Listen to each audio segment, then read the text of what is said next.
The match kicks off. Let's follow the global risks perspective to see how the match starts. Watch out for that grenade. Quick reflexes, he dodges just in time. The Blacklists are pressing hard on A side. They're spamming through the boxes to get the C4 planted.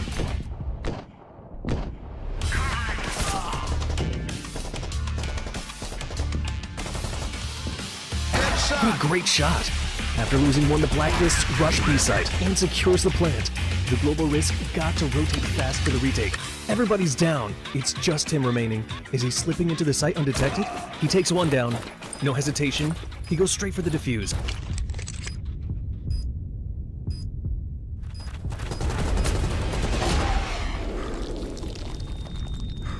It's a critical moment. Only a single point of health remains. 2 enemies alive. The clock is running out.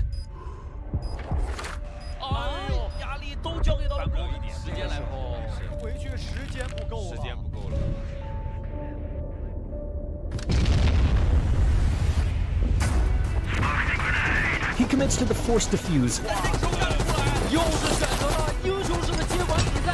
Takes out another one in the smoke.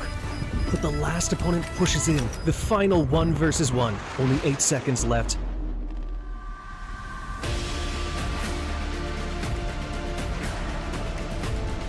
Is he going for the ace? Can he close it out?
in his hands, and he is going to continue to get the kills. And Yoga goes this top 8 player, but Lion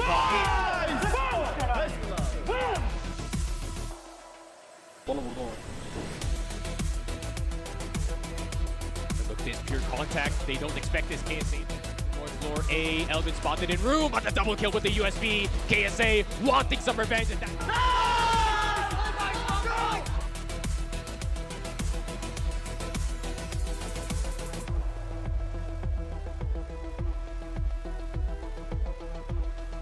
Spoxy has been spotted out. Back to Rose. KSA springs out, gets 1 kill, and another kill.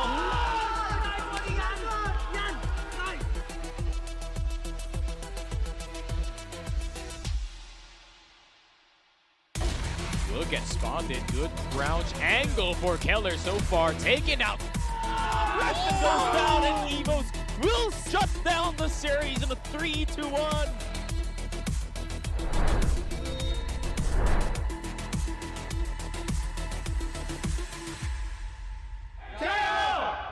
Meta to be going with 1-2-2, spamming through that door. He's gonna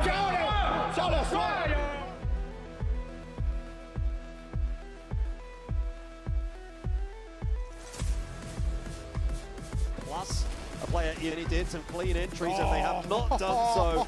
Jury of this round.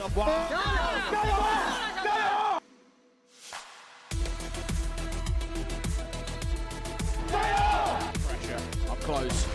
Dre gonna get one though. Actually does get 1-2-2. Oh, he's been spotted. Oh.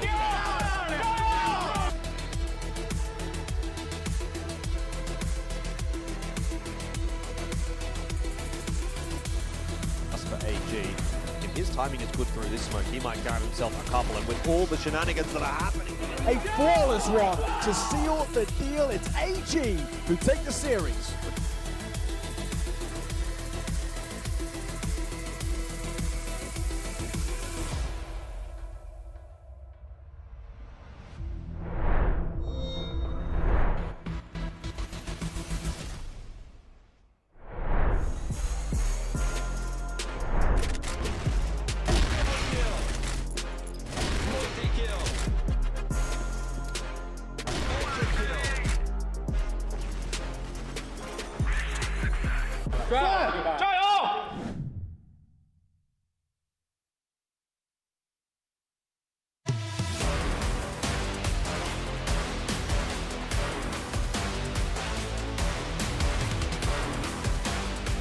Ladies and gentlemen, CrossFire fans around the world, welcome back to Chengdu and welcome to CFS 2025 Grand Finals. I'm your host, Taylor Reflections Noble.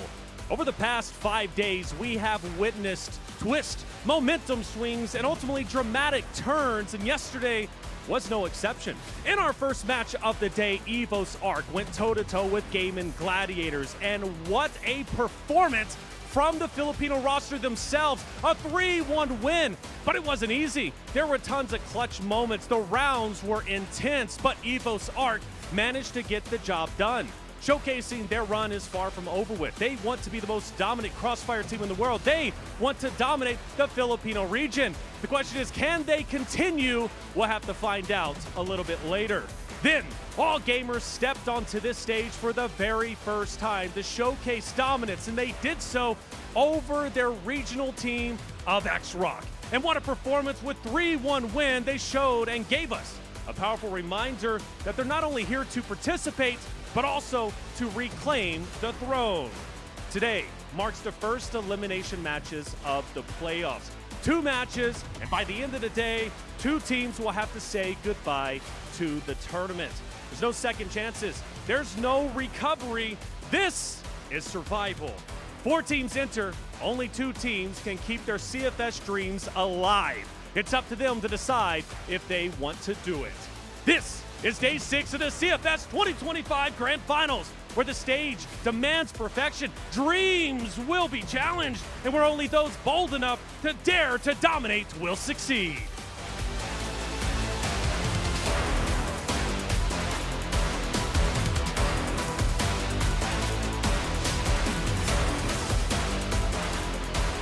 Day 6 begins, and now the playoff lower bracket opens for both sides. This wasn't the path they expected.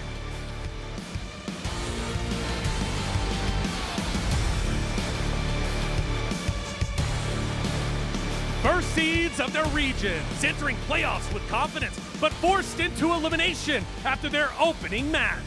Falling short against Team Stallions in the quarterfinals, now playing to stay alive. Representing Vietnam, Twisted Minds!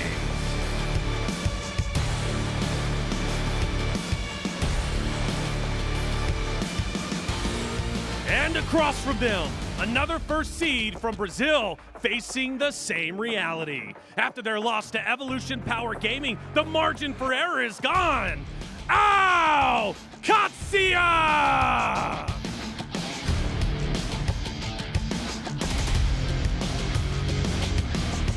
Two regional champions, now one loss from closing their run. The pressure is real, the stakes are absolute. Lower bracket round one begins now.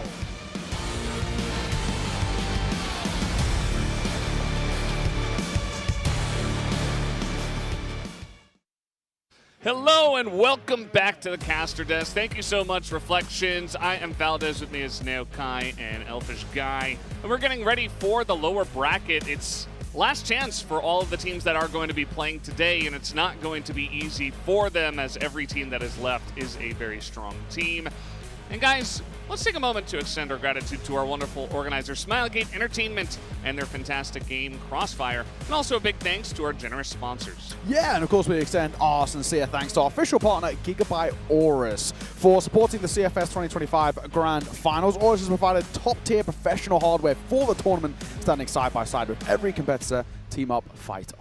And thanks to our official partner, Ant Gamer, for providing the global first 750Hz ultra-high refresh rate monitor and 257PF, empowering players to win the game.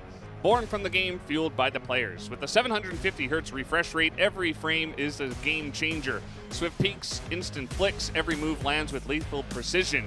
Millisecond level response ensures scoping and flick shots with zero delay. Pre-fired shots connect instantly, turning moments into highlights. Ant Gamer empowers every moment of courage to win and witnesses the journey to the champion.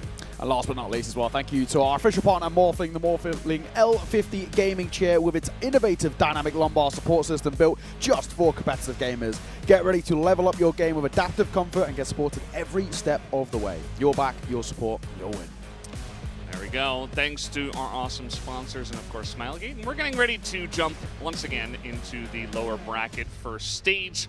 It's, you know, you've already lost the best of 5. You only get 2 best of 5s to lose, as you can see the brackets so far.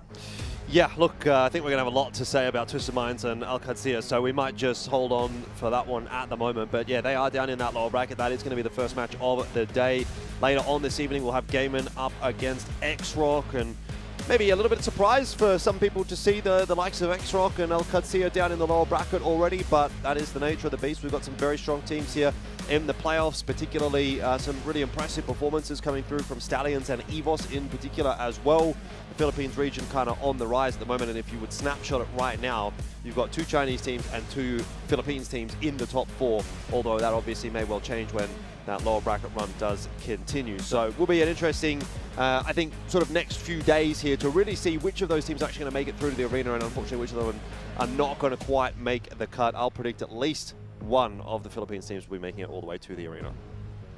We're taking a look at the CFS power rankings. We do have some updates, specifically the Philippines teams that have made their way up.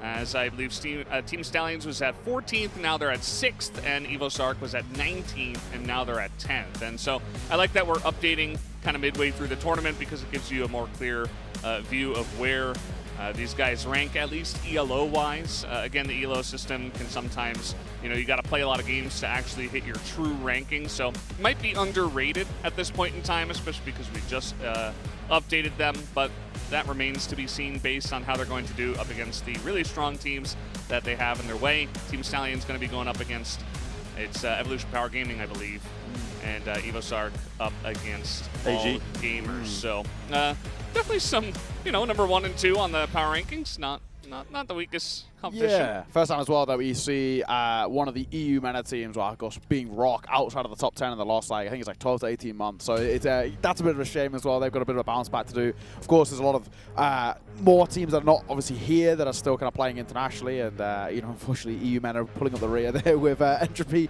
and TVI. But it is cool to see it getting updated on the fly as well. But actually, in a way, getting updated for kind of the worst in some senses, teams dropping down, teams who are underperforming. We talk about kind of ROCK being a pretty good example of those who are now outside of that top 10, but that will happen across the board for teams like Falcons, for example, another great team who, 12 months ago would have been much higher up in those rankings, but having been a really poor year for them, not only domestically, but also internationally, in a spot where they are starting to tumble down those rankings. Yeah, it'll be interesting to see whether or not these change up in any significant way. I suppose towards the top end, we won't really be seeing any real significant movements. Maybe ZY could overtake Rambo in terms of, well, he's already got more kills. I guess he can't overtake him in terms of matches. So this is ranked by matches rather than kills.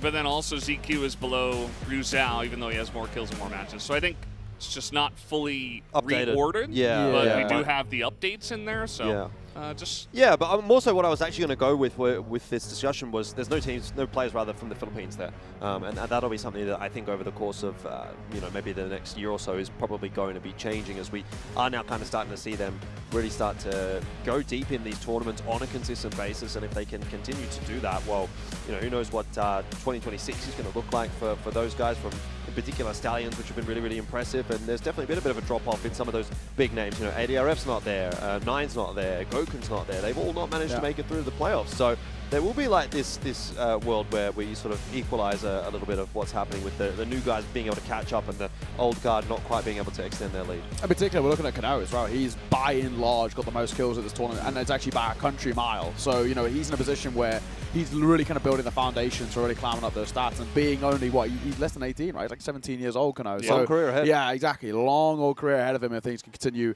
at this sort of pace. So important to note, only one top seed stands. If you guys don't know the format, basically the top seeds from each of the top 4 regions did get auto-qualified into playoffs. The only one that won their first match was All Gamers. So everybody else that was a first seed, including Twisted Minds, Gaimin Gladiators, Qadsiah, they all fell down to the lower bracket, and they will be playing today. So, the only regional seed to do so, EVOS, was able to send another number 1 down. Playoff survival run starts now. Lower bracket round 1 decides who stays and who leaves. 4 major regions all step in today, so we're going to be losing a team from 2 regions tonight. Yeah. I mean, the most difficult, I guess, conversation here has to happen for Vietnam and for EU MENA, right? These are the last 2 remaining teams from those respective regions. So if we see at this point Twisted Minds and Gaimin Gladiators get knocked out, then there's no home team, I suppose, for those regions to cheer for. So that'll be something that they'll be hoping to avoid. I think it's going to be tough. I mean, we'll get into the conversation around Twisted Minds and Qadsiah in a minute, but that's a tough matchup for them, certainly. And then for Gaimin Gladiators as well, going up against XROCK, also not an easy one. You were highlighting this a little bit earlier on as well now. Yeah. No up the top of the kill charts, and unlikely to be caught, at least by Famous or Juan, as they are both out of the playoffs. And so really it's just a race now between maybe No and First, and I think you could probably throw AD in there as well. He's definitely been on a bit of a tear in the playoffs. Also, especially the fact that they get an extra game as well coming through. Now they're going to kind of insert towards that lower bracket. They do get an extra run of things. Definitely worth a shout out. Of course, he was MVP off the back of that series yesterday. First map was slow, but the rest of them were really, really quite solid from him. So, and a guy who always will pull off these incredible kill series. It's very, very rare that we even have a map that's weak from him, hence why we highlighted it yesterday. So definitely worth keeping an eye out for. But I think for AD in particular, because you get an extra game coming through that lower bracket, just more matches, more maps for him to get kills under his belt, and he looked incredibly good yesterday. I think, one of those guys that as much as kind of walks away with the MVP, there's like an honorable mention for AD, despite the loss, still being competitive all the way towards the end. So definitely worth keeping an eye out for him going forward, because I just think he's just so unbelievably solid. But it's also about longevity in a tournament like this. And again, you look towards like Kano, like your First, like your Dudes, who are expected to make it to the final for XROCK. Unfortunately for them, yes, it's cool that they can have this lower bracket run, but at some point they are expected to fall before we even get to conversations about finals and the semis. And in terms of ADR, Kano is actually, there's like nobody who can actually catch up to him. Famous at 9, and YDSS are all out of the tournament, as is Y. So Noah's above and beyond the highest in terms of average damage per round. I mean, I think the most impressive thing more rounds. is the fact that he's done it in more rounds. You know, you'd look at it and say, oh, more rounds, more chance to get damage, but that's not how it works for ADR, right? It's averaged across those rounds. So he's actually performed even further above those guys by virtue of having those extra rounds. So he's been phenomenal. The first kill round win percentage, we highlighted this one a little bit yesterday when we were casting that XROCK game now, that they were one of the teams that was better at converting on those initial openings. That was the case in the group stage. Certainly not the case yesterday, and that's why they've dropped about 13% in terms of, they were up to 86% when we first saw this graphic for XROCK, and now they've dropped down to 73%, so definitely a fall off in that game against AG, and it was a big problem for them that they weren't able to convert on those advantages, whereas a team like Evolution Power is still kind of just chugging along, and that's really what we love about this Evolution Power team, is that they don't make mistakes. They're not a team that really sort of throws these games away or anything like that. They might not have the highest peaks necessarily, but they definitely are a very consistent force, and that's why you can see them on all of these graphics with some pretty good numbers. Also very worth mentioning as well, you know, we won't see it, but if we were to go down the list in terms of percentage-wise, we actually got the lowest kind of first kill round win. I actually would be surprised if AG are down there. AG they were had terrible. some horrible maps where it was even the maps they were winning, it's like they were getting the first kill and fumbling rounds, and it happened so often for them. If anything, a lot of times they were winning rounds when they started at a man disadvantage. So hence why, of course, we saw that kind of statistic dip a little bit for XROCK, but across the rest of them, Clutch is no surprise to see the likes of XROCK now up there. You know, even AD alone, he pulled off 2 1v3s in the map 1, he pulled off another 1v3 later on in the series. He's single-handedly, he's probably propped up half of those ones. Stallions as well, knows a bunch of them throughout this tournament and continues to be such a threat to deal with. But again, it's kind of no surprises that Stallions are, you know, just topping the leaderboard basically everywhere, because they are just at the moment the best team in this tournament. There isn't really a debate about it. In terms of form right now, they are the best team. There's no argument. I'll down the hill. In terms of current form right now, there's no team that's playing better Crossfire than Stallions. Well, I would just say terminology-wise, I would say they're the best. They're the form team. I don't know that they're the best team. What do you think on that? I think in terms of the level of Crossfire I've seen so far at this tournament, which is the only thing that ultimately matters, history, who gives a damn, they are the best team in the tournament. There's not a single map of Crossfire yet from any other team that's even been close to what Stallions are producing at the moment. I'm not ready to go that far just yet, but I will agree that they are the form team. Who's the debate? Evolution Power. Really? I still think. Coming from the guy who said that, you know, they weren't even going to make it that far, and I was one arguing that they were always underrated. So, Stallions did play against this team, by the way, which does help them. Oh, it helps them look really good. It helps them look amazing. At the same time, Evolution Power didn't have the most difficult matchup. But Twisted Minds coming in here, right? Qadsiah, not the easiest. Oh, yeah, I guess that's true. They made it look easy. True. Maybe that actually makes it better. Looked quite weak, in all fairness. But yes. Maybe that's just because Evolution Power is so good. But Twisted Minds, they really need to turn the ship around. I don't know what is going on here, because they did get slammed in their first best of 5. What was the stat? I think they played 3 maps and they won 10 rounds. That was what it was. Yeah, it was 10 across. So it was 10-2, 10-3, 10-5. Yeah, not a very good conversion rate at all. I mean, obviously that was up against Stallions, and yeah, we've obviously reiterated that Stallions were in pretty good form. Are definitely one of the stronger teams in the playoffs at the moment. There it is on your screen, 0-3. But that was just such a thoroughly uninspired performance from Twisted Minds. And I think if I was a Vietnamese fan watching this, and I was sort of watching how the group stages played out, and I saw Falcons and VP go out early, I would be thinking, oh no, our region's really not doing too well. But at least we've got Twisted Minds in the playoffs. And then I go in to watch that match, I think, oh dear, these guys are not getting out of this playoffs. They're not even winning a game in the playoffs. I think this might be a year where, for the first time in a very long time, Vietnam does not pick up a single win in CFS, which is mental. VP pick up a map, but apart from that, they're not going to pick up a win. I don't think. I mean, Qadsiah is such a strong team. Yeah, they had a bit of a falter in that opening game. That was against Evolution Power, though, who I rate quite highly. Yeah, and I think they're going to bounce back today. And I do think Qadsiah is still the kind of team that can make a deep run here in the lower bracket. So yeah, tough day at the office, I'm sure. Coming up here for Twisted Minds, and they are going to have to find a way to really turn it around. Yeah, I also kind of want to give them maybe a bit of a benefit of the doubt. We've had this sort of narrative really for this side where it's like, I guess not even just this side, actually, for this I guess, tournament in the way of like teams that are already in the playoffs you actually do have a bit of a deficit against you. Like, you're not warmed up, where, you know, Evolution Power were very warmed up at a really good group stage, looked really good. Actually were able to get rid of a lot of, like, if there was any doubts in the back of their mind or any of that rust that we like to talk about, they brushed it off in that group stage and then came in towards the Qadsiah side, just really warmed up. And I think for Qad, they're the type of team for me who would have really benefited just, you know, for lack of a better term, just noob stomping a bit in the groups. Like, they're a side, you get them fired up. I don't think there's many teams in the world that are better in terms of momentum-wise. When they really start getting loud, shouting across the stage, every round's going huge, they're like one of the most kind of like fiery teams in that sense. And that's the thing where I think they would have actually loved to have gone in towards those groups, kind of like, you know, curb stomp a Virtus Pro or something, or like, you know, battering in a circle, just get them out the way and just really be like, all right, we're here, we're ready. Any mistakes, we're now ready to take on the big dog. So I think, you know, if you'd given them the kind of the same run of EP, that could have been a really cool game as a first round playoffs, but Evolution Power just too clean. Taking a look at our key players here, MG with the 1.16 KD even in a 0-3 loss definitely was pretty consistent for the team. Unfortunately, his teammates not able to help out there. Whereas Carrot, you know, it's only 0.79, but actually the highest amongst his teammates. So you can kind of see where it's the two snipers, right? It's the two most important players for their teams, but Carrot was quite underwhelming. But I think, unfortunately, that was the story across the board, right? There was not really much we could grasp on for Twisted Minds. No, I mean, there was no positives really to take away for Twisted Minds. To be honest, if I'm talking about key players for Twisted Minds, I actually think the one that's in the scope for me at the moment is Mouse. Yeah, I thought so. It's Mouse. He had, him and Owen, good mates. Yeah, him and Owen, they were really well acquainted with each other. We'll look at the predictions here, and we can talk about Mouse in a second once we get through this one. But yeah, look, across the board, Qadsiah going to be the prediction. Couple of smatterings of maps maybe being given over to Twisted Minds, which frankly, I'm a little bit surprised by. I really think Twisted Minds just did not look like they were cutting the mustard at all. Of all the teams that we've seen playing in the playoffs, they were the one team that really felt like they just did not belong, unfortunately.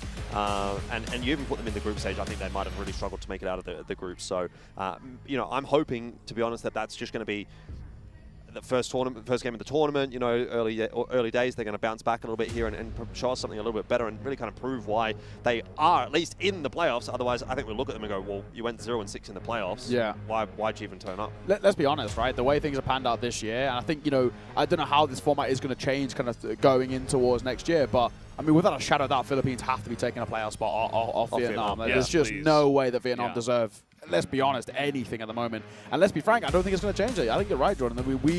If all expectations go the way it should be going, Qad should kind of waltz through this series. Twisted Minds have looked pretty kind of bad, not only just obviously here, but actually even just domestically. Like, they are struggling against Virtus Pro and struggling against Falcons, who are very poor sides at the moment, right? They, you know, it's worrying that when they're qualifying to the playoffs, they're doing it 3-2 and squeaking by with these very close maps. It's not exactly a confidence builder. So I don't know really what to expect for this Twisted Mind side, but in a whole, I think, you know, the kind of Vietnamese region needs to kind of bunker down, looking towards 2026 and be like, right, what's next? Like, this is obviously not working. Roster shuffles. Do we even get to a point where, like, a team like Falcons, for example, who of course have quite heavy investment behind them, do we actually now go for big roster changes and try and just kind of, I guess, solidate in a way, like, or consolidate all of the best players into towards one roster and build a bit of a super team at maybe at the expense of the others? So, Twisted Minds have spoken on the challenge ahead. We reset and trained harder after the loss to Stallions. First matchup against Qadsiah expected to be tough, but we're ready. We saw also before that they have not won internationally yet, and they've been at a bunch of tournaments, so it's not good. Yeah, maybe once they get that first win, we can see the real Twisted Minds. At least that's what I'm hoping for. I hope there is something more behind all the losses, but we just haven't seen it yet on the international stage. As Fefe, on Qad's approach, we stay calm and focus one match at a time. When MG is on fire and action controls the game, our momentum becomes unstoppable. And yeah, I mean, they had to go up against a really strong opponent who was warmed up, who had stomped a couple of noobs, as you put it, Nao. And Qadsiah, I'm sure if there's one team here in the lower bracket that we think can make a lower bracket run, it's probably them, maybe XROCK as well. Yeah. So we'll have to wait and see how they do today. I've got a bit of a rogue thought as well with Qad. In a way, right, hear me out on this one. I'm hearing. I actually think them going in towards the lower bracket first round is long-term beneficial for them. Because now, because they don't get that group stage to warm up in the way that they do well, now they actually do get to kind of quote-unquote noob stomp a little bit coming through. Granted, every other game after this is going to be a lot harder, but they get fired up. They get the game under the... But I always think a lot with these kind of Brazilian sides, they do need that one out the gates just to kind of really say, right, we're here. We saw it happen a bit with Liquid. Granted, it wasn't enough for them to qualify, but they were able to kind of really warm up and kind of go toe-to-toe with XROCK. XROCK were just too strong, right? And same with Na'Vi, same thing for them, right? Where they got kind of an easy one out the gates and they were able to kind of really kind of warm themselves up. Again, not good enough for long term because they can make a really strong opponent. But I think for Alcad, it's actually in their favor that they don't have like, you know what, like if you stay in the upper bracket, you get like 3 or 4 days off. I don't think that helps them going into the arena. I'll tell you what, check back in with me in about a week's time, and if they've made the grand final, I'll jump on that bandwagon with you as well. If they get knocked out here, I'll come back in a week and be like, no, you don't know what you're talking about, mate. So, you know, power of hindsight. What I will say is I'm a little bit worried, obviously, for Qadsiah, just in the sense that they could have another year here in 2025, maybe similar to what all gamers did in 2024, where they go in with the expectations being really, really high, having had a good previous year. Obviously, Qadsiah, aka Vasco, made it to the finals of CFS back in 2024.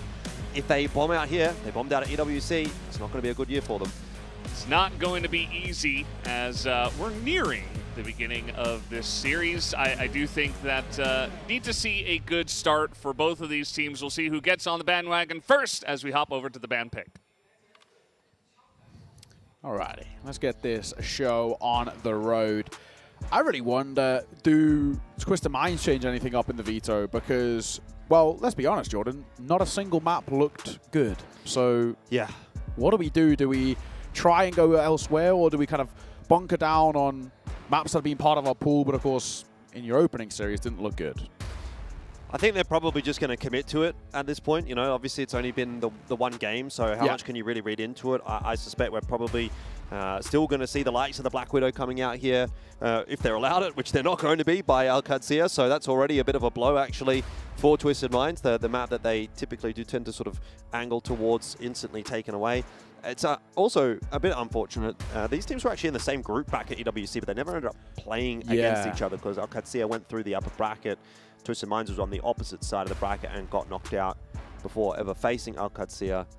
So we don't really have a whole lot of information to go off for these two teams in terms of previous history. But New Mexico gone here from Twisted Minds, and so Smart ban, I think. It's just not as commonly played in the Vietnamese region as it is in Brazil. And Brazil has become a little bit of a kind of a pocket pick map for them. Ankara first pick.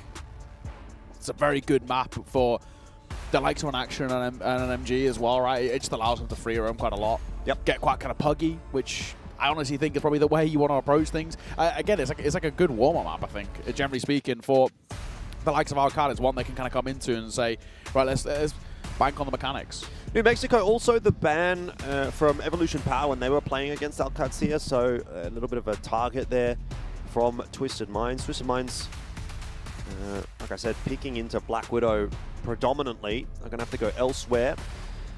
This time they end up going towards that sub-base, map number 2. Get our port out here as well for Qadsiah.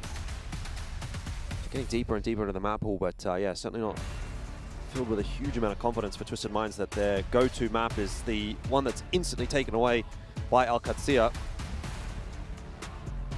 I've got a rogue thought off the back of nothing to do with the veto. If you're ready for this one. Sure. Back of Kim Bum's shirt says Kim Pum. Yeah, I saw that. I was thinking, is that a mistake, or I'm not sure. have we got it wrong? No, he's always been Kim Bum. Yeah. On the English broadcast, That's at least. what yeah.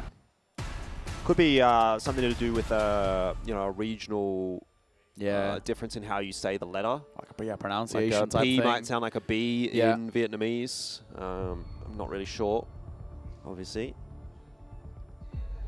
Got a veto though. Ankara, Subbase, Port, New Compound, and Eagle Eye in that order.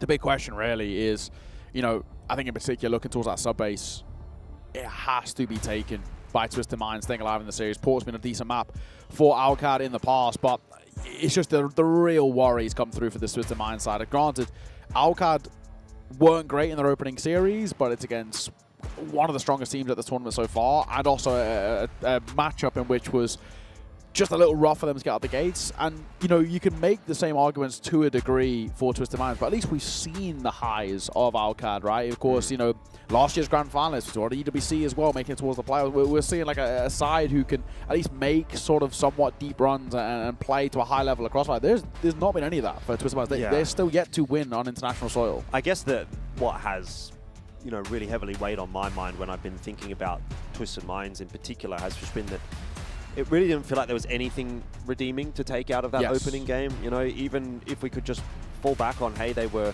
shooting well, but, you know, they got a bit unlucky or strategies were good. It's just the execution wasn't there. It was like, that would be something. But, yes, yeah, agreed.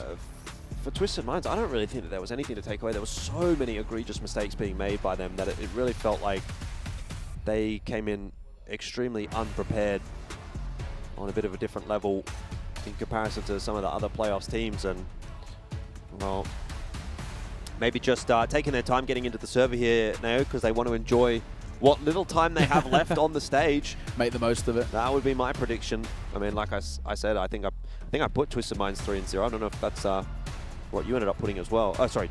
Qadsiah 3-0. I saw it was one of the guys in the Arabic broadcast 3-2 to Alcad. We still went Alcad, but 2 maps on Twisted Minds is feels like a very audacious call. Yeah, I agree.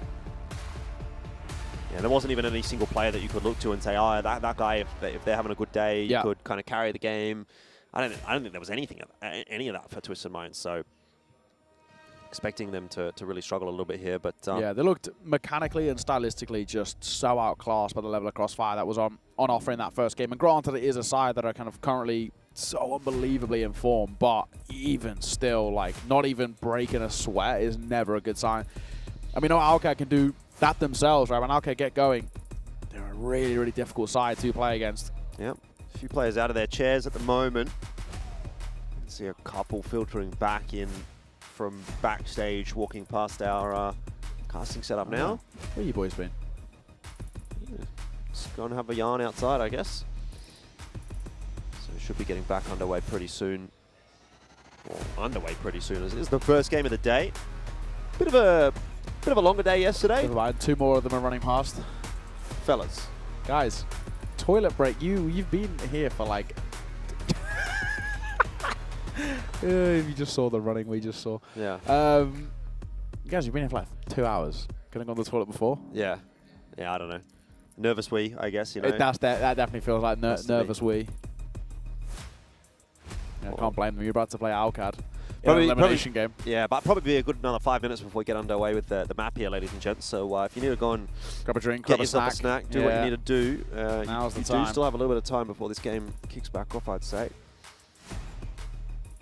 Yeah, plenty of time, that is for sure. We've just seen 3/5 of the Twisted Mind side run past us, so we're going to be here in a minute.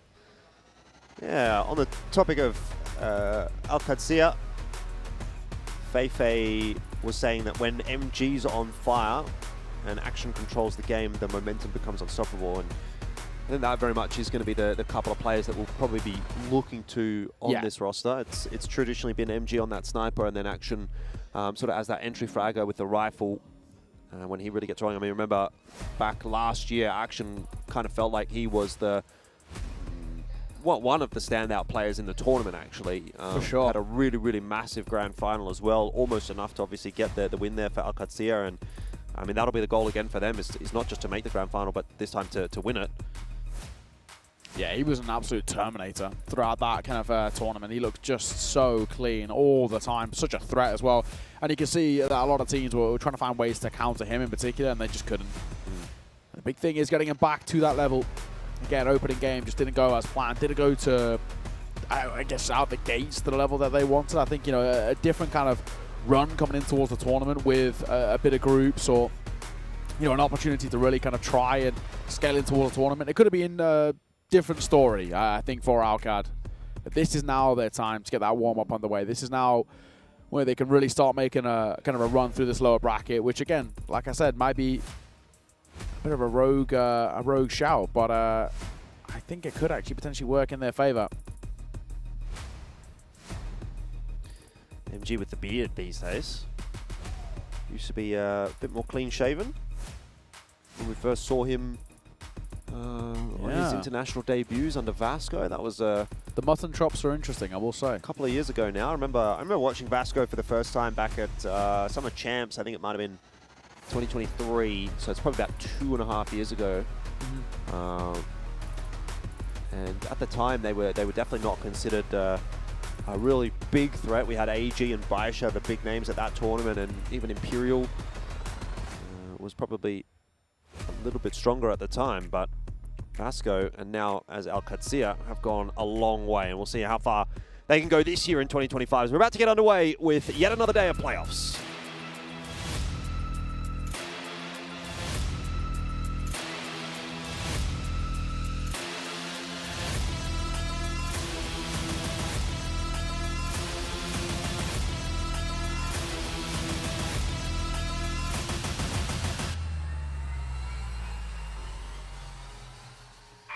Okay, let's get this show on the road. Elimination here in the lower bracket for two teams who are #1 in their region, but not #1 in their opening games, and looking to finally kickstart their run here at the CFS Grand Finals. Yeah, interesting. We've got Feifei here, the secondary sniper for Qadsiah. I remember at times as well, we've seen Silva holding on to that secondary sniper. So it's just going to be a pick attempt at the start of the round, but straight back to the rifle there for Feifei, which is a little bit more what he's known for. Twisted Minds themselves taking the double sniper setup into this round and already eating quite a bit of damage off of the grenades. I suspect we're probably going to have another reasonably slow game. Qadsiah is not one of the teams that opts to play too quickly. Yeah, they really like to play with the tempo. Maybe not as slow as Liquid, but it's not kind of too far off action. Bit of damage dealt towards him with an HE. The re-smoke in terms of front main. They're setting up for an A here, but it's, again, going to probably be a bit of an elongated one, just judging by the fact of how slow they're playing. Swinging a fine. Down goes Bokyu. Flash will come through. They don't really need to commit to this. They get the kill and they get out. They can reset once again. They've still got plenty of time to make a decision. Oh, it's already not a great start for Twisted Minds. You know, Bokyu kind of just getting deleted without really showing any presence at all, and Kimba missing that shot will be punished. Same sort of problems already starting to show their head here for Twisted Minds, where they were just getting out-aim-dueled in their opening game. They just mechanically were not on the same level as Stallions, and it seems that may well be the case here against Qadsiah as well. It's not as if these have been bad fights necessarily for Twisted Minds. It's just that they can't win them.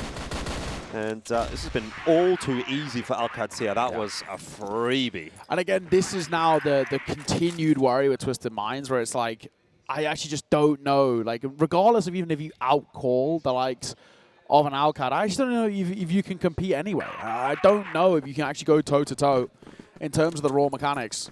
It's just too simple for this Alcad side. That was the case for Stallions against Twisted Minds too.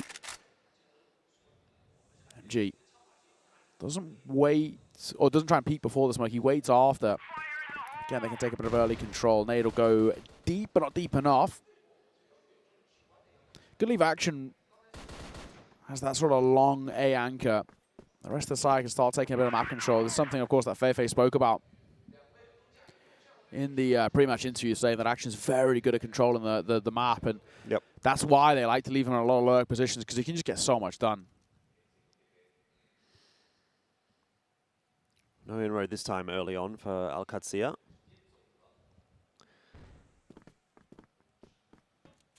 Feifei calling the troops around the map. So Feifei becoming one of the most experienced in-game leaders in CrossFire now. True. He's been doing it for many, many years. He was doing it even before he was in this lineup, back on Imperial. Switched over to Vasco. Imperial took a bit of a tumble in terms of their performances, and so I guess it was Feifei that got the last laugh there, and we'll see how deep he can force it again this year. A grand finalist last year. Once again, sort of defaulting back over to that A side of the map, Qadsiah, and they're going to try and test it. That chip on the close line will be checked, and that's just, again, not good enough from Twisted Minds. 2 players there to defend on a single kill, and Qadsiah will take the site, and they'll do it with ease. And They don't even need all 5 players. MG's on the other side of the map on the lurk. Yeah, and he actually probably gets a couple of freebies here because they're trapped out of smoke. MG can line up a few with the TRG. What? Missed shot. Doesn't really matter, actually. Just gets cleaned up either way. Kari gets a couple. It's consolation kills, but ultimately, who cares? Early timeout going to be taken here. Absolutely the right thing to do in a spot like this. But, I mean, what do you actually talk about Literally. here? Guys, you are just losing your fights. Is this Groundhog Day? I feel like I'm watching the exact same series again. Yep. You lose 2 rounds, you call attack timeout. It's a little slower It's a bit than Stallions, slower, but like it's the same game. It's the same game, you know. you play those 2 rounds out, you're down 0-2, you call attack timeout, you go, boys, how are we going to win these rounds? And then everyone goes, I don't know. Yeah. And then you go into the next round and you lose it. Guys, what have we noticed so far? Nothing, really. We're literally not, we're not killing anybody. Yeah. We're not shooting him. Yeah, what do you possibly say here? Have you guys been hitting the aim prac? That's probably the coach has got to be saying that, fellas. I mean, it's too late now, but you get in the DMs a little bit. It just feels like a lack of prep everywhere. I mean, you know, you're running for a toilet just before the map's about to start. I mean, you can already see that. You're all over the place. You know, professionalism out of the server leads to in the server, as they say. But, I mean, I don't know. I think with every round I've seen so far, for not only just Twisted Minds, but I think for the Vietnamese region, it lends more and more into the fact that Philippines should be taking that direct invite to the playoffs kind of position. Yeah, right? They're just unfortunately undeserving at the moment. Or if not that, at least I think you get one of the 3 slots, you know, because Philippines has got 2 slots at the moment. Vietnam's got 3 slots total. Yes. You might make an argument to give one of those slots over to the Philippines. Agreed, yeah. At this point. But a bit early for that one at this stage. It's one of those, you know, you see it happen, you know, sometimes where it's like depending on how your region does at an event, can lead to kind of more or less spots kind of going forward. It happens in kind of a few of the kind of games as well, which seems to work for the most part kind of decently. So could be something considered here. First fight, Mouse gonna get one. His first kill, and earlier than the opening 2 maps in that previous Stallions game, which is good to see. He was 0-7, 0-8 over there. I use this one, gets one and gets out. So it's Feifei who now calls from the grave. Boku's got an idea as well. Doesn't want to overswing around this corner. He knows he potentially could be being held, but Action's actually not committed to fight. He's just dipping his head up and down. Yeah. Just like glitching. Oh, shot though. But yeah, I mean, again, by the way, aim duel, yeah, so comfortable for Action. Feifei's gone down, to be fair. So there's at least something to be said for Twisted Minds, but so far they've got 3 kills in 3 rounds, which is a far cry from what you need. Kimbom is on an aggressive line over towards A here. If he drops early, it'll be a quick rotation from Qadsiah. And Twisted Minds will be in a bit of trouble. So he's going to smoke them off, move back, gets a bit worried about mid, flash over the top here from Qadsiah. They're not afraid. Just going to keep pushing their way forward. VNC does fall. A little bit more of a response from Twisted Minds in this round, which is nice to see. Silver's low. Mouse isn't exactly healthy either. 45 seconds. And Alcad, decision to be made. A split towards B is the play. They're getting a rotation over from that chip, though. So Mouse and Kara got some support.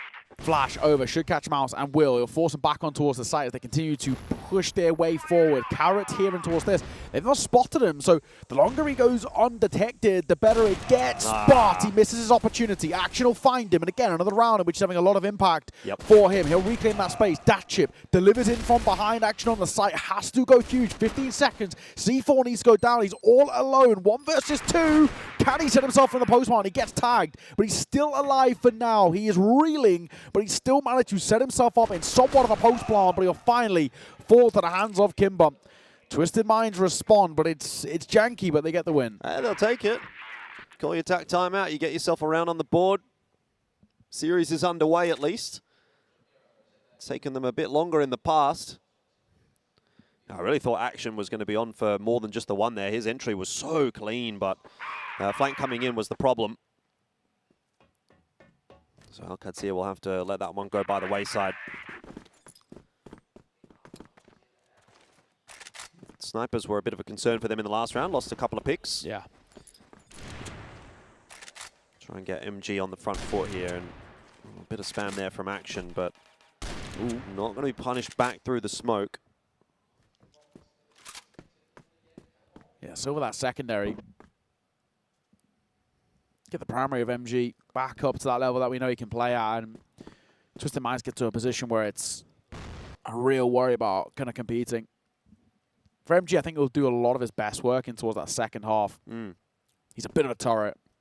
He's so consistent in that sense. They actually look more towards the likes of your VNCs and your Actions when they're the ones setting the tone. Speaking of, though, here's Carrot on that flip side. He did do a little bit more in towards that previous round, but he is the star man for Twisted Minds when things go well. Generally speaking, he's normally at the forefront of the numbers.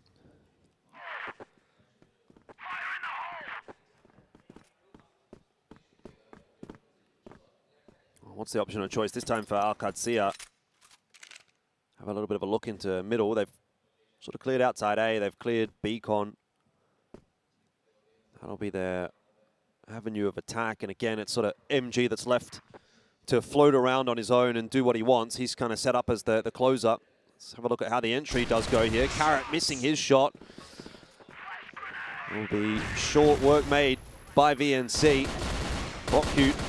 Needs to be traded down here, and he does get picked up pretty easily in the end. So, once again, another reasonably straightforward entry into the site. This time works out perfectly for Qadsiah. It kind of feels like if we get into the mid to late round with a 5v5 and Qadsiah get to hit a site, they will just win the round. Yeah. The only way that Twisted Mind is winning any of these rounds or even looking competitive in these rounds is if they're finding picks early. So I think they need to find a way to sort of facilitate that a little bit more, try to play a little bit more aggressive in the early round, or try to set themselves up, try to force something a bit earlier on in the piece. Because if you're letting Qadsiah get these kinds of rounds the way that they want them, they're too clean on the entry. Yeah, agreed.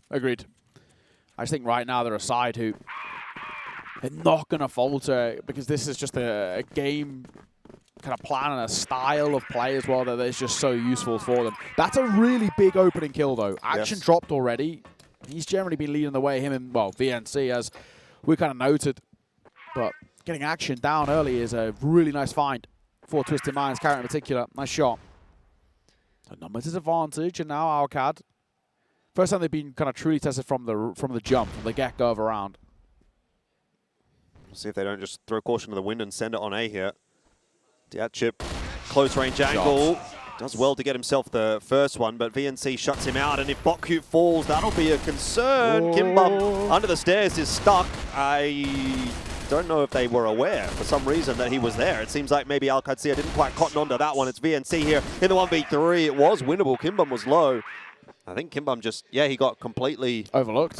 Yeah, you're right. I don't think they recognized that he was sitting there under the stairs. They didn't see him. And so that one's gone a little bit awry for Qadsiah. So opening pick in the round, like we said, makes a big difference with Twisted Minds. Yeah, just a real kind of lack of reaction. I think it was Fefe who was moving up the stairs right in front of Kimbum, and he tags him and still doesn't turn around or doesn't get commed over, which is a bit of an oversight. Miles diving out from bridge will lose his head immediately to VNC, but Carrot will get another, and he's going to catch MG with a very aggressive play from Carrot. Credit to him so far in the early part of this game. He actually looks like he's got a lot of confidence, which is exactly what you need against Alcad. Yeah, Carrot kind of seems like he's decided he needs to be the one to be the difference maker. Yeah. And has so far done a pretty good job of that. 1-for-1 here on the entry. Silver's got the C4, and he's decided to push forward. He needs some assistance, and kind of gets it from Feifei, but the smoke being up and then Feifei falling will mean that in the end, Qadsiah just want to exit this skirmish, go back in with this 2-on-2. Take their time about things and have a look elsewhere. Maybe just wait and see if Twisted Minds is going to make a mistake and push into them. It seems like that might happen. Datchip's having a bit of a geese, and Silver wasn't ready for it. So now it's all on the shoulders of Action, who, again, has been good on this map so far. He's 5-2. He's been able to retrieve the C4, and he does win the duel against Carrot. Costs him a lot of his HP, but puts this into a winnable 1v1. Yeah, it's a foot race now. Oh, hang on. That chip. Oh, I will check. There was a world in which that chip just goes straight for that mid plate. Yeah. And immediately kind of commits to the rotation and gets caught.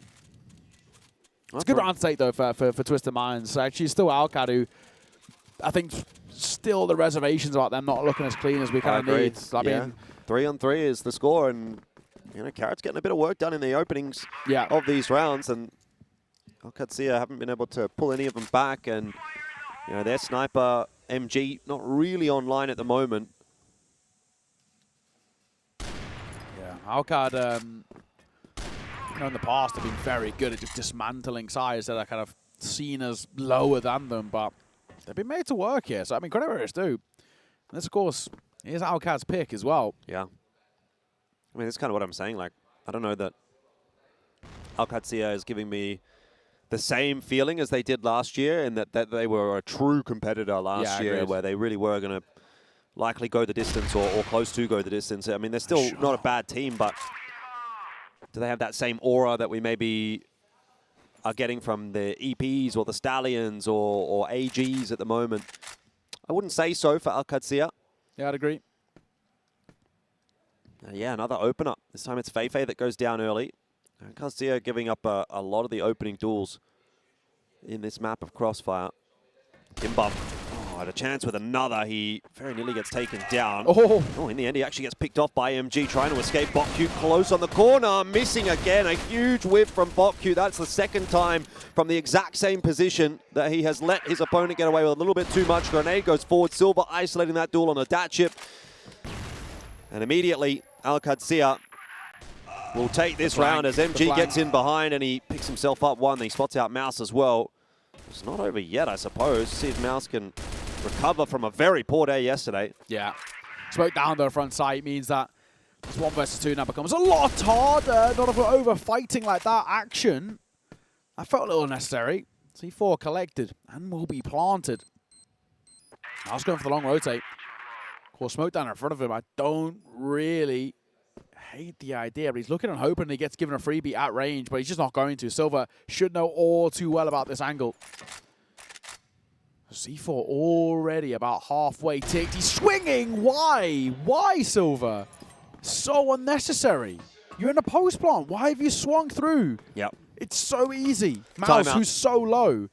That was completely... I mean, the first fight from action wasn't needed at all, but why is Silver swung at the end there? Yeah. That makes no sense. No, I agree. They deserve to be losing out, guys. They're not playing good. And immediately a timeout coming through. As soon as that swing came, the timeout got pulled up. And tell you what, they need to have a conversation about just sort of reining it in a little bit here.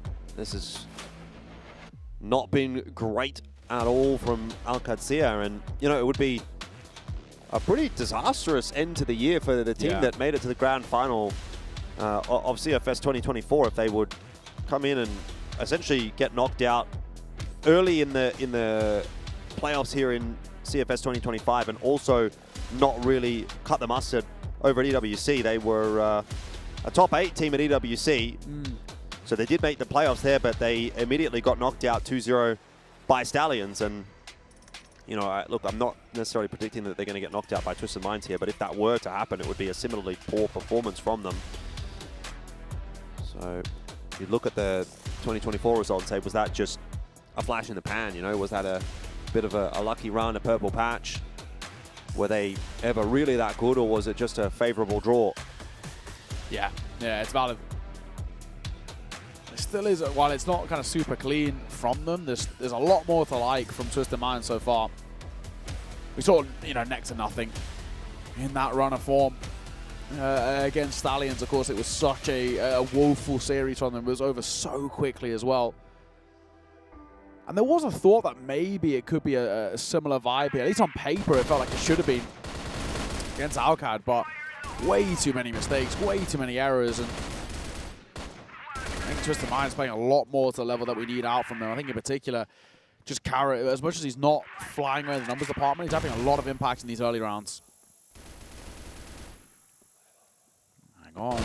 Well, a bit more of a proactive approach from both teams, and it comes to a head. Datchip and Carrot both contributing here, and it seems to have gone all wrong for Qadsiah. Man, and we were concerned about Twisted Minds. The way this is going, I think some of that concern is going to have to go pouring into the Qadsiah bucket at this stage. This has been far from a champion contender team so far.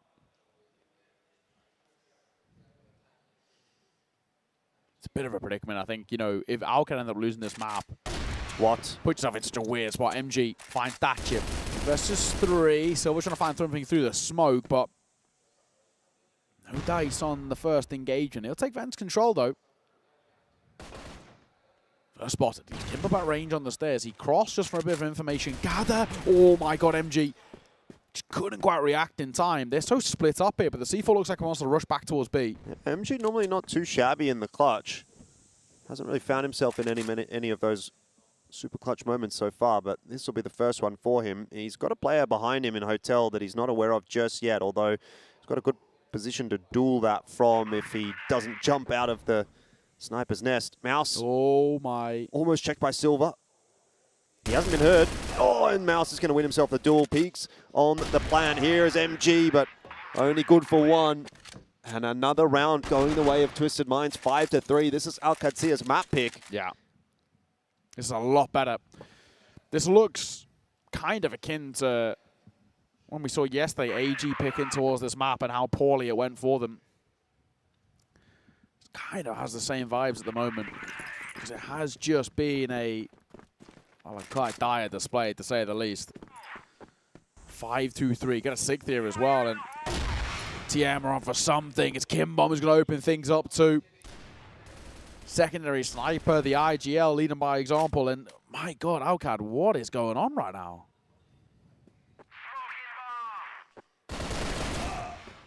Not a lot is unfortunately the answer. Although VNC is at least trying to drag the troops through this half. Yeah, credit to him. He's looked really good. Just no one else with him.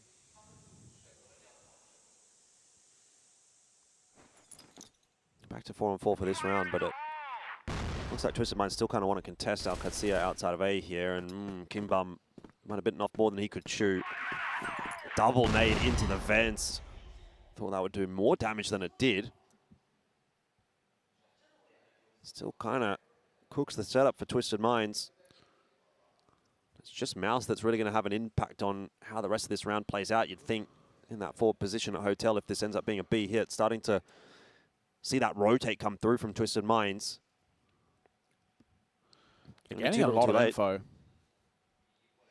It's kind of the main thing for them. They've got to know that the B site is all but gone now. For Mouse, I think the best thing he can do is actually not move for a while. Wait for the initial park, but he's actually going to get cleared. Silver. Nice due diligence from him. Boku's dived in towards the site early, though, and it's that chip who's going to find a kill. 2 versus 3. Number still favoring Alcad. 40 seconds, but they're over fighting, and that might make it a little bit too easy. Down goes VNC, but a quick trade makes it a 5-4 half. Still, for Alcad, this is way below par for a side of their standard on their map pick, no less. And they've had, as well, we're already getting 4 rounds. They've had 5 opening kills. So they're not converting, which is, it's not a good start to have, you know, working against you. No.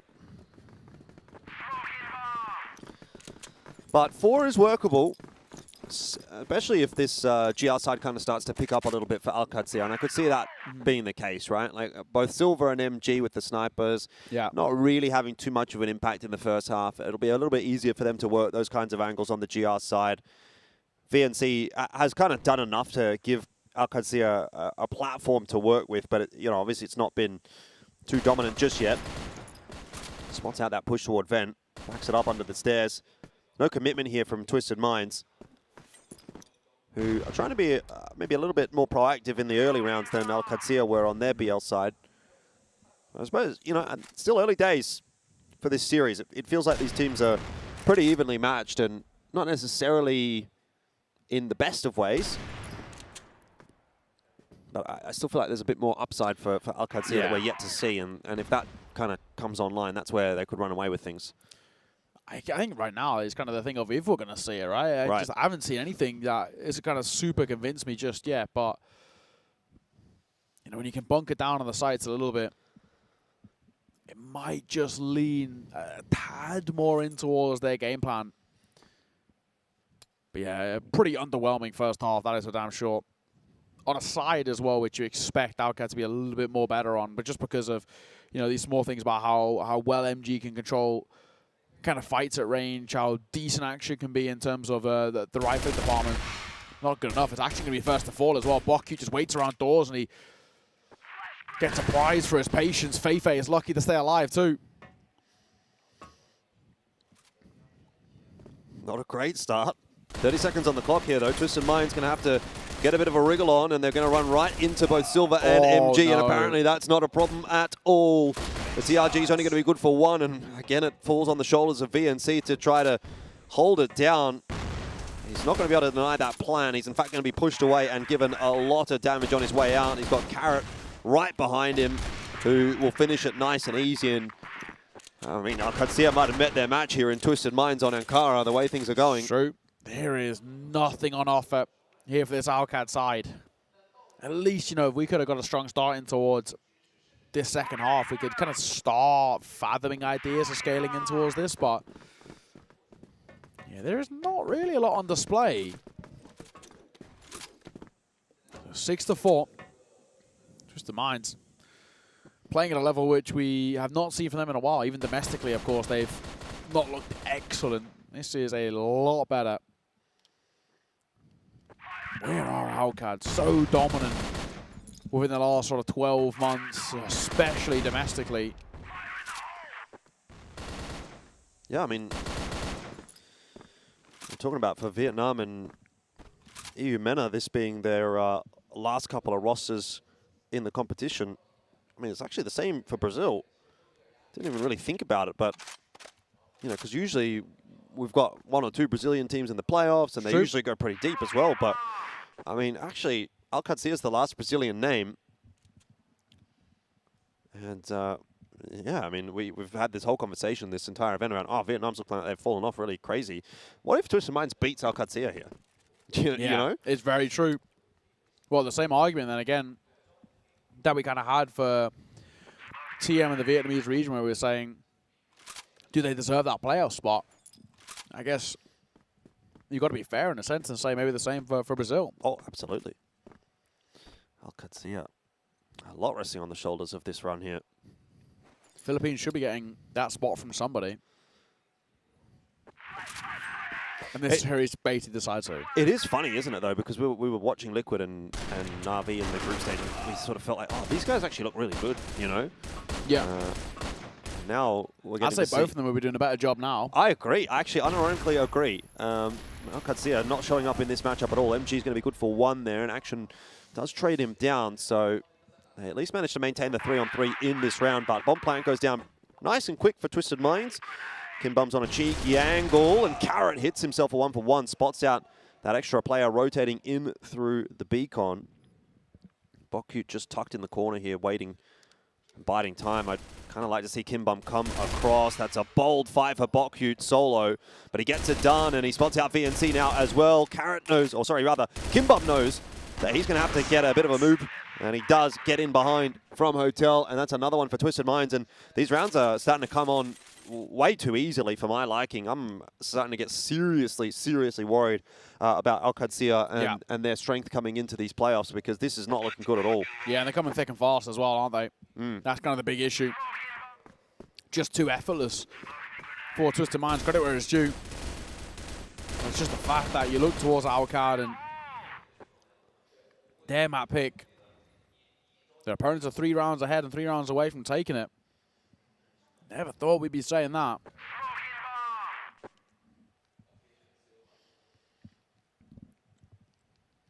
All expectations was that this series was going to be a walk in the park for Alcad. Sure, they weren't great in their opening game, but EP are a threat, and there's at least a little bit more on offer there comparatively to what TM brought against Stallions. But they did say coming in towards this game, Twisted Mind saying, you know, we're prepared.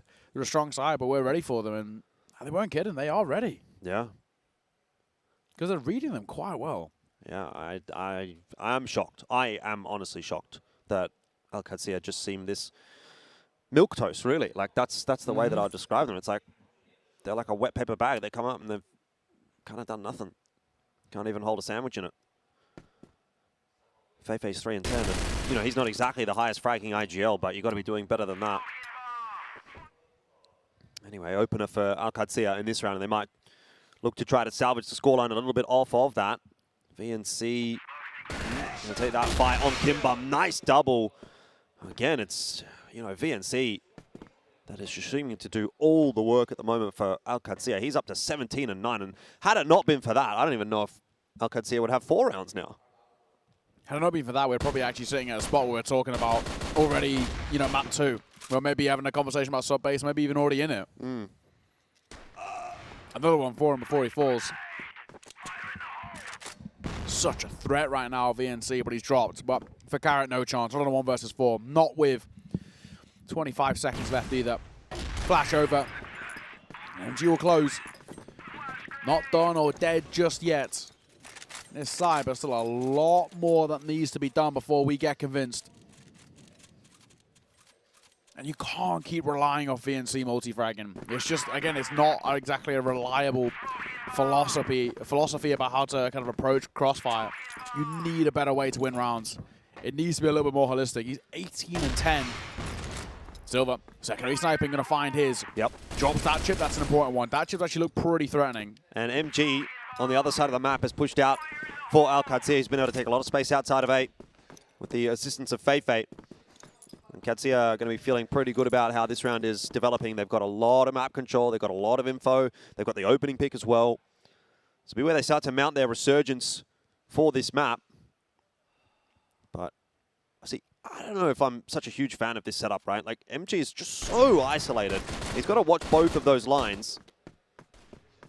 It seems like Qfesports eventually got into a position to kind of help him out, just from mid watching the connector, but MG's going to have to back it up after having been spotted. Twisted Mind's going to over-index on the B push. 4 players. I don't hate this, right? Shell up, you know, play as a group. Pack mentality can be a real threat to deal with. Minute 15. Still need to decide what's to be done here. And how the Silver fare. As he opens things up, and goes the flash over as well. Going to fall all the way back to the side of the support of MG. Double snipers here in this direction. In theory, nice. Having 2 snipers being your anchors can be a bit of a problem too.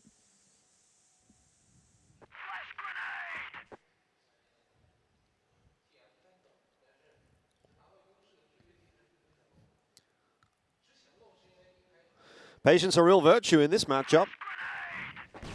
Flash going over the top. Twisted Minds now deciding is the time to start to make their move as the smoke on the site fades. But Action and Silver are like a brick wall. Mouse has brought his battering ram, but I don't know that it's going to be quite enough to get through this defense. They might be given a plan if they can get that C4 up onto site. There's about 15 seconds left to work with. They're not even interested in it. And Mouse is going to go push his way forward, which leaves Carrot to try to retrieve the C4. This is starting to get a little bit awkward. Not really holding anything at the moment. Getting caught in transition is a real possibility as Mouse, he's just out in no man's land. Took a bit of a risk, and yeah, unfortunately for Twisted Minds, Qadsiah able to pick that round up nice and easy and start to mount this comeback. Yeah, finally, right? Finally a little bit of life in them. A 1-round game now. And just getting a couple in succession, I think, for this Qadsiah can start slowly firing them. But even they are to recover here. I can't even, you know, still taking this map. I don't think they're going to be super happy with how they've taken it, but just come back to that narrative about them warming up. They really struggled to put anything on the board quite consistently against EP, but that was all testament to how strong they were. But it's such a positive seeing a few other names come to the fray, aside from MG, Silver and VNC. Yeah, the 2 in particular. We're still waiting to see Action really entering towards this game, though. It's a bit of a question about when do we get him playing to level. He's not really done anything this tournament, but he is kind of 9 times out of 10. He's the point man for Alcad, but he's really not done anything so far in the opening series, and that's kind of remained here in towards the opening map of their second.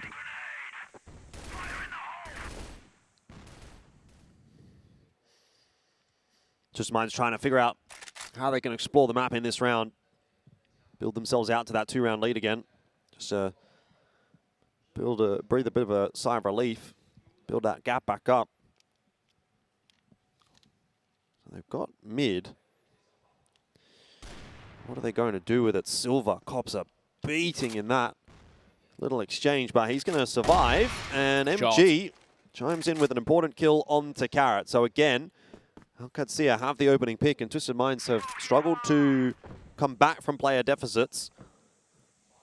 Could see an equalizing round out here from Qadsiah, and at that point, it might start to feel they will close this map out. Mouse catches action, who goes for an aggressive info play, and Silver's really in a spot of bother here. Datchip has crept all the way up underneath the site, and he is going to get Silver for free. MG missing a shot as well. Knows he has to take the fight. Feifei is the only one to offer any kind of resistance, but there's a big hole in that defense there for Qadsiah that Twisted Minds have certainly taken advantage of. They will get themselves a plant in due course, but all that exchange has brought it back to a 2-on-2. Uh-oh. All on Feifei, and he couldn't find him. That's a crumble from Alcad. Things are looking initially quite good, but it just had a little bit too easy to get in towards that site. Yeah, the flank in from behind. Yeah. Real problem. That chip just getting that space on towards the site to kind of catch MG. That's the big kill. That gap that he finds, he just slips the net. 8-6. 2 rounds ahead, 2 rounds away. Twisted Minds keep piling on the pressure. We still ask that question about Alcad, about where are they? Nowhere to be seen at the moment. Well, most of them. BNC's trying his heart out.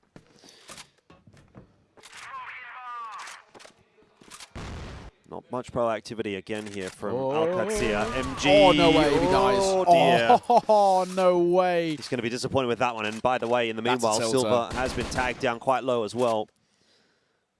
Not quite going right for Qadsiah at the moment. Yeah, that is a tilt over MG. Has to be.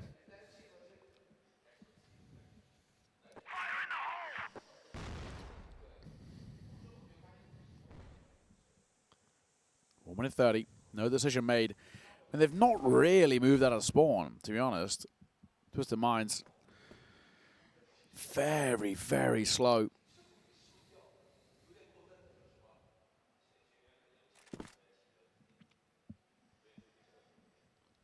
Hard to even gather what the decision's going to look like. It looks like, at least initially, that they're going to now posture back towards this B side. C4's in that direction. You got a deep one with Bokuch and a holder towards doors. Yeah, we hit the minute mark. Last minute 30. They've not done anything, really. It just kind of make you question why. Because it's not really forcing Alcad to do anything themselves. That's just the game, isn't it? You got all that time to play with. You may as well use it. This is now what they've been waiting for. Action, again, looking to get aggressive in the mid-round. Should be traded out there, and is. That's decent from Datchip. So another one falls for Qadsiah. They're making the right call, Twisted Minds, to go over toward B, and that information from Carrot is going to confirm it. 3-on-3, the bomb plant should be going down shortly. So it'll be a tough retake for Qadsiah with the hit points they've got on Silver and Feifei. C4 to get down momentarily. This is a really difficult retake. Silver is low, and Feifei not exactly doing that great, but I don't actually think Kimbom realized that he was exposed there. That chip's in an interesting spot. Sitting there in GR spawn. And Bokuch has gotten in behind Silver as well, so it's going to be an intriguing round now to see how he plays it out. He'll have to essentially win himself a 1v3. Wants to take an aggressive fight onto Feifei. Maybe doesn't need to. Time is a factor here. And he sticks around behind the box a little bit too long. I think he could have played time there. I think you're right. I think you definitely could have played time there. Just about get that C4 defused. If he stays alive for, again, like a second and a half, he wins the round. This has been something that we've quite consistently spoken about, teams who are maybe a little bit on that weaker side. Playing the clock in post plants. Always so giddy for that swing. One round game, though. And this one continues to be such a difficult one to predict. I mean, you're still leaning in favor of TM, of course, the lead, but they have just looked a little cleaner overall, but Operative word there is a little. It's kind of scrappy from both sides. What's that chip wiggling his mouse about for? Critical round here for Qadsiah though. A win here. It's back to 8-8, keeps them in the contest. It's not a bad start at all from Fei delivering a double. Strangely enough, VNC was the one that went missing in this round. But the B defense has done enough damage to make this feel doable for Qadsiah. Low HP for Datchip, Bokyu tagged up as well. Full across the board for Qadsiah. They've got a few grenades to play with here as well. These grenades could actually make a big difference. It's true. If they're thrown correctly. That one. Oh, there's one. Going to start it nicely. So it brings it back to down to just the two. Carrot spotted out here as well. Action gives up his life for that information, and a lot of damage done at the back of Silver as he goes charging up the stairs for a double and keeps the dream alive for Qadsiah. They just get there in the end. 8-8 will be the score. Yeah, that C4 is mighty close. That is actually perfect on the retake. Right down to that wire. But all that matters is that they get it. Tied game, and Twisted Minds have now lost control of this. At one point, what felt like a really comfortable 3-round lead and 3 rounds away. Look where we stand now. Just sort of feel like it's Alcaz's game to lose a little bit, but Kimbom for the first. VNC can continue pushing forward. He gets supportive action. Hello. Finally, a little bit of something out from that rifling duo as Silver gets another important kill for him. Leaving it all on the shoulders of Mouse and Bokyu. Silver needs to be careful. He's got a pistol. I mean, this could be the straw that breaks the camel's back for Twisted Minds if they let it slip here. Qadsiah in transition. Oh, no. They walk right into Bokyu's spray MG. What is happening?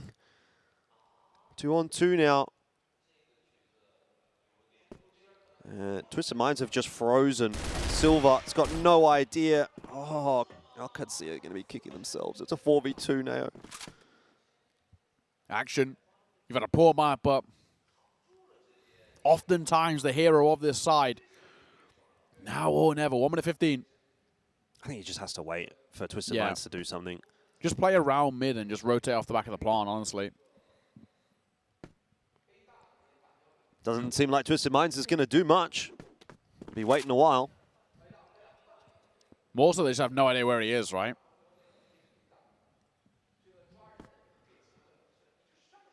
I'm surprised that they just want to sit in GR spawn though. Like, yeah, would you not want to use this time to clear a site? It's very true. It is very true. Would you not want to just try and kind of slowly poke and prod? Yep. Even doing it in a contact play and doing it silently. I guess they're just reading into the fact that Action's going to try and make a move, which, you know, to an extent, he's not really. He's had a little bit of a look here and there. Now they're going to start to make their way over towards A. He's not seen much. He's worried about B for the moment, but that plan's going to go down in a second. And I would have thought this is what Twisted Minds would have been doing with 50 seconds on the clock, rather than now, because this is the problem. Yeah, you get into with 10 seconds on the clock. He's denied the it. C4 denied. That is a horrible misplay from Twisted Minds. They can't win the round anymore. Bomb it can't go down. Yeah. Action just doesn't need to peak. He's won the round. That is unbelievable. That is insanely criminal from Twisted Minds, and that goes back to what we were talking about in their opening game, where they were just making these ridiculous misplays. It's like, what is happening in that round? What's the thought process for Twisted Minds that you go on to lose the round in that fashion? That is just crazy to me. Mistakes like that, you deserve to lose the map. Like, that is a horrible mistake. You have just sat in GR spawn for 1 minute 30, and for, what, 1 minute 15 of them, you did nothing. Yeah. Like, why? Like, what have you gained from that? Completely pointless and so costly when you could have used 1 minute of that crab walking your way around the map and getting information or getting your way in towards a site. Planning the bomb with more than 10 seconds on the clock so that if the guy dies, you still have time to retrieve it and try and win the 1v1. So long that they could only half clear the site, which is why they were, you know, still one person's clearing or one person's planting, no one's holding for the plant. It's just rookie errors. If Twisted Minds lose this map now, they kind of deserve to get lamented on the desk. Which is right? crazy because Qadsiah probably deserved to lose that round as well because Yes. they were 4v2 and then they let it go down to a 2v1. But that's by the by. Neither team having a super clean start to this game. MG posted on the line. He's going to miss his flick. Oh. Hasn't been in the finest of forms today, but he's going to be backed up by Silva, who comes from an alternative Silva's angle. been great. And Kimbum was not expecting that at all. Last kind of 4 rounds, Silva's been really He's come online, yeah. He's definitely come online. Really has. To be honest, so is Feifei. Feifei's, Yes. he was really bad in that first half, but he's definitely done some work in this He second was half. like 4 and 10 at one point. Yeah. Yeah. Mouse. He's actually someone who's kind of gone the other way. He started actually quite well. I'm pretty sure he was 10 and 4. Now at 11-all. He's quieting down a hell of a lot. The same can be said for Carrot too, who's obviously incredibly important to this side. 45 seconds. Twisted Minds, who just lost a round to the clock. Don't let it happen again. You've not got a lot of HP either, which is the real damning thing. You have belts of utility, but these are going to be janky fights. That is for damn sure. One is trying to get their way up. VNC needs to be very careful here, but he's got the support of Feifei. Feifei's a rock in this site, and he looks for more. He'll get a pistol pulled out. Oh! Feifei closes it, and Alcad survive a scare.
Well, one of those maps that really did feel like a bit of a struggle for both teams. We ended up with a 10-8 scoreline going the way of Qadsiah. As you said at the end there, Nao, they do avoid a scare. They pick themselves up their map pick, and I think they're going to have to give VNC a real pat on the back for getting them through the early stages of that game.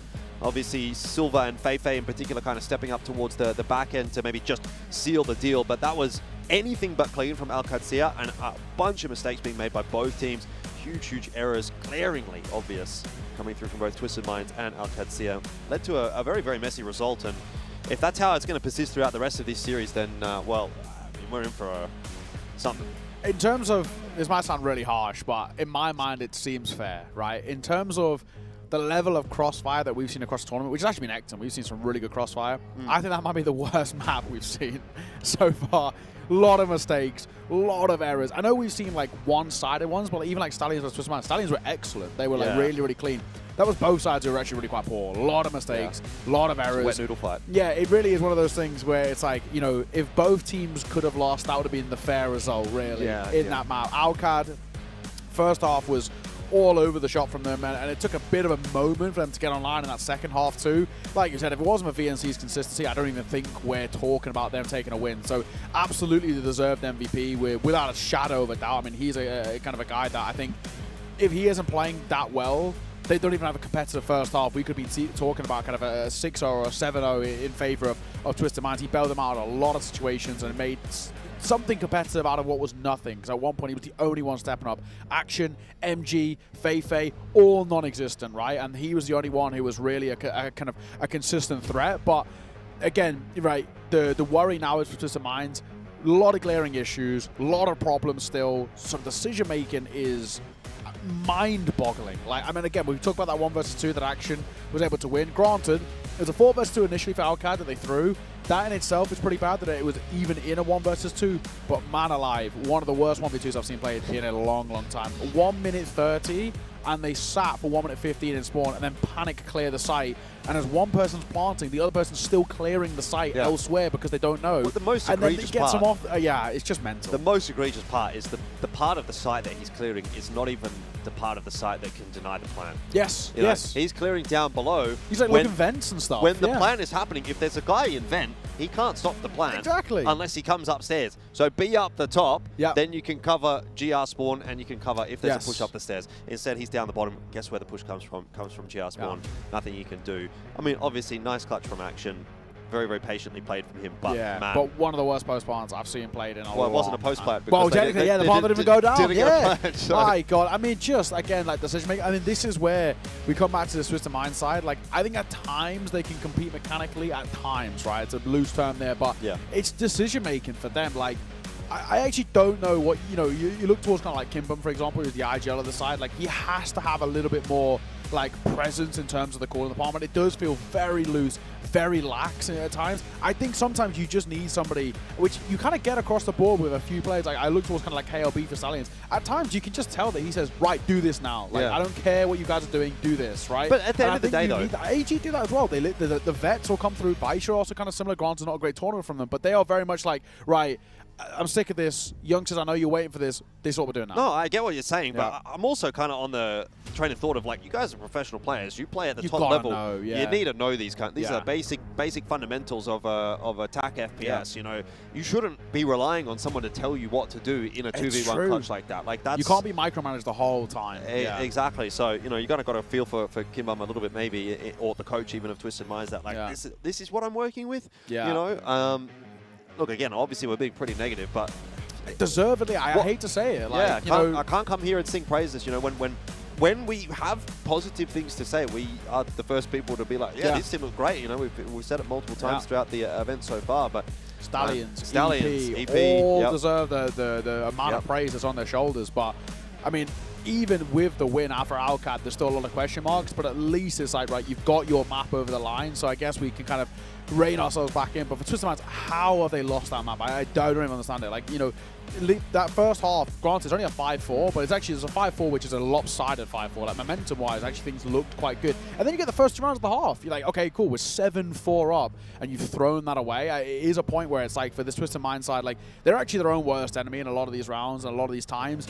And it becomes a position now where, how do you not mentally boom from a spot like this? How do you not implode internally as a team when you've just let that slip in the fashion you've let it slip? And worst thing as well, if any team in this tournament you don't want to fire up, it's Qadsiah. They are the kings of momentum. They're a side there when they're going to get loud. We haven't even seen them get loud yet, but when they really start to chain a couple of rounds together, Twisted Minds, I don't think they're going to be able to deal with that pressure. Yeah, I have to say, look, at this point, I think the jury's out really as to which way this is going to go. Is it going to fire out Qadsiah up, or are we going to continue to see more of the same? I will say, though, for Twisted Minds, I feel like, generally speaking, that's not what you're going to get against Qadsiah. If you let them get away with a map like that, you know, they're going to come back stronger. They're going to look at that and go, man, we are a way better side than what was just shown there. So let's try and sort of clean things up a little bit going into the next map, which I hope is going to be the case for Qadsiah, because I really had them pegged as being one of the teams that might go deep in this tournament, might be competitive. Again, we're sort of always kind of like hunting for who can disrupt the Chinese dominance that we see in CrossFire Stars. Agreed. In general, it has been the Brazilian rosters. This year, it doesn't really seem like that's going to be the case. It seems like, if anyone, it's going to be the Filipinos. And, well, at this stage, Qadsiah definitely not doing enough to really convince me that they're going to be able to beat down in that low bracket XROCK if they get through this match, or if they get through, you know, XROCK, even an EP or an AG. You know, I just don't see it happening at this stage. So, touch wood, but I think Qadsiah got a little bit more work to do to really convince us, and hopefully that'll be happening in the next couple of maps, because, man, the fact that we come in and we have such a low opinion of Twisted Minds, and then Qadsiah are only just able to get over them 10-8 in their own map pick, I think that speaks a lot to the level that Qadsiah have brought to the playoffs thus far. It's not good. It's one of those where it's like, you know, there's kind of like a few overarching stories here, where you've got, like, the first one being that for Twisted Minds, the positive is actually, you know, that it was competitive. It was uncompetitive. They got 10 rounds across 3 maps against Stallions, right? So it's like, at least this one was a little bit more competitive. They nearly got the entire round total from that series in the first map, right? So they should have, right? They should have closed it out. But it is the fact that it's again, it's like for Alcad, it's like, how are you even struggling against these guys when they make as many mistakes as they are? Yeah. And then on the other side, it's like, just mind, yes, you're more competitive, but you're still making glaring errors which are costing you maps, which you should be a map up and you're not. So you have these kind of back and forth kind of conversations where it's like, well, here's a positive, but you got it's its own counterpoint in a way. Like, it's like, yes, it's good Twisted Minds are finally competitive, but how have we not won? How have we not closed that out? And actually, then the counterpoint is then, Alcad, you're actually underperforming, because how are you even making this close? You should be way better than this. So yeah, we're in a really spot. Like, you know, if we'd done a power ranking heading in towards this tournament, Alcad would have been in the top 4, I think, for most people, right? I think in and around, right, we're looking about kind of your teams like your AGs. I think a few people would have put Baisha, of course, up there as well. Sneaky in particular, of course, who he was one of the only ones who predicted them to win, and they've been grouped. But yeah, you know, I think Alcad would have been in a lot of people's predictions of, like, if any team from Brazil is going to really do quite well, if any team's going to look really kind of solid, they would be up and around there. And yeah, the fact they're in this spot is kind of baffling. But we'll have to see, right? Subbase is coming up next. It is the pick of Twisted Minds. I don't know what to expect. The one thing I will say is a lot of teams picked Subbase against Brazilians and struggled at EWC. So let's see if it's the same here. We're getting underway. It's map number 2 of Subbase. Up next.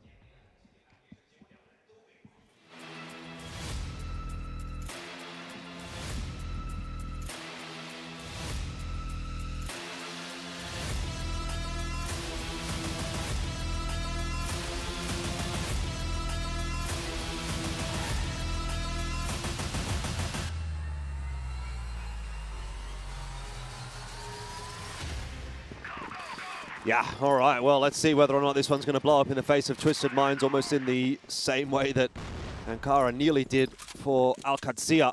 Oh, Ankara quickly out the gates. Qadsiah trying to move with purpose at the start of this map, it seems. They're going to get straight into Wood, and they do delete Mouse, who was having a bit of a struggle on this map yesterday or the other day for Twisted Minds up against Stallions, and see if that continues. Carrot with a nice shot. Fei kind of just going floating down the stairs alone, but MG catches an unprepared Carrot and into the A site. Qadsiah will go. Action's pretty low, but a decent nade. Dachi trying to get in behind. It should be fine for Qadsiah. You've got a real mean stack towards those stairs. In all fairness, there's only one in this direction. It's a nice flash as well from Dachi. XVNC and MG, but already you should be fine here. First shot is good. Oh, Silver with the support for 2. Nice shutdown towards stairs. They've focused all their attention over there on that flank, and it's a good hold from them. Qadsiah start well, and it's a much more confident round from the Brazilians. We didn't get loads of them, if we're going to be frank. There was not a lot of, like, really clean, really nice rounds out from them in that first map, but that one's a lot better. A simple take down towards the A site. You get the bomb down very quickly, and you set yourself up in a post-plant, which was, well, nothing really for Twisted Minds to work with in terms of a retake. That's a lot more like it. That's a lot better. Yep. And this is, again, where you continue this worry. Like, it is a kind of that question that now starts to loom a little bit of, like, is this actually now Qadsiah finally warmed up and playing to the level that they should be? Oh, early days to be making a statement like that after just the one round, but I hope so. Twisted Minds are going to offer some kind of response here to what Qadsiah did in the previous round. That's just not quite clean enough from Bokku. A bit of a spray down. Misses most of his shots under Fei, and he'll be punished for it. So opening duel goes the way of Qadsiah to start the map off. You might be onto something here, Nao, that Qadsiah, I have to say, already kind of look a little bit more comfortable on Subbase right now than they did on Ankara, which is weird to say, but here's what it is. Creep their way in to the A site once again. Going to test Kimbum this time. He is the sole defender. Just going to try and dump some util to delay. That has not worked out. The fight comes through. Fei, a man possessed in this round. He's found himself 2 entries, and he's going to grab a 3rd. Oh, wow. Okay. Well, Qadsiah coming online.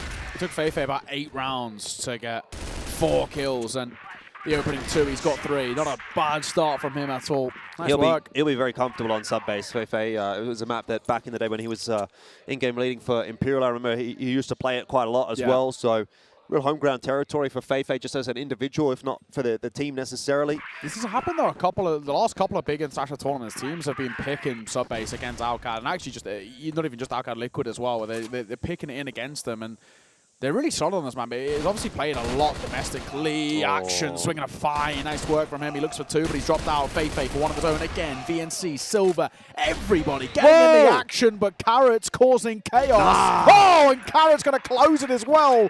What a round from the sniper. Twisted Minds needed a hero. Oh my God, do they get it? I can't believe MG decides that he wants to repeat that same angle after he knows that he's already been spotted there.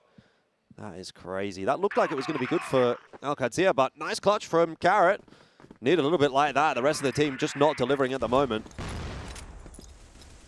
So we'll take some of the wind out of the sails of Qadsiah here. Feifei.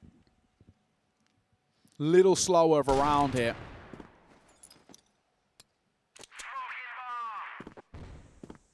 Shall see. Carrot, I wonder whether he goes into vents. In all fairness, or is he just going to stick around on the edge? It looks like for now, just sticking around. Much slower round though here from Alcad. Not extremely slow though. I mean, they're already starting to kind of explore wood,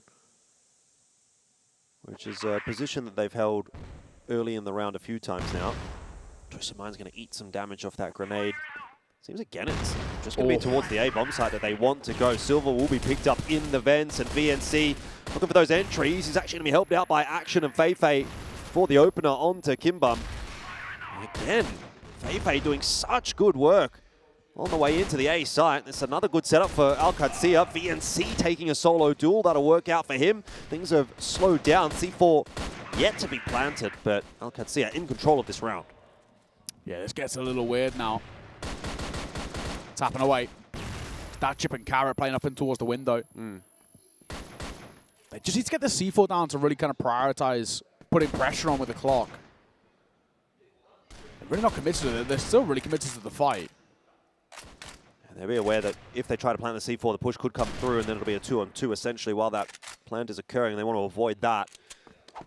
With that kill, that is going to be secured. Feifei gets it done. So a solid response from Qadsiah, who took a bit of a tumble in the last round. This was a really nice clutch from Carrot. He's hit pretty much everything. Beautiful shot onto Feifei, and then MG, I can't believe he goes for that peak. 4K from Carrot, nice stuff, but not enough so far for Twisted Minds to really put many numbers on the board. 3-1 the score. Nice swing. VNC continues to be a threat. Obviously had a fantastic previous map, and only looks for more. Bokyu with the support of Carrot, though, causing problems. Pistol pulled out as VNC continues his reign of terror, but with the support of Mao's, Kimbom, and Co, they'll close things down back into 2 vs 2, but the C4 planted much earlier here. Fast plant, isn't it? Yeah. And I'm liking this. A lot more onus in these rounds by Qadsiah. I agree. They look like a team that's out here to play rather than on Ankara. They were kind of just a bit fumbling tentative. about, yeah. There's a lot more proactivity from Qadsiah, and it's working out really nicely. MG dispatches of Kimbum, who obviously gets that information from Mouse. VNC should have spotted him out. MG's going to have to turn around now. That's a playtime. Nice play duel the clock for Mouse. It's planted for you. Oh, MG, he's over-peaked the angle, and he's going to... He's got time. Just it's let close, it slip, I think. Actually. Oh, he might have taken a little bit too long here. Mouse thinks he's got it. I think he's just got it. Yeah. MG, you just got to stay in heaven there. You've literally just got to pump the brakes. Timeout for Twisted Minds. They're maybe not feeling the pressure as much as they were early on Ankara, where they went down 0-2 initially, but still have some cause for concern. Probably a cleaner 2v1 in there for Qadsiah. Could have got them another round here. Would be a 4-1 lead. Was not converted. But, I mean, it's still... I think, you know, what we were talking about during that round, a bit more of a proactive play coming through here from Qadsiah. Has been a positive approach. A bit more confident from them. It is looking better.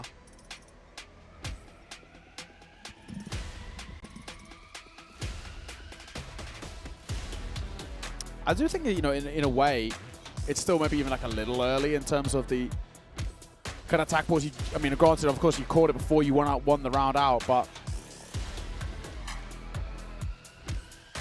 this one still feels like it's progressing a little bit. It's hard to get an understanding, and Alcad, I think, actually might benefit themselves from that timeout. An opportunity for them to have a bit of a discussion, especially with the rounds they've let slip through.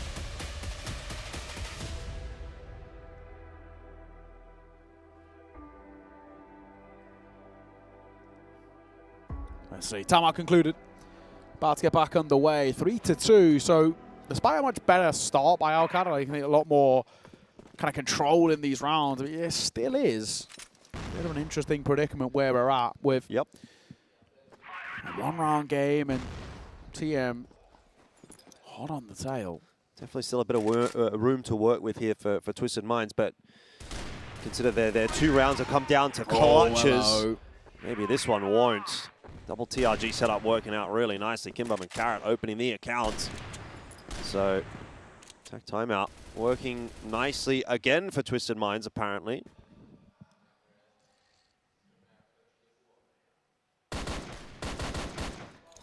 Tapping away Kimbum in a bit of... under a bit of pressure. How has Carrot got away with that? How?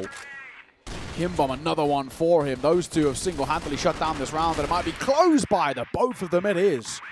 3 for Kimbum, 2 for Carrot, and a much more convincing round from Twisted Minds. That's one of the best ones we've seen from them at this tournament. Yeah, not much you can really do about that round, though, as Qadsiah, when you lose 2 players off the gate. Yeah.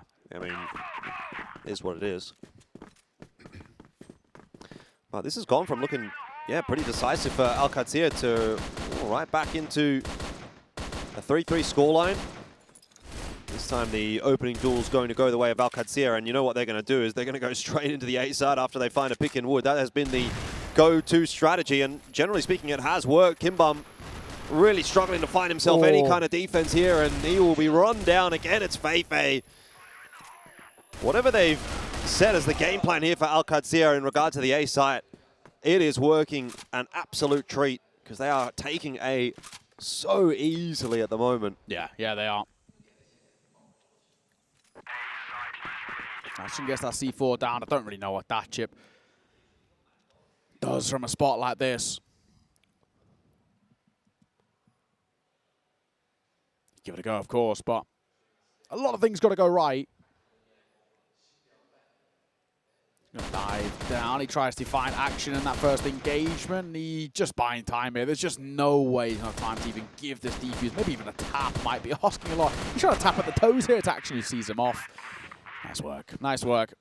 Only a couple of casualties. You can't really complain too much about that for Arcad. Wishful thinking, really.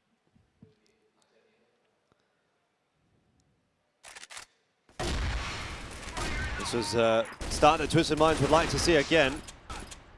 Might be easier said than done.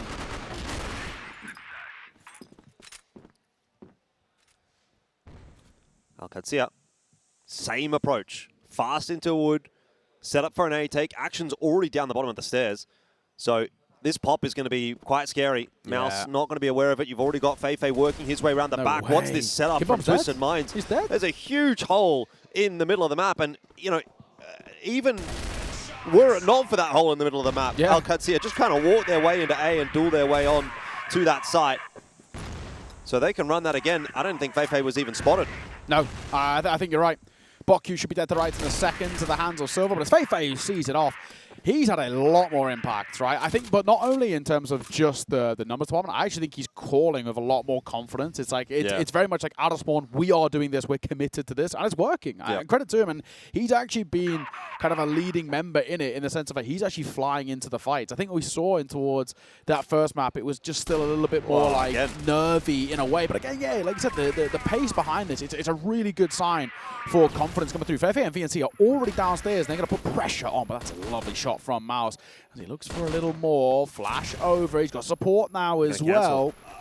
Yeah, and that's the first time they've cancelled as well, by the way. So Datchip just getting caught in transition by MG on the backside. Twisted Minds just reading into the fact that they're just going to keep hitting A and you know, a little bit of a bamboozle from Qadsiah. Good conditioning. So this round will definitely slow down. Qadsiah would love to get themselves a 6. That'll put them in a pretty solid spot heading into halftime. It's still not going to be a bad map for Twisted Minds, though. It is a BL-sided map, so I won't feel too bad about 3. It's going to be workable on either side. Okay, back in. The test on towards Carrot. Oh, he spotted the shoulder. Not 100% sure if Feifei actually spotted him, but just over a minute to work with. And it's MG. He's going to find another. 2 kills from him in this round. He's also had a lot more impact as well, right? We kind of spoke about how he was just kind of underwhelming in towards the first map. This is looking a lot better. And by that count, so Qadsiah have found 3 kills off the back of it now in a 2 versus 4. And a difficult one to let slip. Kimbom under pressure, gets 1. Looks for 2. Feifei needs support here. MG, you got to get down! MG took way too long to support. Yeah. C4 collected. 1 versus 1. Sniper versus sniper. Where's he going to go, though?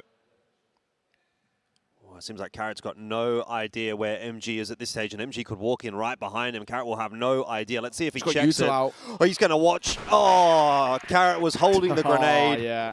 And it looks like he's pretty unhappy. I don't know if there was a call there maybe from a teammate, because he was looking at a teammate right before that moment. I reckon someone said, hold the nade. He's going to plan A. And he did not. Yeah, that's a bit of a tilter. 6 first kills, 6 rounds for our Cats. A lot better. Not one of the stats that we want. A dive in towards server room will cost that chip a lot of HP, but he's still alive. But now, oh my god, this is so janky. VNC for 2. Nice work from him. Oh, bad time as well for Carrot to uncock the sniper. Yeah, he's been spotted out by Action. Not going to be any more commitment from Qadsiah. They'll go scrambling back to safety. They know that they're flanking them as well now, so they have to be so careful of behind as they're moving forward, which is the worst place to be. Twisted Mind's going to run right into the stack of Qadsiah once again. And that is way too easy of a start on the GR side. This is a bit more like it. Qadsiah starting to finally come alive. And some worried-looking faces for Twisted Minds. Yeah. Not a position you want to be in, really, for Twisted Minds. This is their map pick as well, remember. They have 4 rounds in the hole. Real difficult predicament. And alive. MG on that pixel peak, just trying to catch somebody on the cross. Feels unlikely, really. Might actually be more of an information play more than anything. I like what we're seeing there from Qadsiah, across both halves. Just a lot more confidence in terms of the calling and the playstyle behind it. Super fun to watch. Swing and a find. VNC will get 1. Carrot under pressure, but he's still alive. Lucky man. Not for long. Not for long, yeah. The nade should see him off. Yes, yes it does. Nice work. Again, that's such a confident collapse in towards mid doors. Much, much better from Qadsiah. First time this tournament, we've seen them play to like a really quite solid level. Even that previous map, of course, we've already spoke at length about how it was, and this is a lot better, a lot more like it, a lot more like a side that were grand finalists 12 months ago. Seems like Twisted Minds are all out of ideas, you know. Qadsiah have just turned it on, and they're just dictating this game now, and Twisted Minds are kind of just here as part of the furniture. Qadsiah walking all over them. Kimbom at least able to win himself a duel on a VNC, but as he's trying to escape, he'll be picked up on the way out. So another one for Qadsiah, and the culmination of sub-base coming together pretty quickly now. 8-3. A bit more what we were expecting out of that first map. Qadsiah took a while. You know, they had that warm-up map, I suppose, but now coming online and causing real problems for Twisted Minds. Another aggressive move from Qadsiah into Machine Room. Kimbom, he spotted out VNC. Oh. That's a unfortunate overlook from him. Kills happening elsewhere on the map as well. Twisted Minds trying to fight fire with fire. Oh, sharp Carrot. Just a pop shot to catch Silver. Action MG left with it all to do. I mean, everyone was going to do it. You would kind of look towards these two, statistically the highest rated performers for Alcad, who are on a 2v4 turn 2 versus 3. Action's down towards the A side as well. MG might be a little slow on the rotation, but if Action get 1 and stay alive, buy some time, maybe a second as well. He's spotted on the shoulder, gets the first, but only. Quick trade from Kimbom is good. And it's all on MG in a 1 versus 2. He's pulled off miracle rounds before for this side, but We need something heroic here. Looks like a dive downstairs is going to be the play. It's Kara on the site. Kimbom a little further away at range. He's spotted him out. He misses the shot, but of course now makes his presence known as he flies around the corner with the pistol in tow. TRG gonna hit the shot. MG's giving them life in this round. He misses the shot towards Kimbom. Second time of asking, he's looking for a hopeful headshot. As time ticks on this C4, he's got to get up close and personal. He's trying to find the taps, and Kimbom's doing the right thing of buying time, and he wins the round. That's a lot better. It still gets a bit too close for comfort for Twisted Minds, doesn't it? When you're down 8-4, you know, you want these rounds to come together cleanly. That was anything but. Qadsiah back into the swing of things. Let's see what they do. Try and close this map of sub-base out. Bokute 1-11. Datchip 2-11. Couple of very notable names missing on the side of Twisted Minds, and not going to be able to start this round off and make it any easier for his squad. He goes down early. MG, probably the easiest kill he's had all series.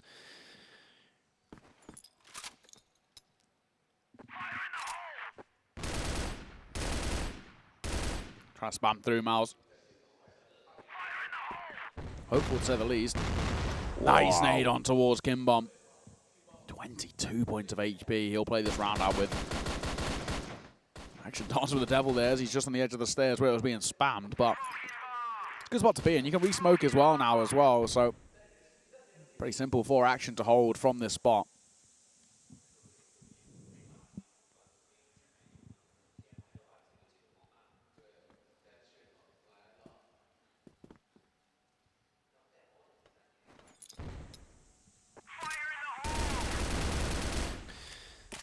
Everything slows down now. After Twisted Minds lose that opening player, lose a lot of HP on Kimbom. They're not confident about pushing their way forward. That's playing into Qadsiah's hands. They know that they don't really have to do anything. Just let Twisted Minds come to them and trade it down effectively, and they'll be fine for the 9th. C4's transitioning its way back across to Wood, which will indicate that Twisted Minds probably want to go toward A here. Maybe mid to B, but yeah, it looks more likely to be an A split at this stage, and you've got 3 members ready to defend. Silver in a good position, gets taken down quickly, and Feifei, a bit of a whiff from him. Now it's on to VNC. Oh dear, whiffs all around for Qadsiah. VNC can't hold on. It was the perfect setup for Qadsiah, but they just missed all their shots. Yeah, still a lot of damage has been dealt. I'm not going to completely count them out just yet, but you're right. I felt like a real easy one to kind of set yourself up into, and look where you're at now. They're going to call for a timeout following this round. Let's see if they can convert it before they go in towards that conversation. Barrel spotted. Barrel spotted. Action waits for the swing. There it is. That's a find. Kimbom's low. Was the right gun for it, though, and Kimbom makes it sing loud as he finds that shot. Diving down, he's still trying to find another one as his Bokute out range who gets dinked, but it's not enough. Kimbom and Bokute will close, and shouldn't have been letting that one slip, so then it makes this time out it's a good one to call, really, for Qadsiah. They're losing a bit of a grip on this map now. Yeah, that was a bit of a disappointing one for Qadsiah. It felt, you know, you freeze frame that round and you play it out 10 times, and Qadsiah probably win it 8 or 9 times out of 10 just with the position that they had. Yeah. 5 on 4, 3 players stacked towards A. Perfect crossfire up in control room, but just miss your shots, and that's unfortunately not going to be enough at this level of competition. So Twisted Minds survive another up to 5. It's still not a hugely threatening position for Qadsiah to find themselves in, but yeah, it's starting to get a bit, you know, what's going on here? They picked up 2 rounds in a row. Let's have a chat, try and lock it in before it gets too outrageous. Yeah, still got enough breathing room where they shouldn't be feeling that pressured, but you are right. I think it's, you know, it's one of those things as well. It's a real benefit being able to kind of close out a map quite comfortably in a way, right? It's that big confidence booster, which Alcad, I think, are still looking for. They still need a confidence booster for this tournament if they are to try and make a bit of a deep run. Either way, timeout all but concluded. About to get back on the way. 8-5, 3 rounds ahead, 2 rounds away on their opponent's map pick. It's not exactly a terrible spot to be in for the Brazilians, but I can tell that their strong grasp on this map is slipping, and they want to make sure that they regain a little bit of a foothold in it.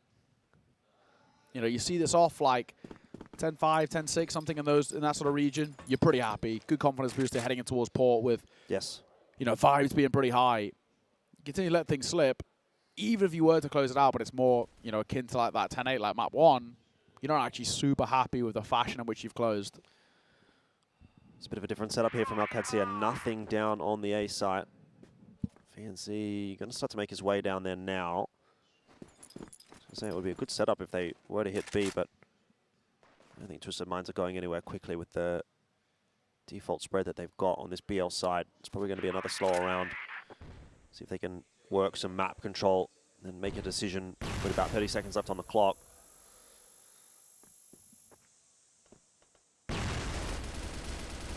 Make them through. Nothing to be done with it. Action. Just got to play on this left-hand side of the box. The box itself very normally spammed. Boku makes a dive in, and he will get one, but Feifei quick on the trade. And they've cancelled this initial, what looked like it was going to be a locker pop to maybe even just head back towards the A side. They're not actually really down there, though. It's not got loads of information. It looks like it might just be a full reset with a minute left to work with. 2 players dedicated to the A site. You've got to be starting to do something with that, and that's why they're pushing their way upstairs here. BNC having a look. Oh. Almost gets himself 2. This is really cheeky from Feifei. Waiting patiently. He's allowed them out onto the A site. Now he's going to drop the C4 carrier, or he's going to look for a couple of kills. Oh, no. Silver went down too soon. Yes, he did.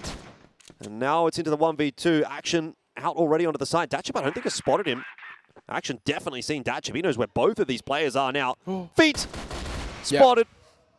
Yep. Datchip will fall. He was aware that Mouse got off of the side. He's not sure exactly if he went up the stairs or if he's tucked himself into the pocket here. He could stick it, you're right. He's just going to tap it and see if he can draw out the peak from Mouse, which will be successful. Well played from Action. The information was everything. Knowledge is power, as they say. Could have been done cleaner by Qadsiah if Feifei would have waited a little bit longer. Or maybe Silver didn't go down as early as he did. Yeah. But either way, they get to 9. Yeah, that was really very nearly a big fumble on what was initially a kind of a good idea. Yeah. 95 map point. Nazak come through as well. Pretty ineffective as Feifei actually got already through. So server room control is taken. Could just drop a deep smoke. Oh my god, Boku's actually down already. They've been, you know, credit to them. They're not exactly playing slow, Twisted Minds. They're so happy to fight. That comes over, just doesn't do anything, though, to affect MG. And Boku takes damage, dips back.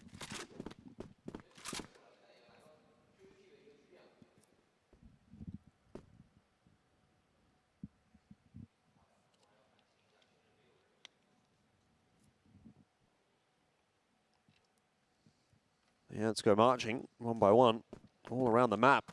Not an easy stack, this. All right, Qadsiah have got themselves in a good position to close this map out, haven't they? Action opening it. MG another. And Mouse will probably fall to that grenade. So 5 on 2 is where Twisted Minds find themselves. The only silver lining is Kimbum has slipped the needle, but it's not quite going to happen here for Carrot, as it's an easy finish in the end for Qadsiah. 10-5 on map 2.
a much more convincing map there from Qadsiah, 10-5.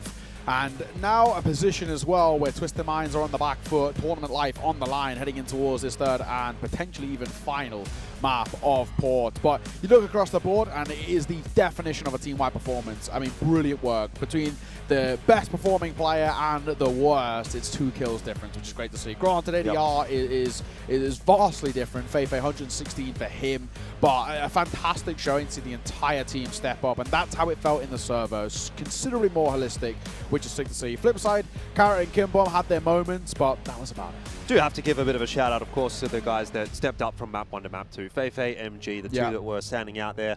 Of course, on sub base, set MVP will go the way of Feifei. I think in particular on the BL side, he was really having that impact. Yes, you talked about his calling, but I think also the entry fragging, especially on the A site, was unreal from Feifei. There was a number of rounds where he was able to get into that A site with a multi-frag, 2 or 3 kills even, take all that space, and he did it quickly as well. There was no messing about. So much more Qadsiah looking map, if that makes sense. We didn't really get to see what we wanted from them on Ankara.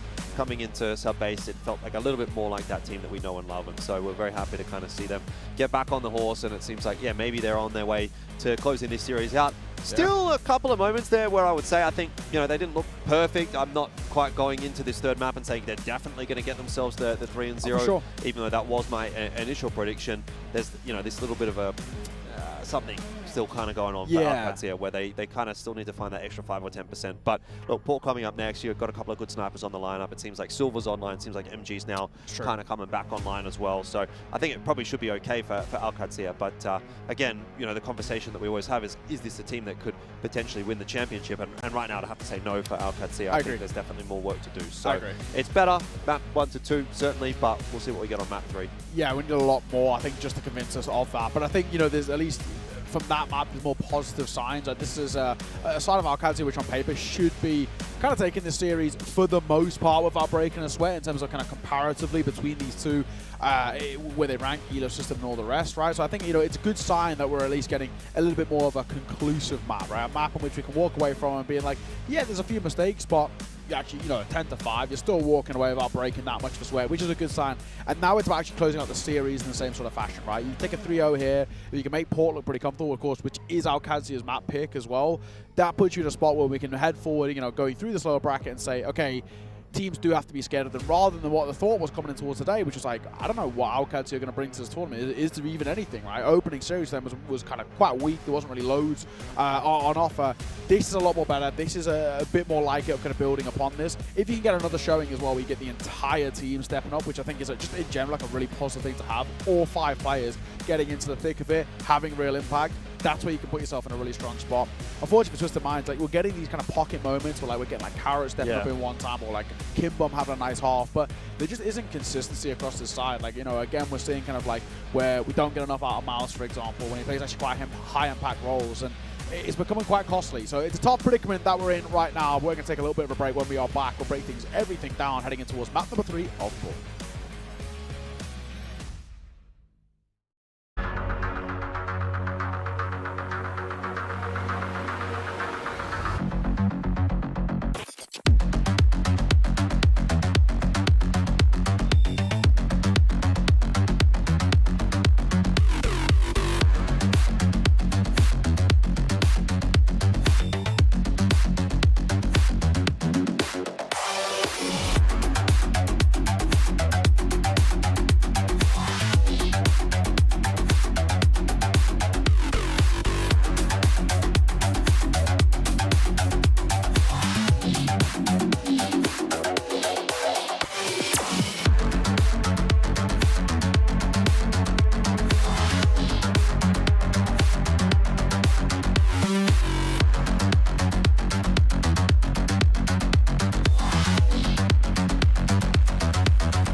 we're going to be heading in towards map number 3 in just a moment. It's Port. And the pick of Qadsiah, an interesting time, Elfish Guy, because I think gradually we're seeing Qadsiah warm up in towards this series, where on the flip side for Twisted Minds, running out of ideas, which is not a good sign. There wasn't really many already to begin. Yeah. I mean, look, I'm definitely a little bit concerned about how this one is going to play out for Twisted Minds. Looks like they are going to get the start, though, on the GR side at the very least, so that will be something that does help them out. It is a bit more of a favorable side on that map. You know, you get that double sniper setup going, which is something that Twisted Minds have been happy to kind of lean into. Maybe there's still a little bit of a world where they can put something together on this one. But yeah, I feel like Qadsiah have like finally kind of got their mojo a little bit back here, and they're going to start to clean this one up pretty comfortably and start to focus on what that rest of that playoffs run is going to look like. I mean, it does get dramatically more difficult from here, even like, you know, even if there's an upset later on today from Gaimin potentially over XROCK, you'll obviously still have to play Gaimin, and then at some point, you know, there'll be another team that gets knocked down from the upper bracket, which is going to be a tough ask. The Filipino teams are looking good, the Chinese teams are looking pretty good. So it's a long road ahead for Qadsiah. You know, you were quite happy to see them, I guess, in a sense, down into that lower bracket, saying that's going to give them some reps leading into the latter stages of this tournament. But it, first of all, is about making it to the latter stages of the tournament, which is going to be a real threat for Qadsiah, especially if this is the level of play that they're going to bring. I mean, it's not bad, it's not terrible, and it's certainly going to be enough to get over Twisted Minds, but I don't know that right now what we're seeing from Qadsiah is going to be enough to say, yeah, they're going to make it to the final. Yes, yeah, absolutely. I mean, we're looking at now, again, I think with this lower bracket thing comes through for me, it's just off the back of, like, I just think this side need as many games as possible to warm up, right? They need to get the absolute most out of this just to really kind of feel as comfortable if they're going to make it in towards the later stages. I think they're a side that do benefit from playing in the groups, benefit from having a couple of easier teams to warm up in towards the tournament with, kind of brush off of all of the things about kind of playing on a stage in a new environment and all the rest. Preparation stages now just underway as we will be momentarily heading in towards map number 3. It is Poor, and it's a map in which it should lean in towards a lot of the good things for the likes of Qadsiah. We're looking at that double sniper setup in particular as well, with MG and Silver, both of which can have a lot of prevalency into a map like this. But even again, small things like, can we get Action playing back to a bit of his best? Can we get VNC very similar towards what we saw in map number 1? Can we get Feifei really aggro as well when he's on kind of that BL side, and can he get into kind of the thick of it in a sense, how he likes to, kind of calling around himself, calling around the information that he can gain. If all of these things start to take into place, they should be able to brush aside this Twisted Minds roster, who find themselves now one map away from elimination here in Chengdu. Yeah, what I'm going to be looking for is to see Qadsiah come out the gates again on this BL side with the same kind of confidence that they did on Subbase. I think immediately the first couple of rounds we saw on Subbase, we saw a different look from Qadsiah there. We'll see if they bring that same level of intensity here onto Port as well. Could be the final map of Twisted Minds in the event as well. Let's find out.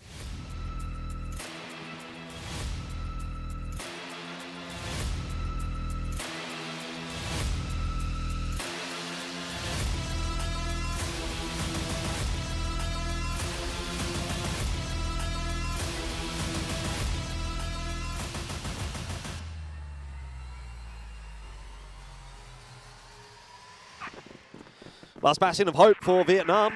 Twisted Minds with potentially only one more map to play here at CFS 2025. That would be a shock exit, I think, for the Vietnamese region, just in general, to see all three of their teams go winless in this event. But that's exactly what Qadsiah are going to try and achieve today. Datship, aggressive positioning to start things off on the GR side, has picked up the opener onto VNC. Could be a bit of a spanner in the works there for Qadsiah. Action was holding. Looked like there was going to be a bit of a dive up there by Datship. He's still kind of tempted by it. Yeah, he is. He goes with the flash, but it just doesn't affect Feifei. Mark's going to find him on his own. Down goes Action. Silver still potentially trying to catch rotations, and he will. Will they get this play on the side? They know about Kara, who just has to be dead to rights now as well. Silver playing up on the site itself. He's going to fall to Kara behind. They knew Kara was there. And Silver's attention just not at all focused on getting the guy in front. Carrot's tagged 2 now with Feifei and MG both being legged. Where are they going to go? If they call B and they go straight B right here, they're actually going to plan, and they probably do it before Twisted Minds rotate back across. They've obviously got to take a bit of time to clear out A long. So this full send from Feifei into B timing-wise, is actually going to work out Yeah, really perfect. nicely. MG also watching for the cross. Will just miss that shot, but delays enough that does allow Feifei to get the plant down. And I'm a bit surprised that Feifei doesn't back off for the site here. He's just going to get rushed down and leave it on the shoulders of MG, who has been spotted out. So They knew he was isolated. should be a pretty easy win in the end there for Twisted Minds. Would have kind of liked to see Feifei change his position up a little bit more there maybe and force Twisted Minds to spend a bit more time hunting for him. Yes, yeah. Not the case though, and so Twisted Minds start their campaign here on Port with a round on the GR side. It's good. It's one of those situations where, you know, the way that they played that for Alcad, it's not terrible in a sense, and when it works, it looks really clean, but a couple of things have got to go right. I think in particular, you know, MG, if you're going to play all the way back towards spawn, catching the cross to mid, you've actually just got to hit a shot, right? The fact that he misses, they know that they can play 1v2 on the site, Yes. and that's where Feifei falls flat. They're also kind of both so low, too. Wow. Same move again by Datchip. Didn't work out last round, doesn't work out this round. It's Feifei who kills him both times. Yeah, and unfortunately for him this time, he doesn't even get the opening pick, which he did onto VNC previously. A little bit too one-dimensional there from Twisted Minds. Now the pressure in onto that A side is going to start to mount. Carrot again traded down by Feifei, who seems like he's going to continue to have an impact in these rounds. And this one looking much, much better for Qadsiah. 4-on-2 with the plant down. Twisted Minds looking to recover. It'll be Kimbum and Bokcute that will lead that charge. Action up close and personal though. We'll take Bokcute out of the equation. Kimbum not too good at math either as he gets taken down by Action as well. 1-1 is the score. Yeah, much, much better from Qadsiah. I think, you know, that round it looked like it has a lot more onus behind it. And again, probably a little bit damning when we see this Twisted Mind side when they can just kind of fall quite flat just due to a little bit of mid-aggression. It's something so simple by Alcad, but so effective there as well. That chip again, he's so aggressive. 3 rounds in a row, which he just flies into the fight, and all 3 in which he loses very quickly. Maybe time for a bit of a change-up from him in terms of how aggressive he wants to get, because it's obviously not working. We have more re-aggression here from Twisted Minds. They're going to hold forward in Warehouse. Just enough to get the smoke down. Kimbum, oh, disregarded. He's going to get himself a 1. Should not get more than that, but he does as Feifei misses a few shots. Luckily, Action is there to recover it. He's got himself the double. Instantly, Qadsiah, though, calling the cancel. We're back into another 2-on-2. Let's see if MG just sets himself up in mid to watch the cross again. Looks like he's going to be on his merry way over to A. This is an interesting play from Qadsiah. They're going to split. Splitting up, yeah. Action maybe has a read. He feels like his spider sense is tingling. He can make a play here low on HP. Pick off 1 maybe. Or MG can do just that onto Mouse. Has Carrot been spotted out? Oh, well, now he has. So it's MG versus Carrot, the 2 key players for this matchup, as we saw at the start of the day on the graphic, and also the 2 snipers. Carrot's gambled wrong. For now. MG's got to get the plant quick though, right? Yeah, he does. He does. Oh, unless he goes around the world to A. Oh, he's going to go around the world to A. They're like, it's working, but they're like overthinking these situations massively. Oh my God, MG, look at this.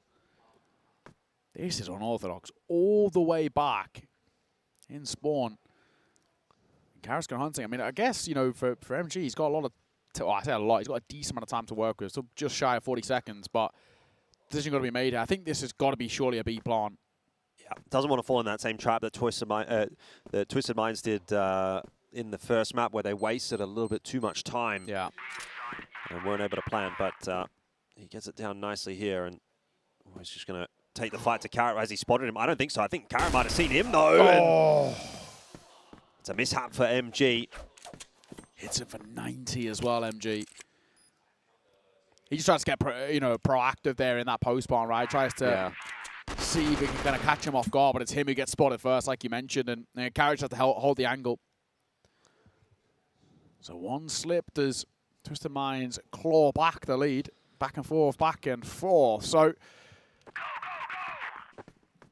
Alcad side, not looking super, super clean just yet. I mean, granted, like, you know, it's one of those kind of coin flip rounds, which is a 50-50. It just doesn't go their way, but it's just not the most convincing thing just yet. What a bad time to play anti-flash there for action. Yeah. Very rough indeed. I kind of got to realize this is now 4 rounds in a row where Twisted Minds are unbelievably aggressive out the gates. They actually need to just pump the brakes out of spawn and just hold and wait. The aggression's coming to them. Yeah, which is not going to be something that's too unorthodox for Qadsiah. Yeah. So it should be a pretty easy adaptation to make.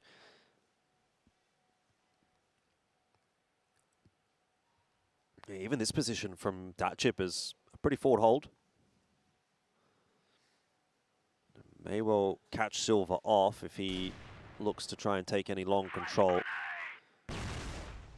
Flash up for VNC and Feifei to clear out their position. Now that that's been done, Feifei on his bike elsewhere. VNC's holding on to the C4, so this has to end up being an A play. You don't leave him there if you're not going to go A. Yeah, it's true. He's carrots at range in a really difficult angle to clear. And also just, you know, really difficult to spam as well because the break's in front of him. That chip's going for an information play down the bottom of long. He's not going to see anything. Yeah. Oh, he'll catch Silver. He keeps going. Nice work. Nice work. But again, VNC is still set up with the C4. You think you're going to go back over to A with that kill. Qadsiah still not sure exactly where they want to end here, but now that Carrot's been spotted on that cross. Ooh, if he would have gone down to VNC, that would have been the difference maker. Grenade over the top should finish him off in the end. Feifei pulls it back one more, but this is a really tough round to win. Feifei's going to have a hard time crossing it. MG is just out in the middle of nowhere. Way. I mean, what is happening in this round? You've got an individual fight happening over at A. MG still floating around mid. Going to pull the rotation into B. Bokyut's on his way. If MG hits this shot, then all will be forgiven. But he is playing a little bit too baity of a style for my liking, and he's not been able to get the kill on the Bokyut. Now it's all on the shoulders of Feifei with 10 seconds left. Don't like that round at all from Qadsiah. No, I'm with you. That was really, really, really janky. Like, they're just hoping that they're given a lot of advantages, sort of a nothing. And for Twisted Minds, granted, they did kind of give up a few of them, but just not good enough from Qadsiah. They've got to be a lot cleaner than that. 3-1. Twisted Minds starting pretty well, to be fair. It's a nice bit of a gap that they've got to kind of work with. And I don't know, I worry. It looks like they're going to be calling a timeout at the end of this round. The Qadsiah side. Question is, will they be going into at least a little bit of respite and getting a second? VNC's gone very cold. Yes. Both MG and Silva not really delivering either. Your snipers need to deliver on a map like Port.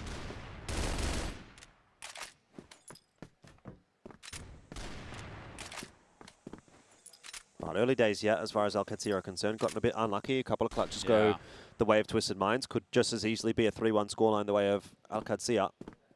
I don't know that they'll read too much into it. Carrot under a lot of pressure here. VNC still can't get anything going. A double kill for Carrot in a position like that feels a little bit illegal. The trades do come through. Flash over the top into B. They're going to try and, I was going to say scale their way into B, but in fact, Qadsiah calling the cancel. Once again, they're going to try and toy with the rotations, which honestly hasn't really worked out for them in this map thus far. Yeah, it's true. How has Carrot got away with a second? The first I can kind of give. Slightly unorthodox to be playing it open like that, but under a minute, and again, real opposite to what we saw in towards a sub base. A lot of these calls don't seem super conclusive or super clean. Kimbum, not exactly the healthiest. He could be caught in transition. He needs to be very, very careful. He's going to talk. He's in trouble and he'll go down. That was expected. Makes matters worse because of how low he was as well. Just so easy to wallbang through that box. Actually going to get on towards the site. Flash avoided it. Silver gets one more as well. So this one looks like it should be all but settled, and it is. Mouse, a consolation before they fall, but it's a second on the board for our Qadsiah. Even still, as we head in towards this timeout, really inside I've got quite a lot to talk about, to be honest, because it's far from conclusive so far in this first half. Yeah, I mean, just need to be doing a bit of a better job of crossing the T's and dotting the I's, don't they? I think the overall approach is not necessarily too bad, but timings are a bit off, missing their shots a little bit here and there. The entries haven't really been as clean as what they were on sub-base, that's for sure. So they're not far off of it. Maybe this timeout will be that opportunity to fix that in due time. Yeah, it's true. It still feels pretty calm in terms of the conversations by Alcad. Just Feifei needs to reassure a couple of things. And again, I think he probably needs to try and now put his hero star kind of players into a little bit more of a proactive position. Just got to warm them up before that second half. But you know, if you're Alcad, if you can get, you know, even like a worst case scenario, if you can get like 4 rounds worst case in this first half, it's actually more than doable. Yeah. Especially because we've already kind of built up this narrative about having those double snipers, both of which have actually a pretty decent, at least a decent previous map.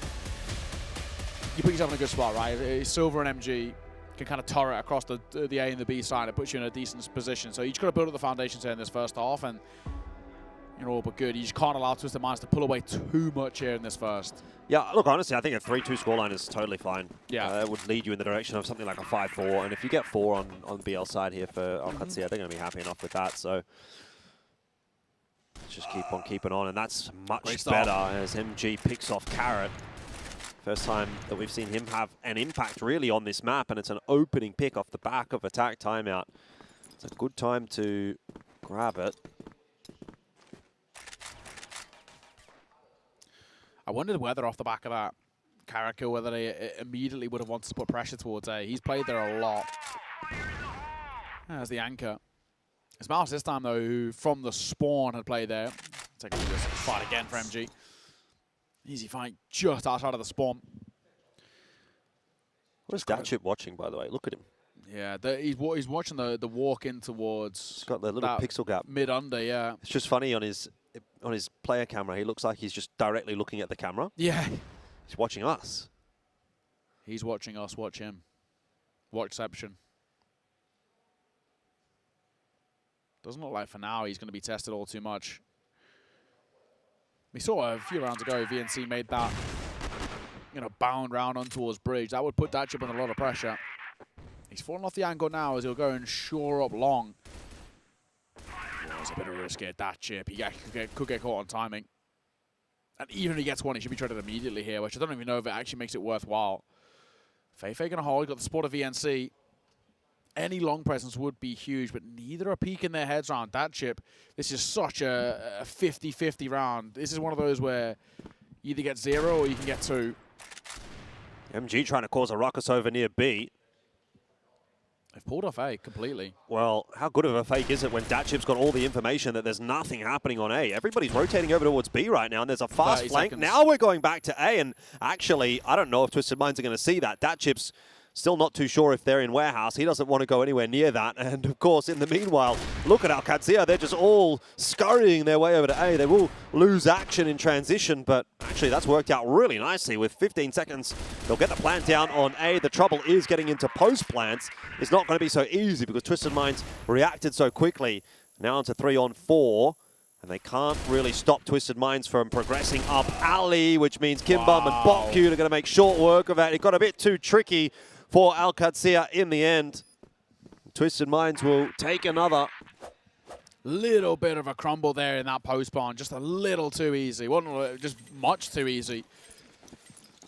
And not exactly the round you want for Alcad off the back of, you just had a minute to talk, discuss what you actually want to do, decipher how you want to break down this defense, and that's the round you put up. Very indecisive, inconclusive, and very panicked right down towards the end, and then way too easy to be dismantled as well.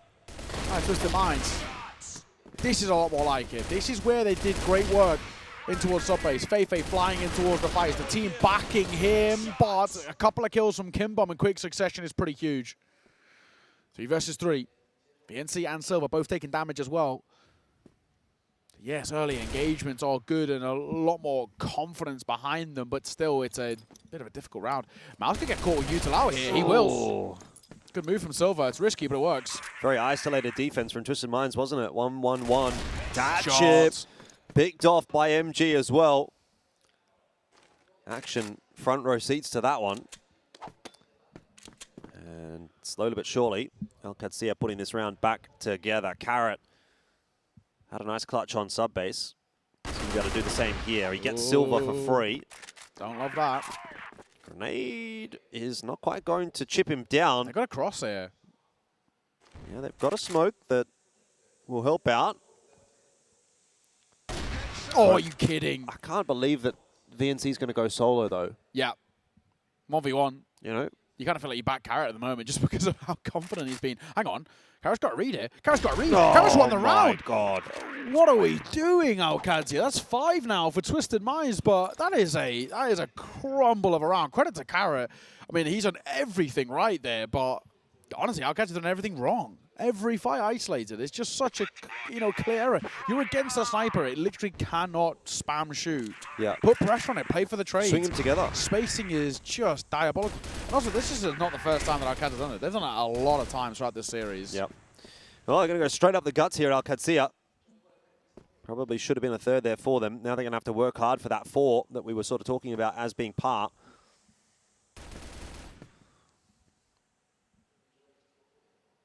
A little bit lacking this BL side now. Mm-hmm.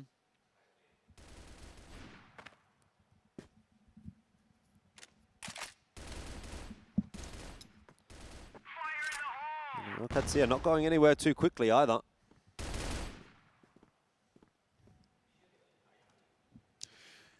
Yeah, they're far from convincing so far, Qadsiah. It's interesting, the 2 maps they picked into have been their weakest, and the one they didn't is actually where they looked like they had a lot more control, understanding, confidence in the calling and the playstyle. Kimbum, opener. It's action. The big man, the rifler. Who goes down? Such an important one to find, but a quick double swing as Feifei and MG will combine a smoke down as well to try and keep Carrot at bay. Bombs and B. diving out, Silver going to cause a problem. Blockcube doesn't know where to look. He deals a lot of damage, but there's just too many bodies to find. Nade will come around the corner. That could soften up that chip a little bit, and it does. Flash will come over as well to keep him at bay. Behind that C4 going down, 2 versus 4, and this is looking a lot better, and they are dumping the util belts to deny these rotations. This is more like it for our Qadsiah. Yeah, all that util getting dumped over the top. That chip, he had his eyebrows raised. Now he's locked in.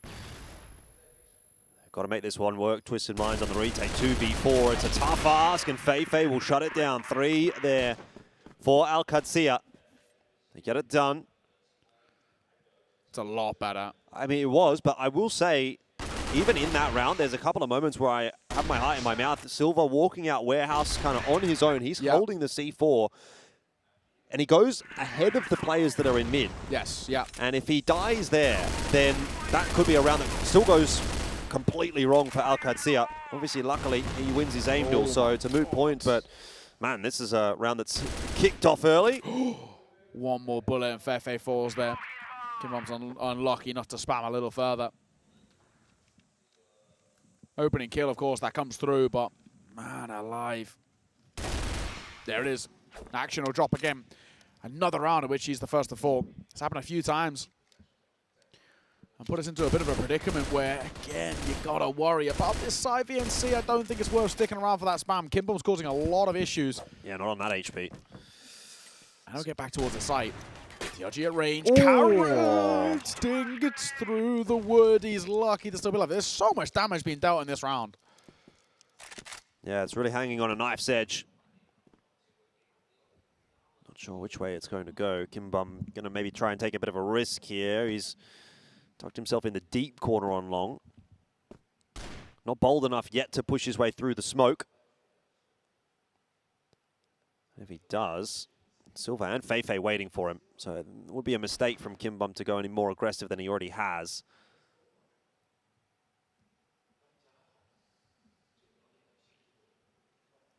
Silver seems pretty prepared for the possibility that he's on that corner. I don't know if he's going to hard clear it. Not in time. Easy trade, though, for Feifei. Push coming out on the B site right now. MG needs to hit this shot, and he will. Back to the 2-on-2. MG looks to try and take some space. Carrot deleted. Big kill from MG. C4 can now transition in and backfill onto the B site. Mouse is not quite going to get there in time to cut Feifei off, though it was close. They're pretty concerned about the push coming from GR Spawn, but have to be aware of Warehouse, and it seems like they are not interested. Now MG turns around, and now he spots him out. Big round finally from MG. He has been a real non-factor in this series so far, but that's a huge round for him to come up with. Especially this map. He's actually just got 4 kills in the last 2 rounds there as well. It's a lot better from him, finally. 3 rounds for Alcad, 5 first kills though. So again, another situation. This happened across 2 maps where we get an opening kill and it's not enough. Really, really still unconvincing from this Alcad side, but I'm not going to completely discount them just yet. If you can get a strong start in towards this half, there might be life still left in them. Yep. Action. Tied up immediately, and I can start being convinced once again. Oh, he self-boosted himself up.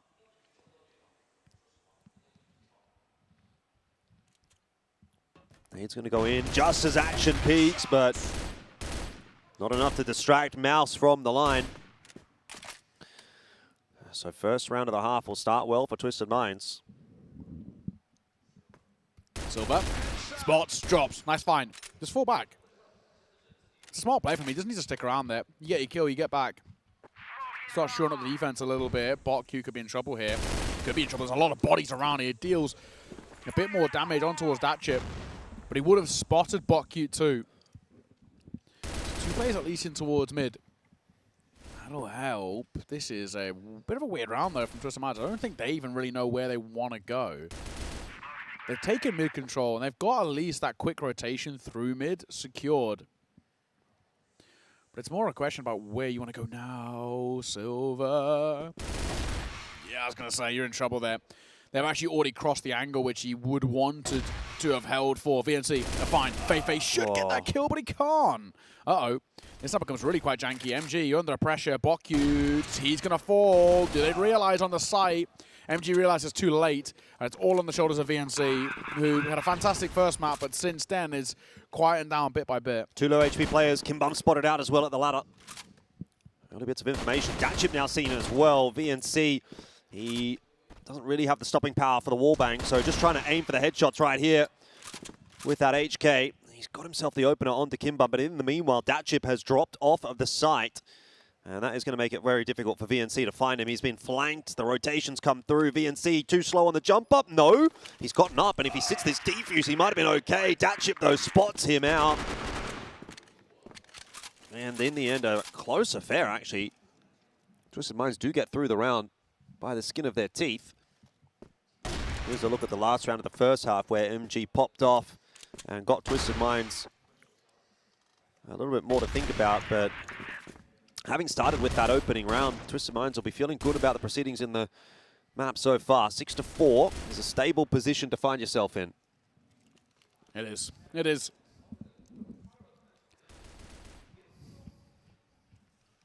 So, 2-round buffer. MG, close, but no cigar. He comes over. He's going to be forced to the angle a little bit with that flash as well. Where to from here? I mean, Twisted Minds' initial plan was take a bit of a long control and then start trying to scale. Oh, action. It's a nice move, don't get me wrong. He really should have got the kill the first time of asking, but the nade will do the job nonetheless. So, guess you can't be too annoyed. Opening kill is huge.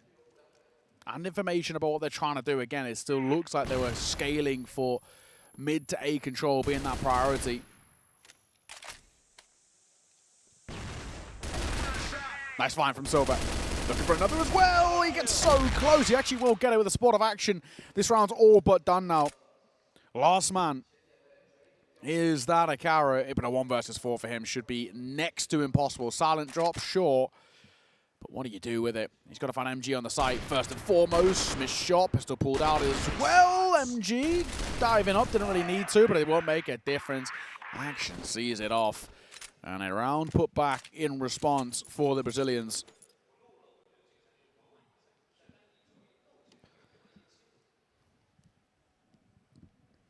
VNC still We need more from him. 36.2 ADR. Yeah. And that is why Qadsiah are finding it a little bit difficult to get through this map.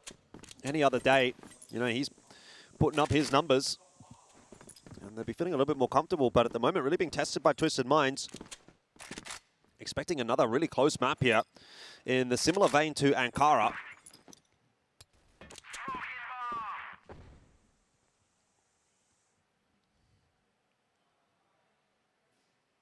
Not as aggressive from Alcad in this round. Last one, it was a lot of priority on kind of that fight through mid and being quite aggro. I say that though, and Silver will poke his head round and he'll drop that chip. So again, another opener that comes through. And Alcad, they, for the most part of the series, bar map one, were pretty good when it came towards kind of converting opening kills into rounds. So statistics do favor them a little bit. Gets the pop shot from Silver. Nice work. Spots a pixel. It's enough to work with. C4 collected. Where do you go now if you're Twisted Minds as well? Looks like a B split is sort of what they're posturing for, but there's 3 players in this direction. Not exactly going to be an easy fight. One of which is VNC, of course, who's had his problems.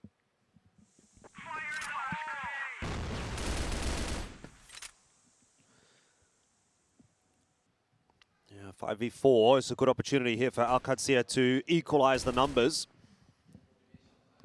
As long as they don't fumble this round. Situated over towards the B site. This is going to be a commitment towards the B site.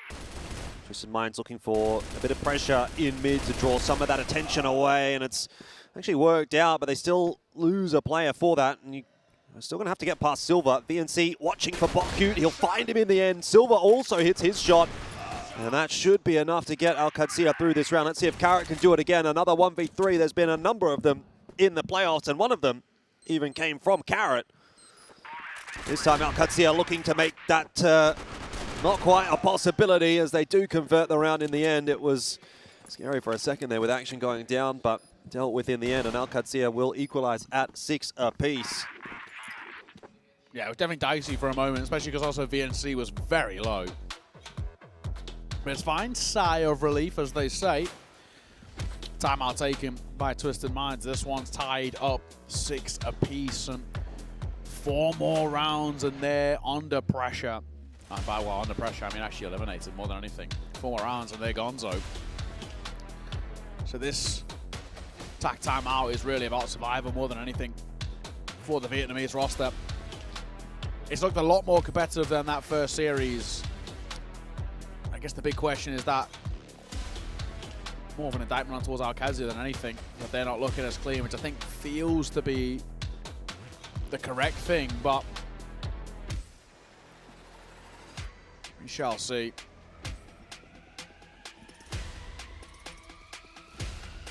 For Qadsiah, I don't think needs to talk about too much. A couple rounds back to back, which I think for the most part feel okay. Or enough so to fall back upon. Feifei is just showing up the scoring a little bit. VNC, if he gets alive as well, you start to feel a little bit more confident in what you've got on offer.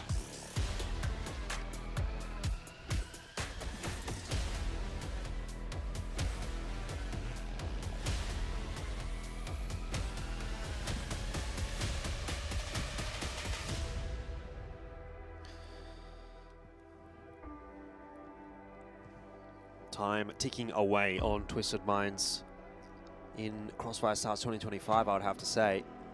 Feels like we're coming to the end of their run slowly but surely. Qadsiah kind of getting themselves settled on this GR side. Lots of play coming through. Going to try and make the entries happen. VNC doing a pretty good job of surviving, and Feifei will help him out. I don't know how VNC lived for so long. He does eventually fall. Transition coming through, but look at the push that Action has made so deep down mid. He's going to be getting all the information that he needs. MG had no idea he was getting flanked as well, so it's flanks upon flanks right now, and Silver, oh, deleted. So the round unravels for Qadsiah.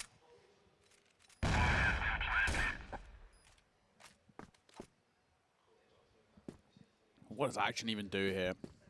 From a spot like this, like how do you actually find some room to it? He's spammed as well through the wood to make it all the more worse. This round is all but done for him. He's looking for a gap through the window. Oh, the spam for one. Looks for a second, but it's Carrot to close. Nice response, may I say. As I think a lot of that might have to be owed up towards that chip, to be honest. Nice flanger push through mid on timing. The second a kill comes through the other side of the map, he makes a move, collects a bit of space, and before you know it, Twisted Minds back into a lead.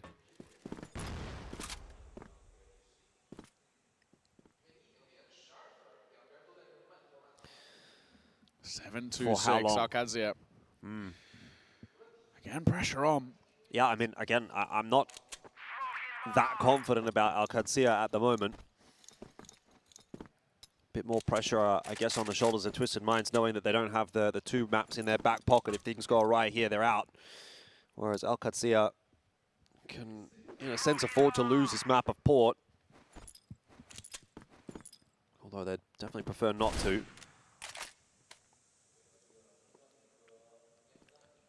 Not a lot of presence being shown in this round. It's a forward hold, though, for Action. He's loved this, and he does spot them out on the ladder.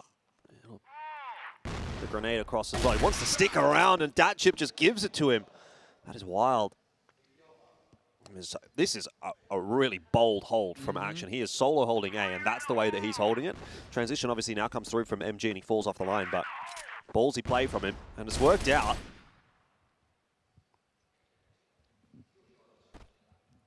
It's great for information as well. Kind of a known thing of there wasn't really a reaction there. Action again holding for that walk in towards lower, but nothing really coming through, and they're pretty scared about that jump being made around. It's not something that Twisted Minds have done. Anyone who's done it so far, this map actually has been VNC in that first half. It's always a possibility. 40 seconds. Twisted Minds, it really doesn't feel like they've made any sort of decision just yet.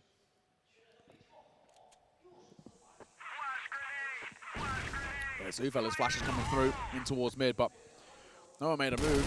Silver can sit here and hold, and it should be fine. They're going to bound in towards B momentarily as Feifei and VNC are here to meet them.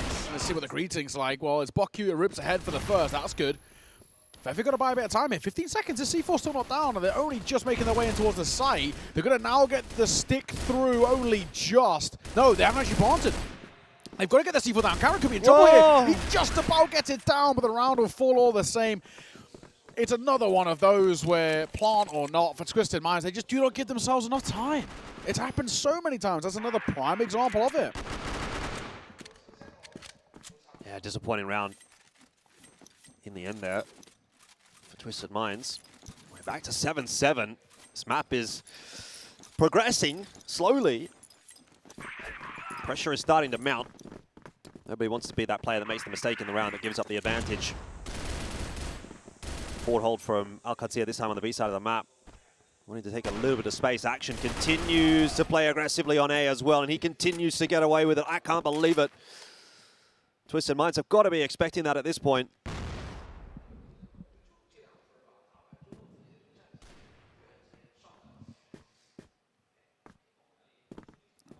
What is the play here for Twisted Minds?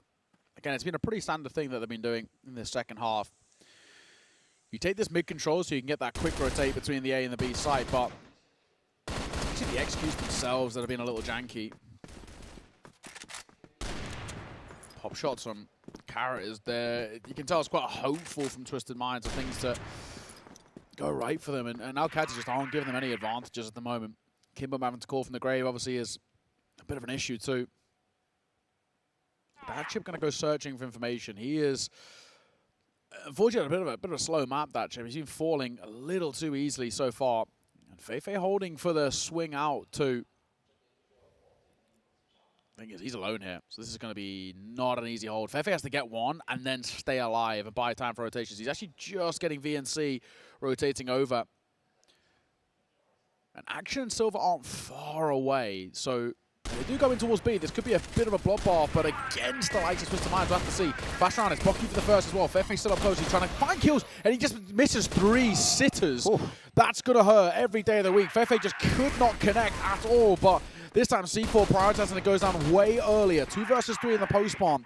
They're going to come over as well to try and catch Action. It does a tiny bit of damage, literally just 2 points. As they set it up now as well. Rotation comes through. Action going to find one as well. Bokyu behind the box. Backside, but it's Carrot for one. All on the shoulders of MG, and he's just too low to surely make any sort of an impact here. He should be dead to rights, and he is. Twisted Minds respond, but, you know, I hate to put it on one man, but Fairface's got to do better there. 3 sitters, and he misses all 3. Yeah, I mean, it's unfortunate because he's been actually quite good on this map in general. They're pretty good on the last map as well, but yeah. Maybe faltering at the final hurdle, 8-7. Twisted Minds have themselves another advantage. It's 3 for 3 so far in the half. Still anybody's guess as to which way this one goes, but with the opening picks that Qadsiah have been getting, you'd be wanting to see them close it out a little bit cleaner than they are. And I mean, there's a question as to whether or not they'll even actually close this one out. So see what Twisted Minds have to say about that.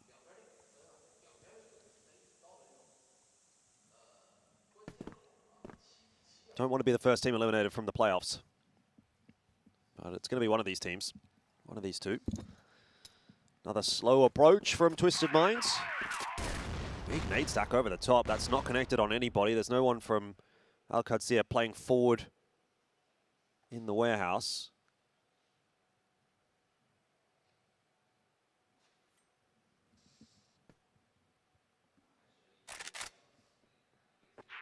NC playing up close. Fei support at range. Issues in the second half where Alcad have been fan of the opening kill, but they're just not converting it into rounds. That round prior, of course, another one of those.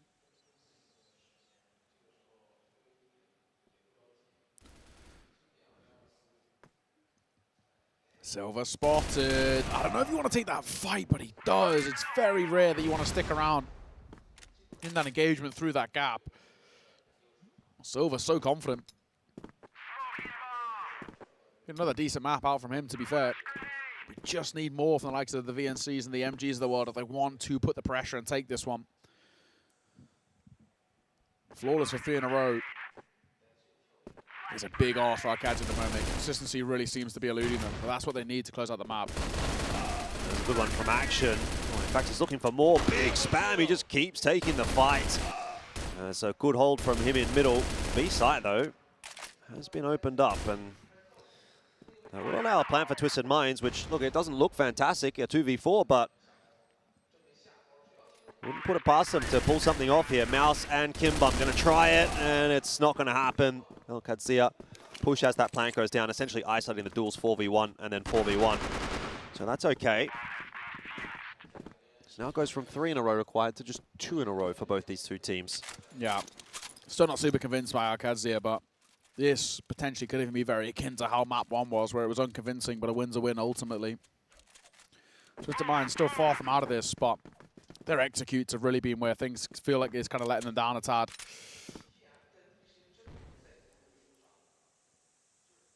Silver and Fefe, in particular Fefe, really trying to anchor down towards that B side, which does seem to be the default right now for Twisted Minds. They've not really put much pressure towards A. I mean, poor MG has not really had a lot to do.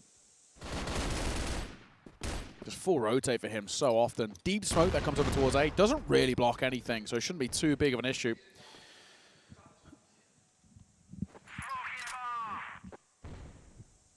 Again, still a question about what you want in this round. How aggressive they want to play. Action. He should have heard, yeah, I'm going to say he should have heard something there on that jump across towards mid. It's Bokyu, who is the last of the pack moving through, actually gets caught. Another opening kill for Qadsiah. I'll give them their credit. They're very consistent with them, but it's still not leading to guaranteed rounds the way it should be. But this is better. Silver going to get one of his owners. Datchip tries to make that dive up in towards bridge. 5 versus 3, and now all you have to do is play for the trays here. Nade over goes and tags Miles a little bit. It's helping out. 1 minute 15, not loads of time, but honestly, Twisted Minds look kind of baffled. They don't really know where to go. Oh, that'll help. Yeah. Silver isolating himself just forward in the warehouse. Maybe a little bit unnecessary. Gives a opening duel over to Twisted Minds, and Action's floating around solo. This is so scary. What is this transition, man? I cannot believe it. They have given up 2 1v1s in a 5v3. Qadsiah, what is that? Now MG will come filtering across. Qadsiah reading into the possibility that this is going to be an A-site take, but they don't seem to know. Guys, why? They're so concerned. This should have been such a simple, clean win for Qadsiah, and now they've decided to stack B. MG and Feifei can maybe watch the cross into A. I cannot believe that Twisted Minds have been given this opportunity. All they had to do was quite literally just sit still. It feels like they're unable to do it. ADHD getting the better of them. They just have to keep moving around, and it's so costly. Oh, no way. Mouse for one. Feifei, another. He spots the head of Kim. Bomb is going to be caught by MG at range. Now it's all on the shoulders of Kara. He's already pulled off clutches, and he's got the cross as well, so it's not exactly an easy one to get Cross back together. in towards the side. You got to go together, boys. They do get space. They're going to come over it. Actually going to go a little early. Oh! I speak too soon. I speak too soon, Feifei. No, Tap he's on got towards the C4. You've got to stick it. You have to stick it. That's the round done. He's going to go hunting. He's going to go chasing. It will not make a difference. Kara wins it.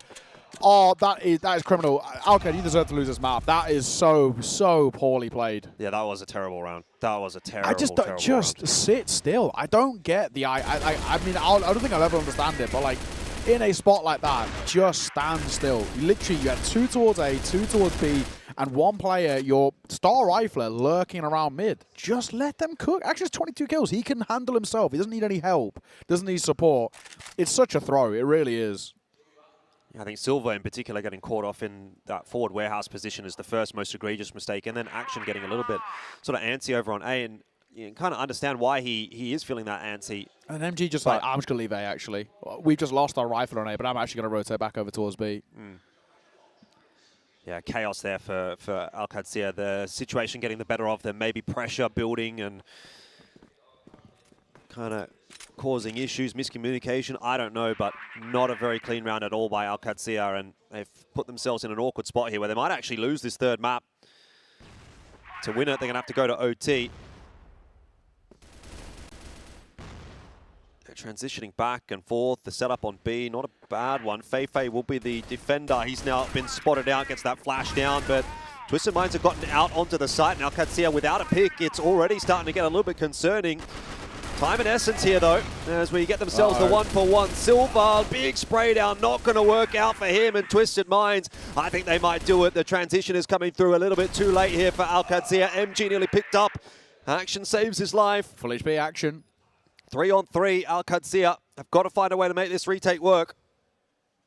I think a lot of it seems like it lies on the shoulders of Action, really, on this retake, and they're just so deeply ingrained in the postmark. C4 already halfway tick. They've got to get in, boys. We've got to go now. We don't really have a lot of time, and they've already lost one to not having time enough for the defuse. MG, nice find. Action tries to dive in towards the side. Oh my god, what is happening? You've got to get on the C4. Bokyu's not peeked either. He might just have to stick this. He might just have to stick this, but I think he should be. No! You're kidding me! Bokyu, what are you doing? Oh my what are God. you doing? Oh my god, that is such a fumble. Did he forget where his own team planted? I am baffled. This game is just a question of who's trying to lose harder at the moment. Yeah, this is an absolute circus of a map of CrossFire. And we've got 10 clowns on the server who are bumbling around. This is something, man. Overtime here in one of the maps of all time, one of the games of all time. Yeah. I don't even know what to say. I think it's very easy for me going forward following this series to make my predictions for whoever makes it through this one. I'm 0-3 and whoever they go against, like, I don't care. I'm 0-3 and whoever against them, like, this is mental, like, actually mental. Yeah, look, I don't know what to say, but we'll see if Qadsiah has anything to recover from. With at least the opportunity, the blessing that has been given to them there by Bokyu. The fact that they're even here in the OT does feel a little bit criminal.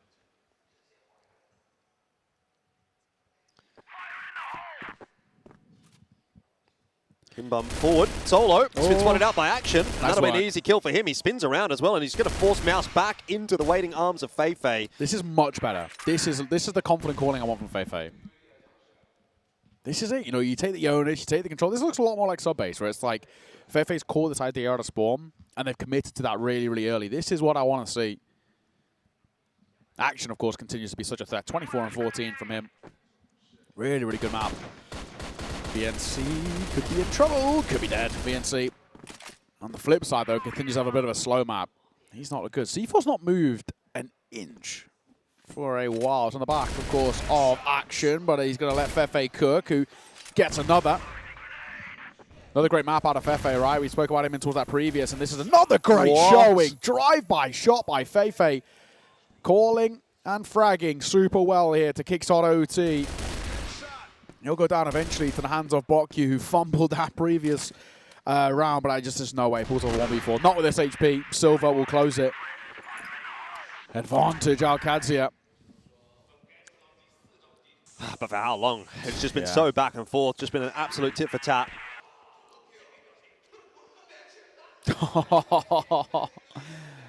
Oh, yeah. Tachim can't believe it. I think Nor could we. That's the reaction of like the Vietnamese region as a whole right there.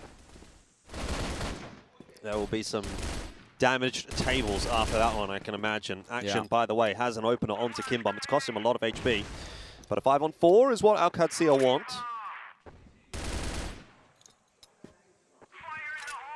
Head over too, but no one's playing close in towards house there.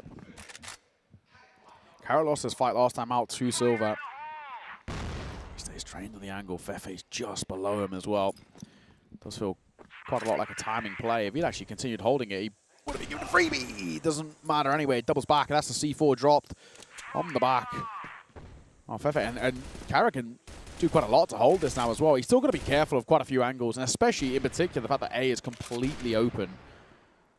C4 collected. I'm surprised MG's even sticking around for this fight. I don't think it's worth it. It's just such a difficult angle to clear against a sniper.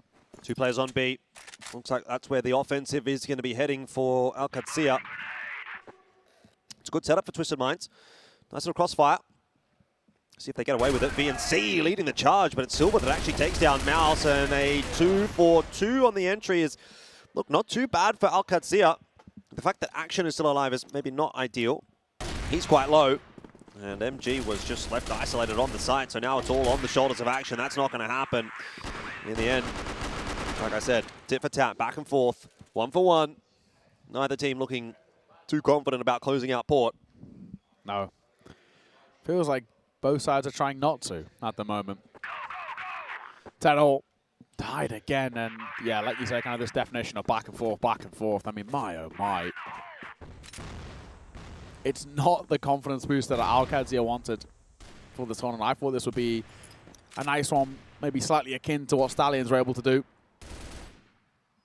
in the first round of the playoffs, where they just swept aside Twisted Minds and made light work of it. But this is far from light work. The Brazilians really are having to work tooth and nail to even make something out of this. VNC can open things up though. As Kimbom drop. That'll work to start things off. That'll help at the very least. Fefe, I swear he spotted the barrel there. He must have.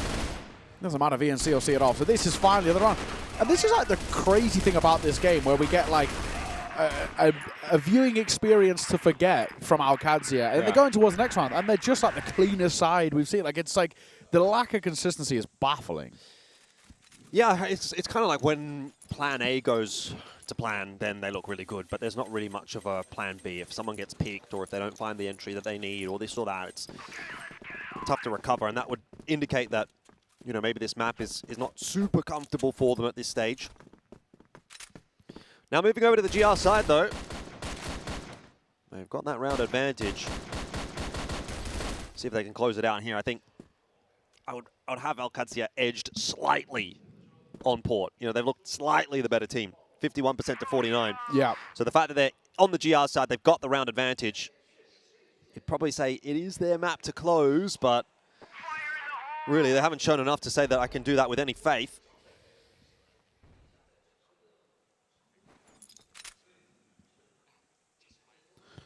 Wow.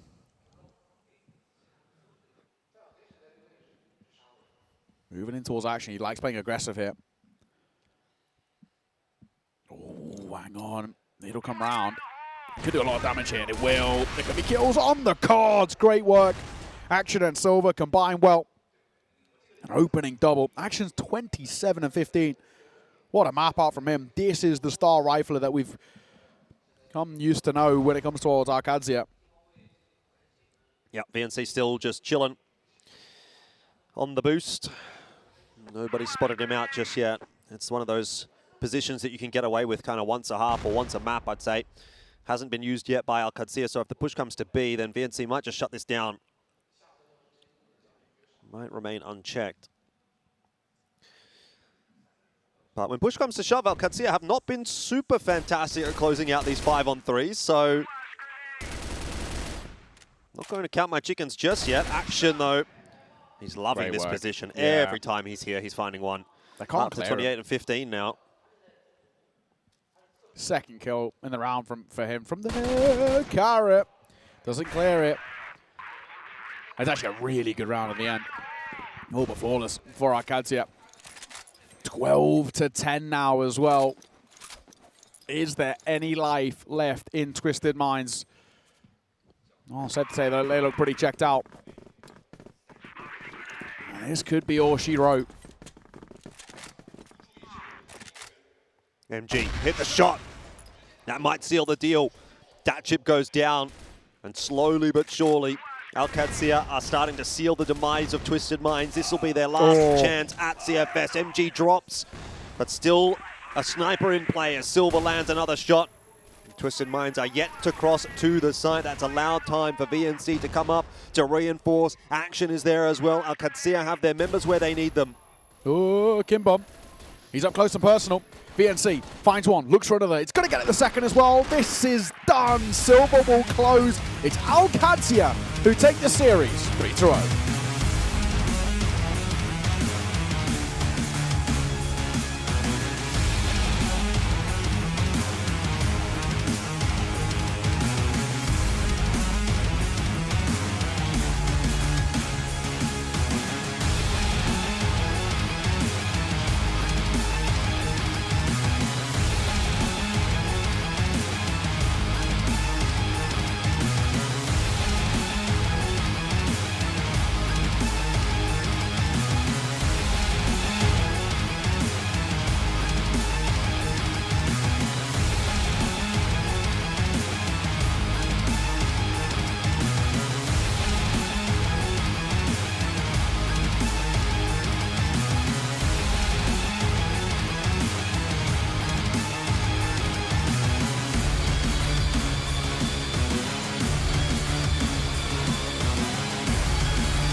And we are back here at the caster desk as Qadsiah takes the victory here on port. 13-10 was getting a little bit dicey there in that map as it was not the cleanest, but some good performances from Action and Silva in particular. Even Fefe, 110 ADR and a positive KD that gets them across the line.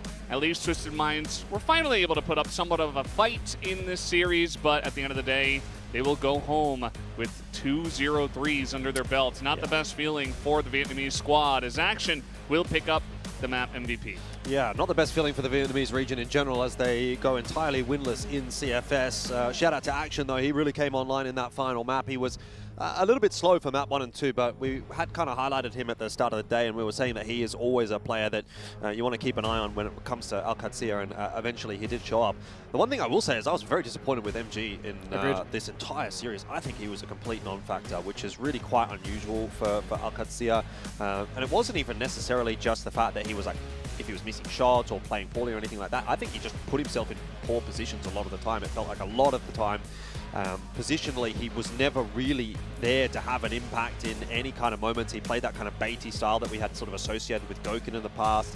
And that works if you're closing out clutches, but when you're not, and you're not having any impact, I think as the primary sniper, he's going to have a bit of a look at how he played that series and try to step up going forward, because that's not going to be acceptable in some of the more difficult matches. They were really given a lot of leeway, Qadsiah, in this matchup against Twisted Minds, because Twisted Minds would just throw on rounds away left, right, and center. So do that against another team and you are going to be losing a couple of maps, I'll say that much. Yeah, it's really important to note because they will be going up against other teams now that they have won, obviously, but also, you know, there's only so much leeway we can give them, right? We can say, okay, they need to start off strong here, some of the Brazilian teams, but they lost 0-3, and now they have the 3-0, but even at the end of this 3-0, wasn't necessarily feeling like they were super warmed up or that they were dominating. You know, the third map was the closest, and it was very messy, so maybe they look better the next time out, but you know, at some point, if they start to lose again, we just got to say, well, they're just not playing very well, or they weren't able to ramp up so much. So definitely going to be keeping a keen eye on this team. I mean, it's far from a confidence booster, right? That's what we wanted out of this game. We wanted kind of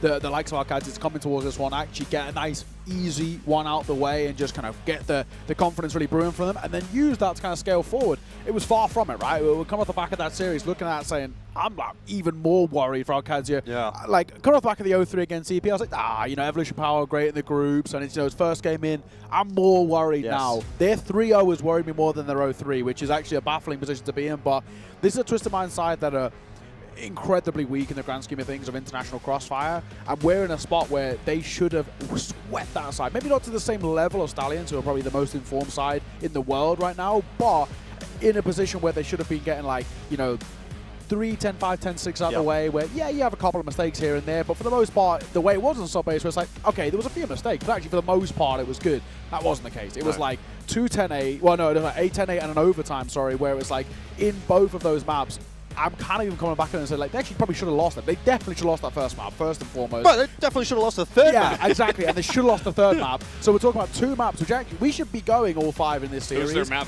map picks, too. Exactly. Our Qadsiah are incredibly lucky. Like, we look towards kind of mistakes made. That first map, it was like that post-plant debacle, or lack of post-plant debacle in the 1 versus 2. And then we look towards that map there where it's like Bokyu just didn't get the defuse. What is he doing? I didn't fuse wrong. Like, you know, egregious errors from Twisted Minds. Again, don't get me wrong. This side absolutely deserve to be 0-3'd in both of their games here, right? They just way too many errors. They are not ready for this level of CrossFire. They should have been a groups team. 100%. Yeah, and again, this is probably an adaptation of the format, right? There is no way a side of this caliber is better than, I mean, I would say 90. Baisha, Liquid, Na'Vi. Honestly, anyone. Maybe Bar in a Circle, bless him. But like, anyone. I'll bet my entire salary for this Swamp beat these guys 3-1. Exhibition match to see if you lose all your money. I'll do it. I don't care. Famous goes 30 a map against this Twister. I do not care. He goes nuclear against them. So this is the thing, right? It's like, for our Qadsiah, you know, we've already kind of mentioned how poor this Twisted Minds side, and they struggle. That is not a confidence booster. It doesn't matter who they play next. I actually look at this and be like, I'm really worried for them. Nails down a chalkboard trying to watch Qadsiah try and close that map out. Honestly, it was really, really rough. I mean, like you said, there was multiple instances where I really felt like Qadsiah are going to drop this map. They might even drop this series the way things look. Like that's so close to potentially even being a 2-1 favoring Twisted Minds at this stage. We've still got a bunch of maps left to play. Like that's how close that was, and I think I agree. Qadsiah are really not going to be super high on the priorities list for predictions going forward, unless they can whip themselves into shape. Yeah, definitely a lot of work to be done, and not a whole lot of time to get it done. I do believe that they're waiting for the team that's on the bottom side of the upper bracket, which should be EVOS or All Gamers. Let me just consult the encyclopedia. Because I think you're right. I know Reflections was actually looking at the bracket in between while we were watching the matches, and he said that it's actually, you know, it's flipped. It's not like the top part of the upper bracket, since these guys are on the top part of the lower bracket. I know all these words are kind of confusing. Yeah, it would be a bracket like a bracket flip normally is what happens in round 2 of the lower bracket. I'll say stylistically, if they played against EVOS in that lower, that's actually not a bad matchup for Alcad. Obviously, as all gamers, GG. Yeah, we'll see you next year. You know what I mean? I'll say that I do think EVOS are in a bit better form right now than Qadsiah. And just from a shooting perspective, if they're actually coming out and playing their game, EVOS, they just shoot harder than Qadsiah right now, and that could actually be a big problem for Qadsiah. So either way, whatever matchup that ends up being, yes, Qadsiah going to struggle certainly. Definitely going to be pretty rough. We're just waiting on the interview on the stage with one of the members of Qadsiah. Got to wait and see who the match MVP was as well. Who do you even pick? I mean, like, can we give it to Nom?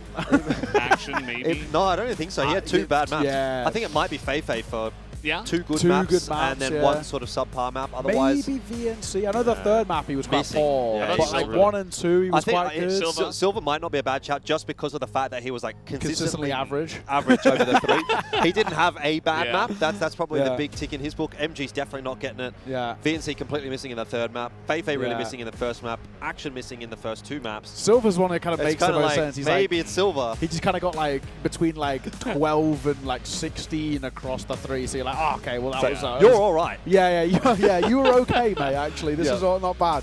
It's such a weird predicament. Like I know it's great that we even got kind of an action stepping up towards that 3rd map, but like again, if in another world where if it only takes us to the 3rd map to kind of come alive, you're still 2-1 down in a series against a better side, and they're going to punish you. Like, you know, again, like EP have obviously been very good, but they expose a lot of flaws in this side, and it's now a really interesting predicament where it's like EP have been good, but there's stronger teams than them here already, and it's like a bit of a weird predicament where like, where do we get longevity out for this side realistically, right? Where do we actually, like, how quickly they've got to completely turn the ship around for our Qadsiah? It's a worrying time. Well, the action that we saw in that 3rd map was kind of the action that we saw throughout the entire playoffs last year. Yes. That's where it felt like Qadsiah were actually a really competitive team. So if they can find a way to get action online, and I think the other point is obviously, you know, I highlighted MG for all the wrong reasons as we came into this segment. He definitely needs to turn it around. Like, you cannot have your primary sniper completely missing in a meta which is dominated by the TRGs. We have double TRG almost every map from almost every team. He needs to be online. Silver can't be the better sniper in this particular team. Like, he's got to find a way to turn it on. And again, I just don't really like the way that they utilize him. He's often on the flank. If you've noticed on the BL side, he's kind of left to be the closer. That's all well and good if he closes, but in a lot of instances, I just see him kind of baiting. And I don't know if you picked up on the same thing. No, I'm with you. There was that round where Feifei's trying to like fight down the stairs on sub base on the A side, and MG's just sitting at the top of the stairs doing who knows what. A bunch of instances where he's doing kind of the same thing on port, just sort of floating around as someone's like trying to fight in onto the site with 20 seconds left on the clock, and you can sort of argue, oh, he's holding a line and he's holding the other angle or something, but there's nobody coming from that angle. You know, you just need to get in there and actually have an impact, and I think that that's something that, you know, we even kind of highlighted in previous years with MG being someone that plays, again, that Goken-esque role. I feel like he's really taken a lot of, you know, he kind of tries to play that style. Yeah, he's trying to play that same style as what Goken used to 3 years ago, which, again, it's fantastic if you put yourself in those clutches and you can win the 1v3s and you can do it consistently, and that's awesome. And Goken used to be so well known for that. But if you would have even noticed this year, actually, Goken has changed up his play style. He's not playing that kind of I want to close style. Like, he's actually getting involved in the rounds earlier, and I think MG needs to try to find a way to do that. I don't think that having your sniper be the one to close is actually working out, and certainly not the way that MG's been playing at the moment. Maybe it was just a bad game from him. Maybe we're diving a bit too deep into it, but look, 3 maps of pretty poor performances, about 50 ADR across the 3 maps, going negative in all 3 of them. It's, you know, in a 3-0 win is not what you want from your primary sniper, so he needs to fix things up pretty quick, Smart. Yeah, I just think it's all relative. You know, it's the team that they faced. Twisted Minds has not really inspired a lot of joy or confidence in us watching their play here that they're going to win much, and then Qadsiah struggling against them is very much underrepresenting, I think, what this team can actually do, as it will be Feifei who does pick it up. Fair play, honestly. I also think, you know, one thing that's kind of worth really mentioning with Feifei, not only the numbers of the department was great, but I actually do think, in Subbase in particular, the calling was actually quite excellent. That's a lot more like what we want to see. It's just the only, like, real negative I have about his calling is that he stops doing it at times. It feels like, you know, it's like what made this Qadsiah side, or I guess, you know, back then Vasco, so difficult last year was like, it was like brazen calling, incredible work, but we don't get that consistently. Absolutely. Well, we're going to hear from him on the stage with reflections. Let's hop to the stage right now.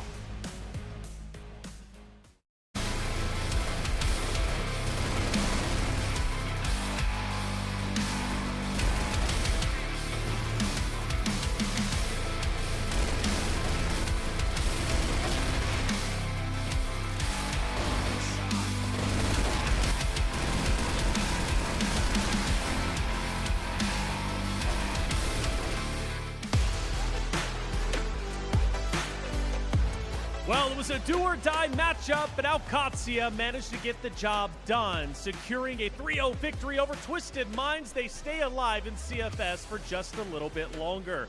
I'm here joined by the IGL of Fefe from the side of Qadsiah. It's a pleasure to talk to you, brother, and meet you. Ultimately, the IGL, I'm hoping we're going to get some good answers out of you. First, you stay alive. Well done. You must feel relieved after that performance. How are you feeling going into that series, knowing that you needed to win in order to continue to move forward in the bracket? Ok, então seja bem-vindos à nossa entrevista, seja bem-vindos a Fefe, o MVP do nosso time desse jogo. E antes de mais, gostaria de dar parabéns para você e também para a sua equipe. E eu gostaria imenso de saber, nesse jogo, a gente tem um jogo muito incrível, a gente também enfrenta muitas dificuldades, mas antes desse jogo, qual é o que você sentiu para a preparação desse jogo? Boa tarde, primeiramente agradecer. Antes do jogo, acho que para esse jogo a gente se preparou muito bem. Acho que a gente teve uma conversa com o nosso coach, o Viana. Ele não estando aqui faz muita falta pra gente. Então a gente está tentando se preparar o melhor possível para os times que vier. Então nosso sentimento era muito bom para esse jogo, nós nos preparamos bem e estávamos bem confiantes. 谢谢大家。首先， thank you everyone. First of all, I want to tell you good afternoon. At the beginning of the match, we are very strict about this game. We have also studied our opponents, Twisted Minds, their playstyle and strategies. We have studied about these. Therefore, at the beginning, in general, we have full preparation. We have good preparation. And we play in a relaxed way because mindset is a very important thing. Obviously, the IGL is going to do his homework. That's what it's all about as the leader of the team.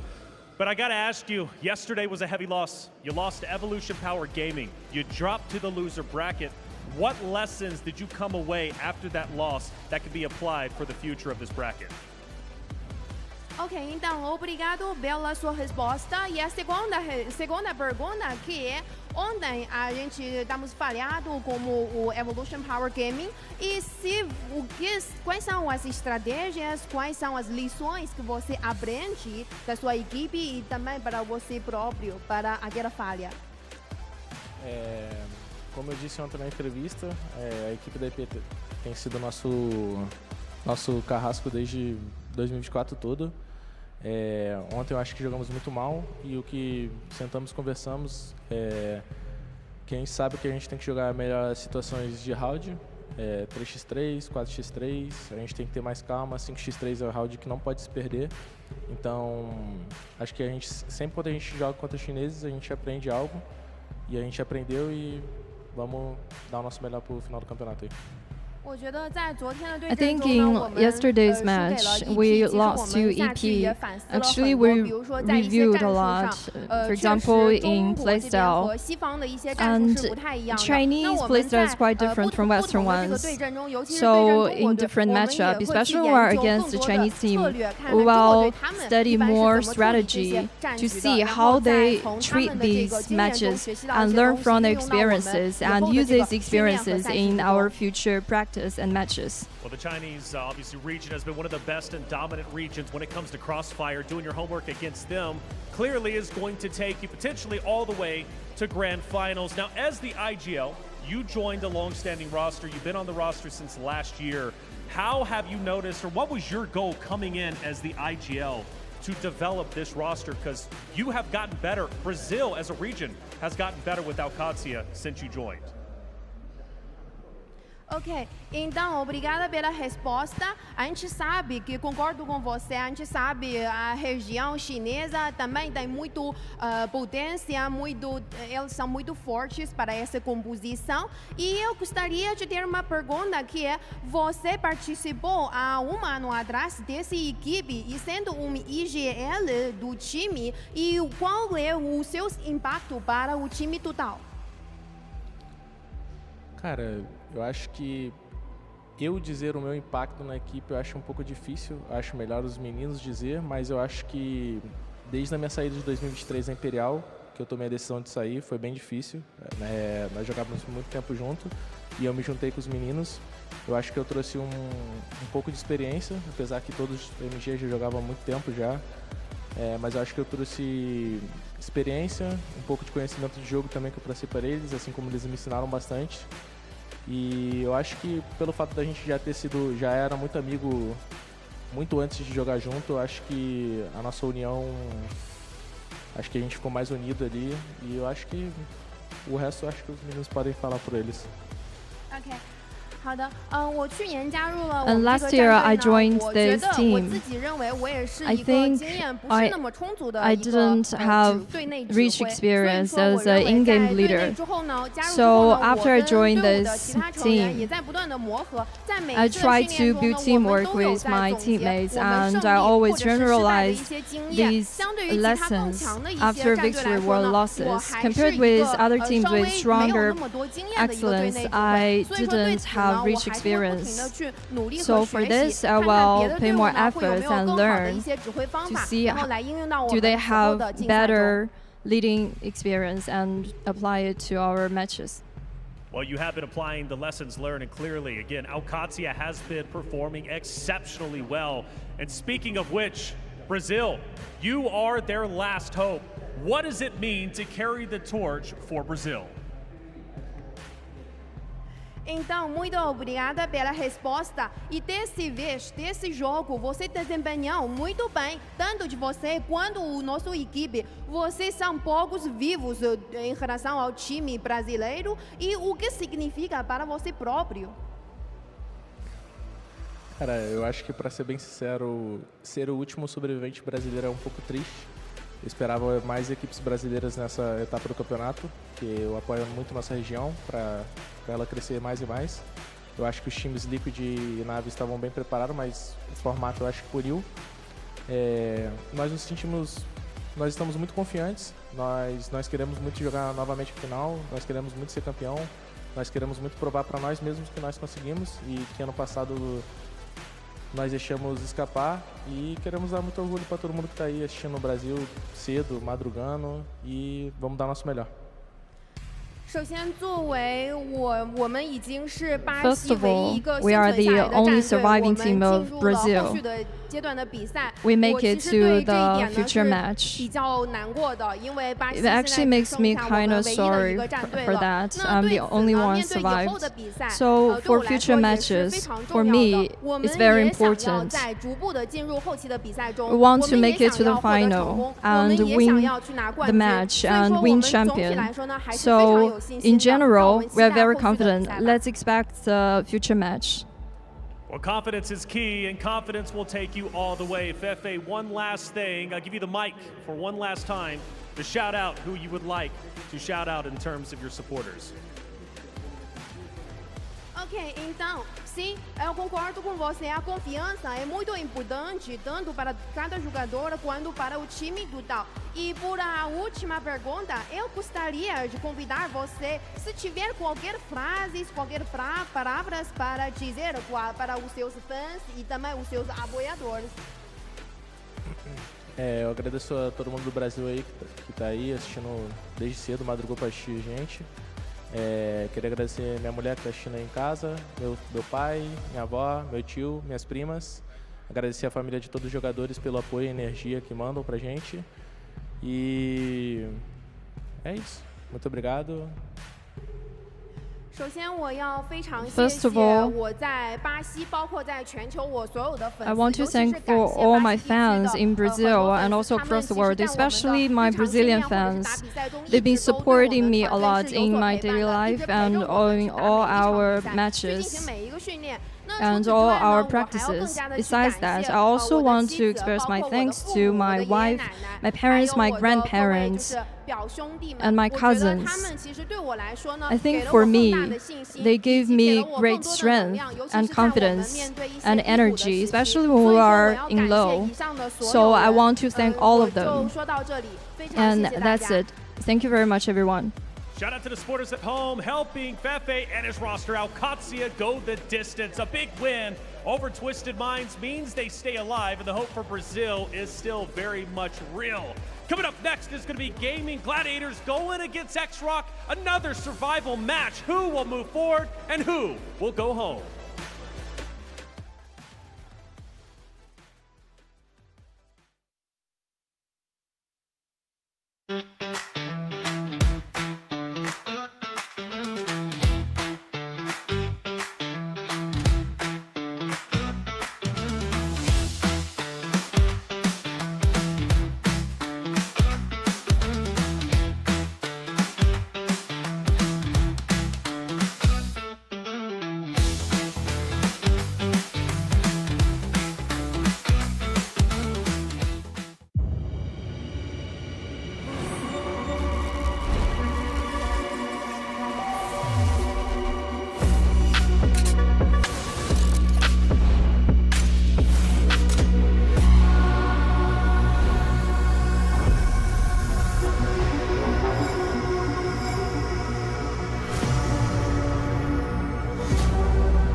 在英语听力口试中，世界逐渐变得安静。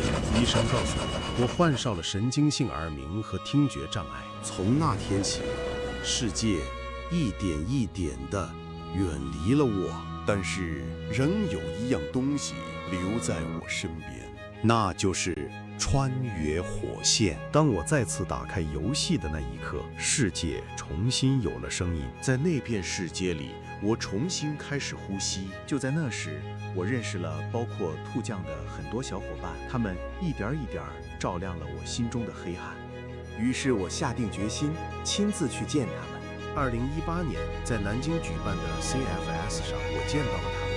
虽然害怕，但那一步改变了我的人生。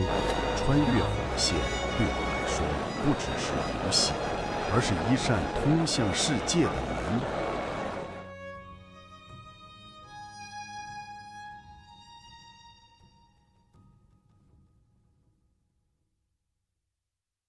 那是穿越火线 CF 在中国网吧里掀起热潮的时代，我也几乎每天都在网吧里玩 CF。有一天，一个男生主动跟我搭话，从那之后，我们每天都会一起在网吧里玩 CF。就这样，我们的缘分从 CF 开始，一直延续下去。我们相恋，分享了许多美好的回忆，最终走进了婚姻的殿堂。但这并不是结束。我们去了吉林省度蜜月，还参加了百城联赛，甚至拿下了冠军。CF 对我来说是创造了无数回忆的珍贵存在。现在，我们带着那些美好的记忆，和2个儿子一起过着幸福的生活。对我们一家来说 ，CF 就是我们的青春本身。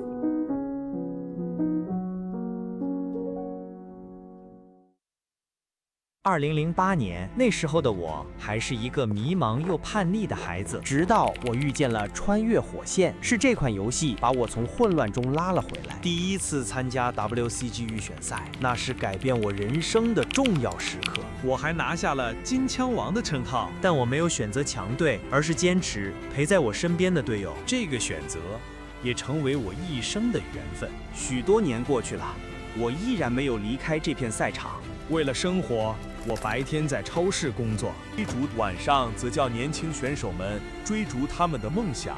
如今，我带出来的孩子已经站上了职业舞台，在踢馆赛中以教练的身份登场时，那一刻属于我17年的努力都亮了起来。虽然我们最终遗憾落败，但那天我轻拍他们的肩膀，安慰他们，没关系，我们的路还会继续。我是火线人。未来的17年，我也会继续走下去。谢谢你，穿越火线。今后，我的旅程也会继续向前。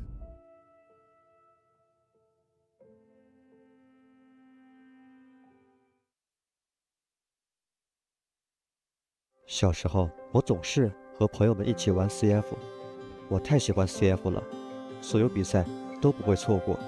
看到那些热情的解说，我也渐渐的被解说这个梦想所吸引了。就这样 ，CF 自然而然地融进了我的生活。长大后，我的目标始终只有一个，成为一名 CF 官方解说。所以，我每天都会分析比赛。每当 CFS 举办，我都会去现场向我敬佩的解说老师们学习，也会一起拍照留念。直到有一天，我能站在那个舞台，用我的声音去讲述比赛。在那之前，我的梦想绝不会停止。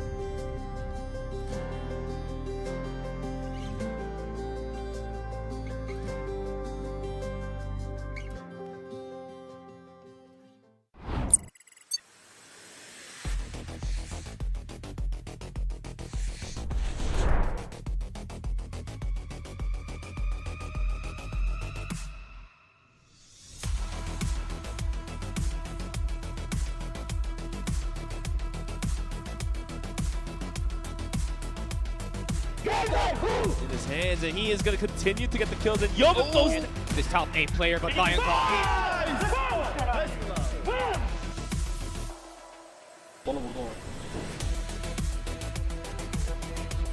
look, this pure contact. They don't expect this KSA. Fourth floor A, Elgin spotted in room, but the double kill with the USB. KSA wanting some revenge. And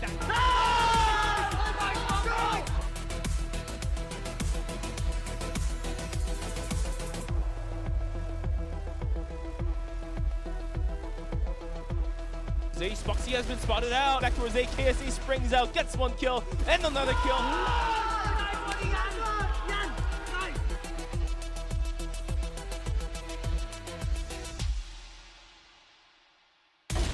Will get spotted. Good crouch angle for Keller so far. Taken out. Preston goes down, and Evos will shut down the series in a 3-1.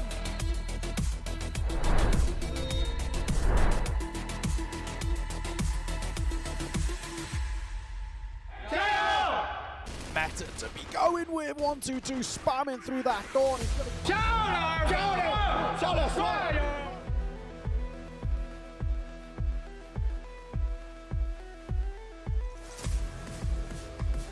Plus, a player he did some clean entries, and they have not done so. Jury of this round. Pressure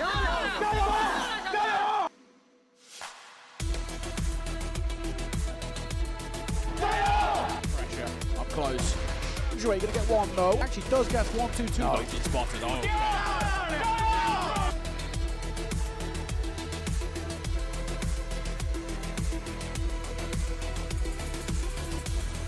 For AG, if his timing is good through this smoke, he might grab himself a couple, and with all the shenanigans that are happening. A flawless one to seal the deal. It's AG who take the series.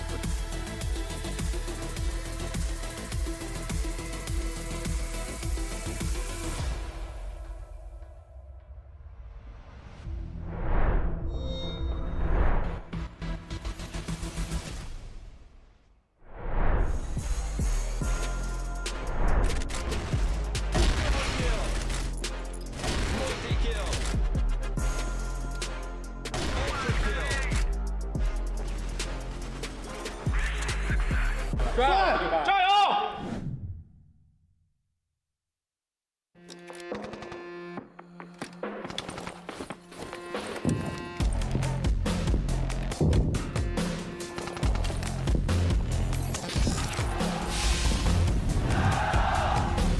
match kicks off. Let's follow the global risks perspective to see how the match starts.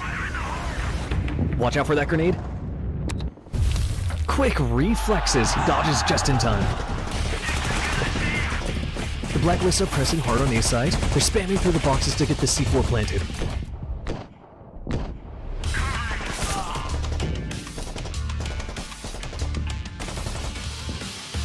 What a great shot! After losing one, the Blacklists rush B site and secures the plant. The global risk got to rotate fast for the retake. Everybody's down. It's just him remaining. Is he slipping into the site undetected?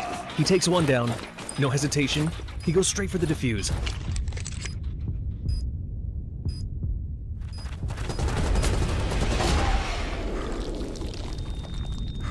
It's a critical moment. Only a single point of health remains. 2 enemies alive. The clock is running out.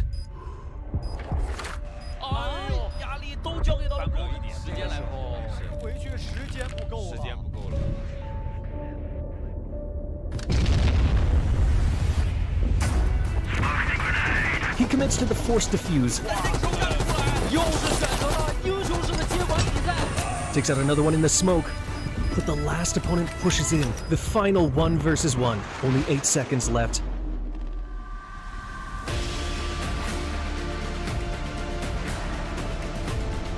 Is he going for the ace?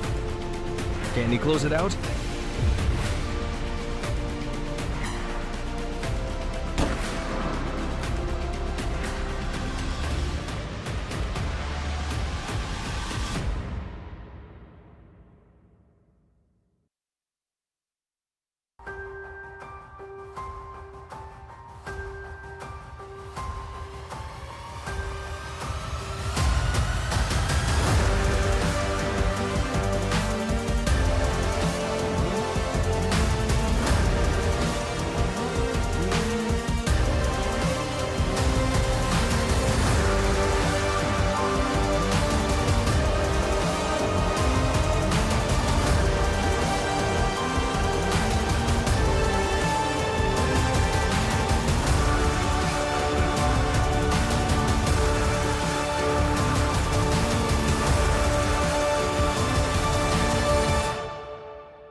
lower bracket continues and the path narrows again.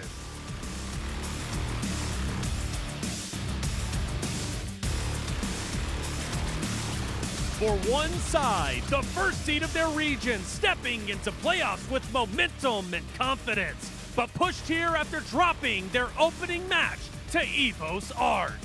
Gaimin Gladiators!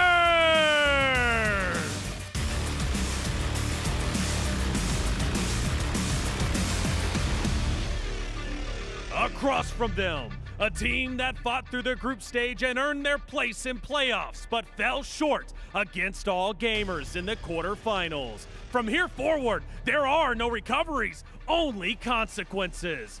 XROCK!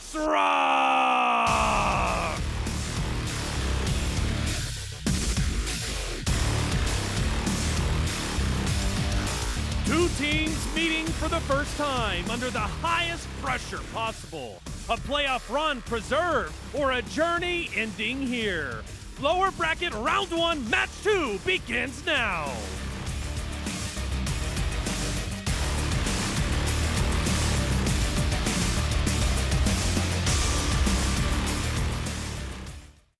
Hello and welcome back to the Caster Desk. Thank you very much, Reflections, for that intro, as now I am joined by Sneaky Frog and Bench as we're getting ready to jump into the second series of the night, which, of course, as was mentioned, Gaimin Gladiators up against XROCK.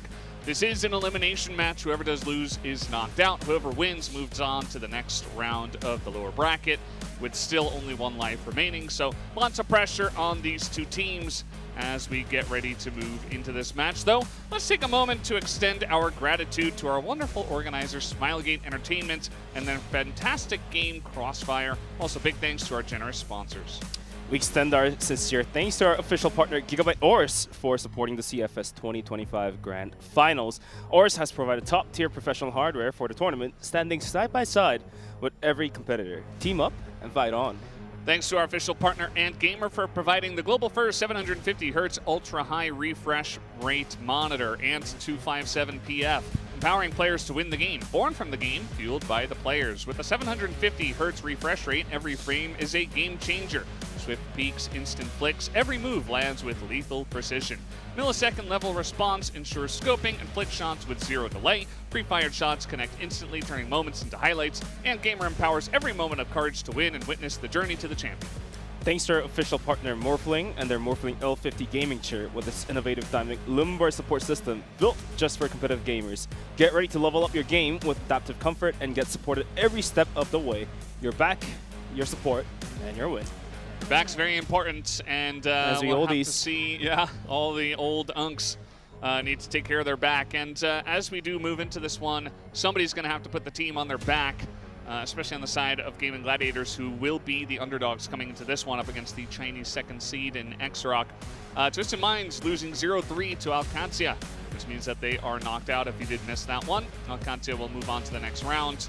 And we'll have to wait and see what happens with this one. Any expectations? I mean, now the heads are really flying that we are going to be playing in the lower brackets. Of course, you get two chances in this type of format, GSL format, but now the teams that are playing right now are the ones who has already spent one of their 2 lives, and if you do lose here right now, they are going to get knocked out. And of course, it's going to be Gaimin Gladiators, who had a rough ton of run against EVOS-ARC. Against them will be XROCK, who was taken down by all gamers just last night. So for Gaimin Gladiators, their game seems to be on point, but it does fall back behind on the second half. Sure, on the first half, they do pile up more rounds on top of their opponents, but some way, somehow, they end up losing the map to their opponents. So let's see if those issues are drawn back and is fixed coming into today's game, having a bit lower end on the stats here due to the losses they have compiled throughout the grand finals thus far. And Sneaky, what's your opinion, honestly speaking, that we've casted the games that they played?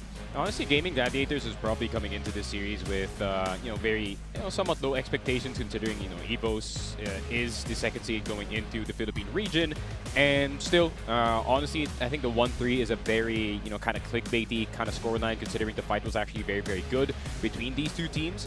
And yeah, I feel like overall the series has kind of lacked some performances from very key players, such as Spoxy. You know, Flex could have had a slightly better game, but there was actually very, very huge step-ups from Lion Claw, from Dezane, and from Raffin especially. So I was thinking, you know, maybe if we saw a bit more from Spoxy, if we saw a bit more from Dezane in some of the other games, I feel like that would have been very easily doable for their side. But EVOS is looking very, very nice in that series, in all honesty. But we do have XROCK as their opponent here, and XROCK looking very, very good, and AD especially, the highlight machine for his team, and his sniping has kind of led them to very, very far places. I mean, even if they were kind of, you know, beaten by AG in the exact same way in a 1-3 as well, but that Ankara is very, very hard to forget.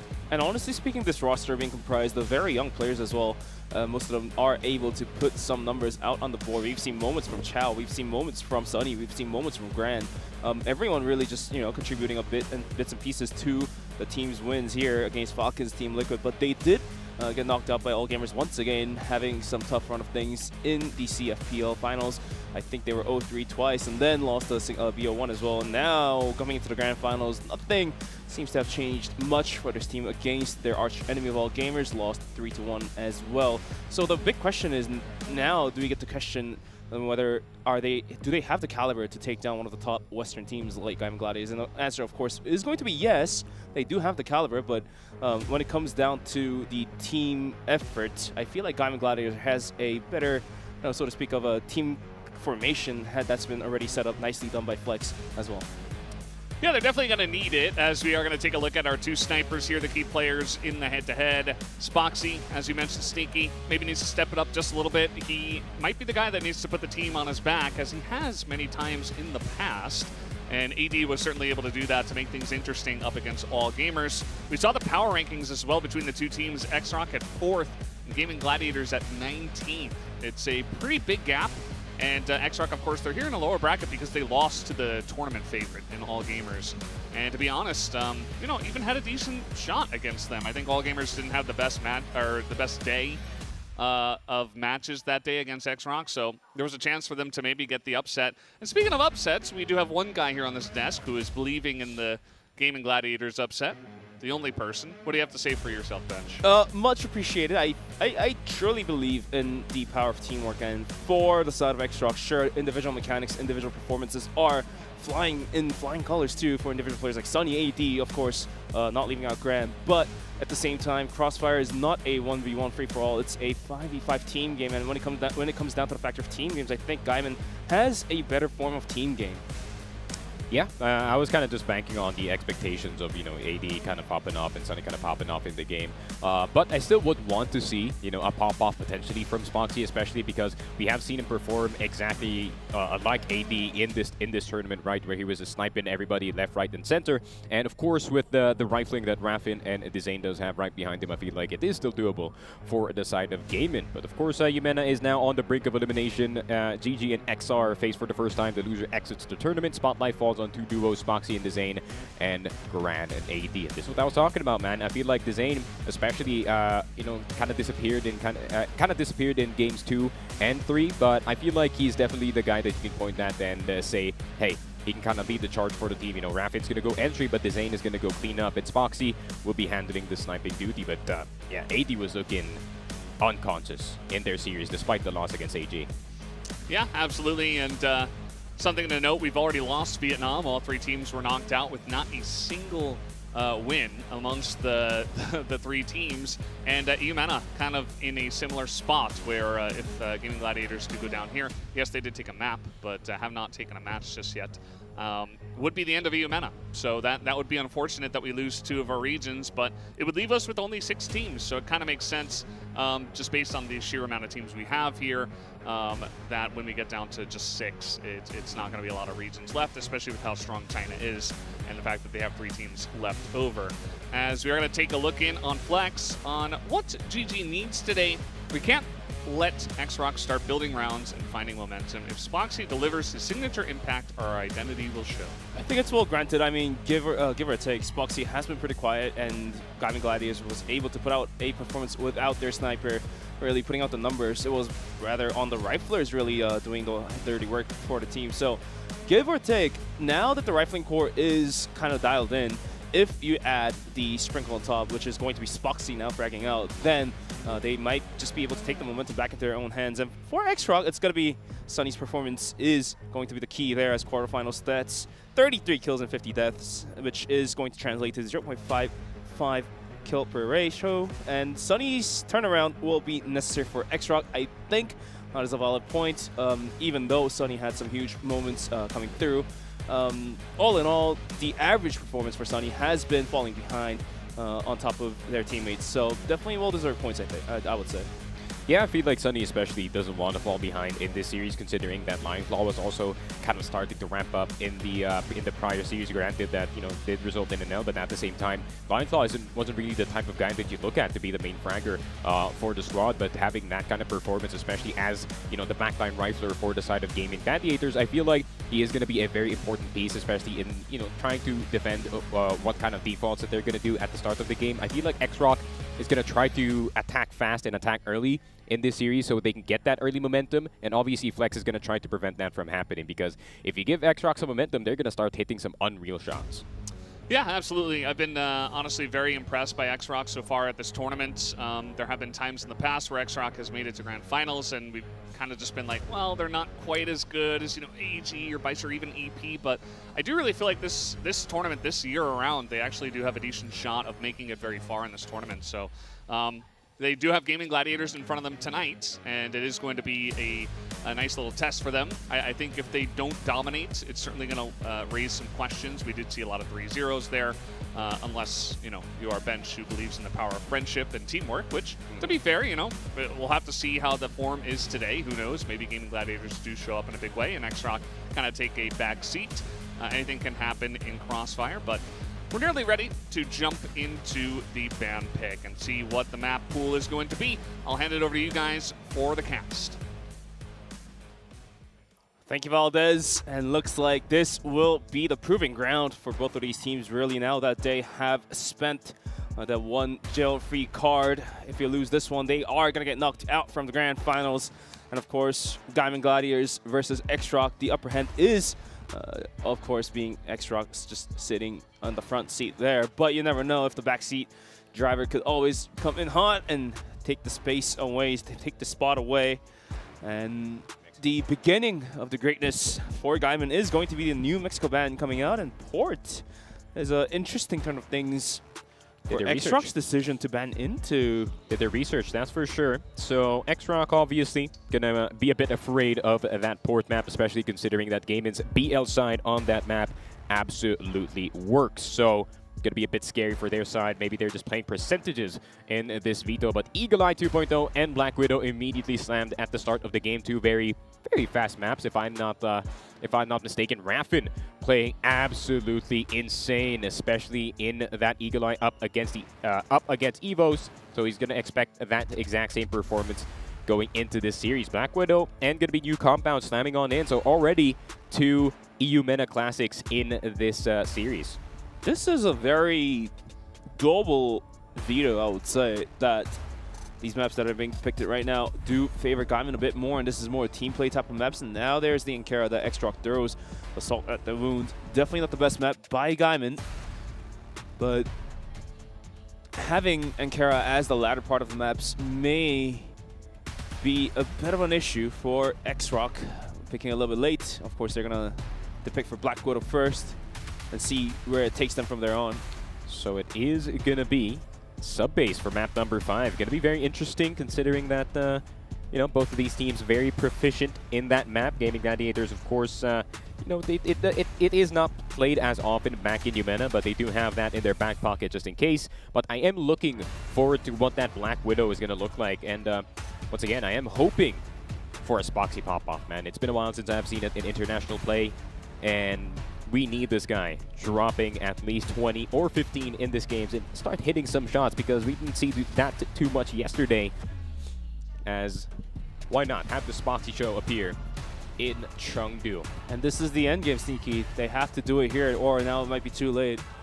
They have to come to show and prove. Not only for Gaimin, for XROCK as well, after just continuing to losing towards all gamers. They have to claw back to be granted yet another chance to take down all gamers. And for Gaimin, this is their last resort. They have to take down XROCK, and not only for their team, but for the region as well. They are the last ones standing for EUMENA. Yeah. It would be tragic, though, if we do not see EUMENA in this tournament going through. You know, it would be exciting to have a bit more of a variety going into top 6. And yeah, it would be very exciting to see a bit more, you know, of the spice of EUMENA, of course. Gaming Gladiators, obviously the first seed from EUMENA, beating XROCK Esports in a very, very tight series. But now they're going to go up against the Titans of XROCK, the somewhat newer team actually going into international play. Obviously, they have been doing very, very well, considering that the level of play back in CFPL is actually very, very high. I mean, getting a 2nd seed for XROCK honestly is unheard of, because we are kind of used to AG and Baisha and maybe EP getting those first 3 slots. But of course, this could be a change of the story. Map number 1 gonna be underway very, very soon. Gaimin Gladiators, XROCK on their last life in their tournament. And it is gonna be a best of 5 to decide who goes out and who stays in.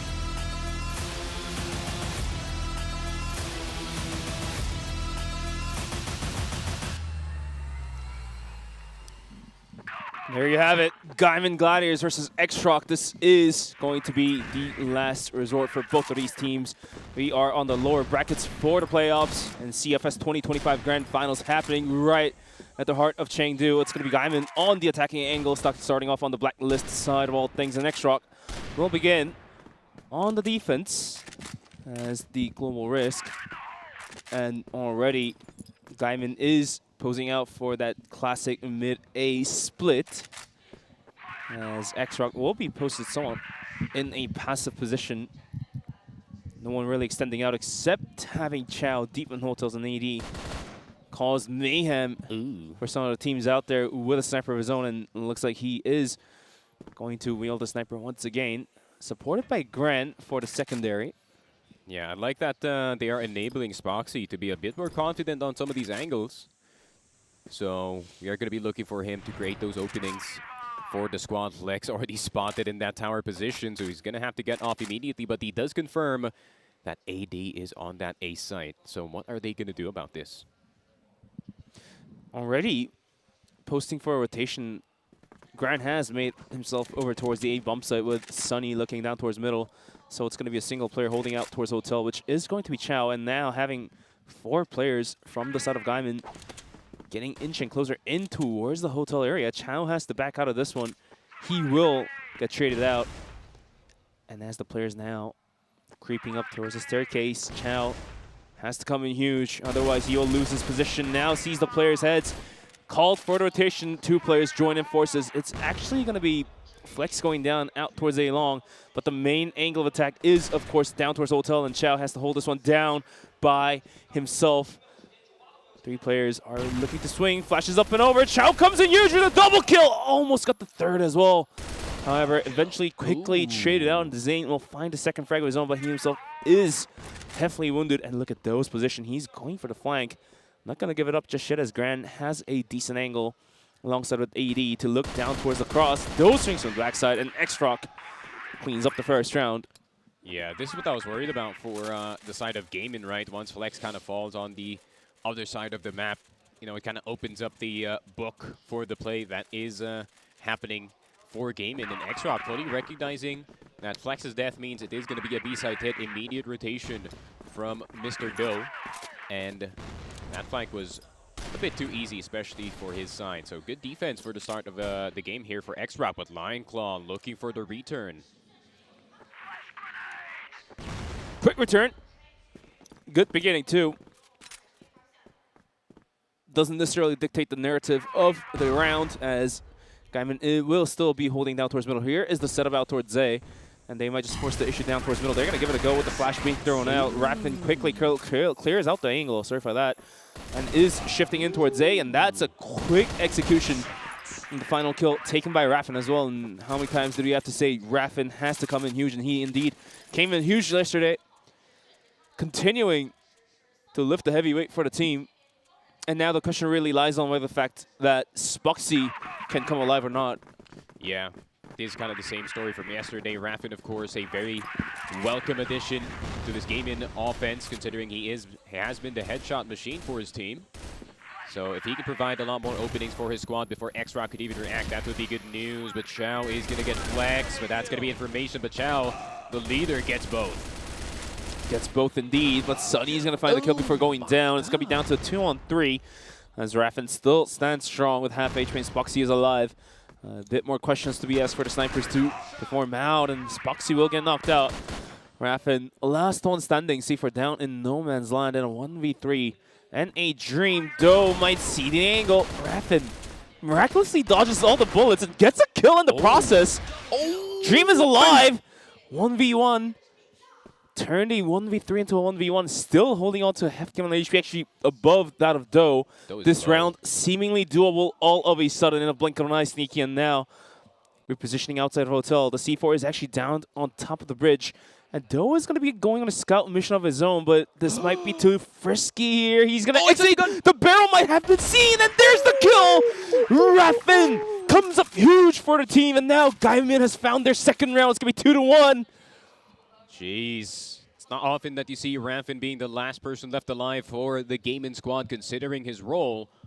But thank God he is still slicing the pie up against 3 players perfectly with that HK417, and he's already starting things off hot in Eagle Eye 2.0, and this is what they need from him, especially, you know, you need that oh-so-reliable rifler on your squad to kind of continue this kind of aggression. And look at this, Zane will get AD, Doe will get Raffin in return. So now it's a 4 versus 4, Sunny on half HP, Spoxy will get Doe. He's starting to come alive in this game, but now it's a 4 versus 3. That was a quick aggression out down towards the A-bomb site. The C4 soon to be planted. And this time, the defense, or rather, for Gaimin's defense after the post plan, will have two players posted out deep towards the long area, which essentially makes it harder for the remainder of XROCK to come through. Chow comes in hot. It's all down to the hands of Flex. The IGL of the squad has a rifle. Can't swing just yet. Tough. Indeed he does. And XROCK from a 2v4 into a defuse makes up for a clean round as we are tying this back up to 2-2. And the progression of their retake, seemingly I thought Gaimin had it up until those 2 taps happening on towards the head of Gaimin Gladiators players. Yeah, Garand with some unreal sniper shots here. Getting 2 players down immediately. Top A player absolutely murked. I think Flex was actually expecting that there was going to be more presence coming in from that mid side, so he was still playing in that position. But unfortunately for him, he has got out mechanic in that exact round. So it seems like it's going to be a lot of early presence for the side of XROCK. And this is what we kind of expect from the Chinese team, right? I mean, you kind of have a forward defense, especially that the IGL is trying to get that early information of who is where. And I think XROCK is on the active hunt on trying to see where Flex is. Now Chow's getting aggressive with a pistol of his own. Jumps out, gets one. Eventually he's traded out, but that does throw a caution to the wind for Gaimin as they are now rushing in towards middle. Getting caught left and right all of a sudden. Every single player is going to fall apart except Raffin. And once again, put to the test, put to the clutch. 8 kills already, but making that to 12 might not be an easy task. An easy task won't be delivered. XROCK now feeling a bit more comfortable, is going to get quite aggressive. And look at this replay. Raffin just being able to clutch these rounds. Just absolute insanity. Even tagged Doe. And Doe had nothing to do about that, didn't he? Yeah. Mans was 1 HP before he even got down on the bridge. But XROCK, though, reacting very, very well to whatever Gaimin Gladiators is throwing at them at the same time. I mean, the power of the USP is on full display in that round. 4 kills with that pistol. Dare I say, the second best weapon in this entire game. So we're going to be seeing that a lot, and it seems like Garand and AD does have a clue that they're going to go for the double sniper setup, but Flex still has yet to hit one. He's going to need to start hitting as well, and it's not going to be this round, unfortunately. AD will grab him down again. Grab him down again, indeed. Already down a player. Gaimin is boxed out from B, and we'll have to look towards A. And a 4v5. About a minute 30 onto the clock, making a rotation over towards B. However, exit from hotel has been smoked off, and the pressure really is going to burn the timer for Gaimin, waiting for smoke to dissipate. Made a full rotation over, leaving one anchor towards middle. It's going to be Gran on the watch, and sure, he does hit those shots. Down goes Line Claw. 2 on 3 on 5 now. Make that 2 on 5. Ouch. Not going to miss those shots, and Raffin down in middle, trying to do what he can, gets one, but there's just too many players of XROCK just persistently standing in the choke points. Down goes Raffin, and XROCK will find a definite lead. It's going to be 4-2. Unfortunate here for Gaimin, man. It's like they're trying to start the play in this round, obviously trying to get some openers. Fortunately, Flex not finding the top A player once again. And look at this, XROCK, the aggression is underway. The M14 EBR in the full shred. Lion Claw will go down to Zane, flying on in with his own, but Doe will get him in return. He only gets Sunny, and now it's a 3v4. Quick aggression being halted down in a blink of an eye, but in retaliation, it's actually going to be Raffin to find the quick headshot before getting gunned down. Going to be a 2 on 3. Still a world of time left in the timer. And if Flex can somehow clear out the angles for Spoxy while Spoxy holds the entrance towards the back of A, towards the spawn, this could be a plant. But look at AD's angle. He is boosted up and he is going to have the vision, but the shot is not going to land as we now proceed into the post plant. Yep, gonna have to be careful steering clear of that right side stairs. Looking at this flank, Spoxy though, good start hitting some shots in this game. But he is just checking just in case, doesn't want to fully commit to any of these angles. He does want to stay alive as much as possible, as he does want to remove someone immediately. 2 players from his backside. Is he going to check, though? That's going to be the problem. Spoxy going to be spotted. Grand will get Spoxy, but Flex is going to be in that top A side, and Doe will take Flex out. So that's going to be the 5th for the XROCK boys. And it's not looking good for Gaimin. Wouldn't be surprised if Loons does call a timeout here, but I feel like it's not time yet. I feel like you might want to save that for your GR side, especially considering that he's going to be where Gaimin's focus mostly will be. But Gran, man, doesn't miss those. He's been like this ever since yesterday. Mowing down. And the nade stack is going to hurt Line Claw and find a bit of value on towards the Zane as well. Really hard to directly challenge any of the members here for XROCK. Chow is getting quite aggressive in his own regards. Will be on top of bridge. He's going to be pushing the smoke. I'm not entirely sure if that's the right choice. Rest of Gaimin will be looking towards middle. Nades up and over. Gran has a bit of an angle to catch the players, trying to get themselves on top of the watchtower. Here's another step down towards A, but nicely having 3 players stacking towards A. And this push will be halted down. Every single player of Gaimin gets gunned down. Really good late smoke, honestly, to drop down in that mid position, right? They were just waiting for Gaming Gladiators to actually pull the trigger in this one. And that early confirmation from Chow in that B alongside is literally a clue of where Gaming Gladiators is. And as soon as they saw flashes on that A site, they immediately dropped the smoke, get the vision out from the side of Gaimin. They could not get the pace that they wanted. And Chow is going to have to run away. They're just going to give Hotel for now. But how is XROCK going to react here? XROCK's response will be an instant rotation already. Raffin's going to swing in for a kill. So is the Zane going to find a piece as well. Going on top of bridge. That was Flex to find the kill. Make that a double. This guy, the IGL, is trying to make it up for it. Last one remaining will be AD. Quick scope hits one, pistols out, guns blazing. Not gonna happen as Raffin's gonna find the 12th kill for himself. As we are looking at a pretty lopsided first half here, 6-3 XROCK leading out on the global risk. But give or take the map being a lie, I think Gaimin still stands a bit of a chance. It's not 72. For sure. But pace is a lot faster than expected in this one, and I feel like that is the right move for Gaming Gladiators, but they just realized it a bit too late to actually try and see if they can play slightly faster up against the XROCK squad before they can even rotate back.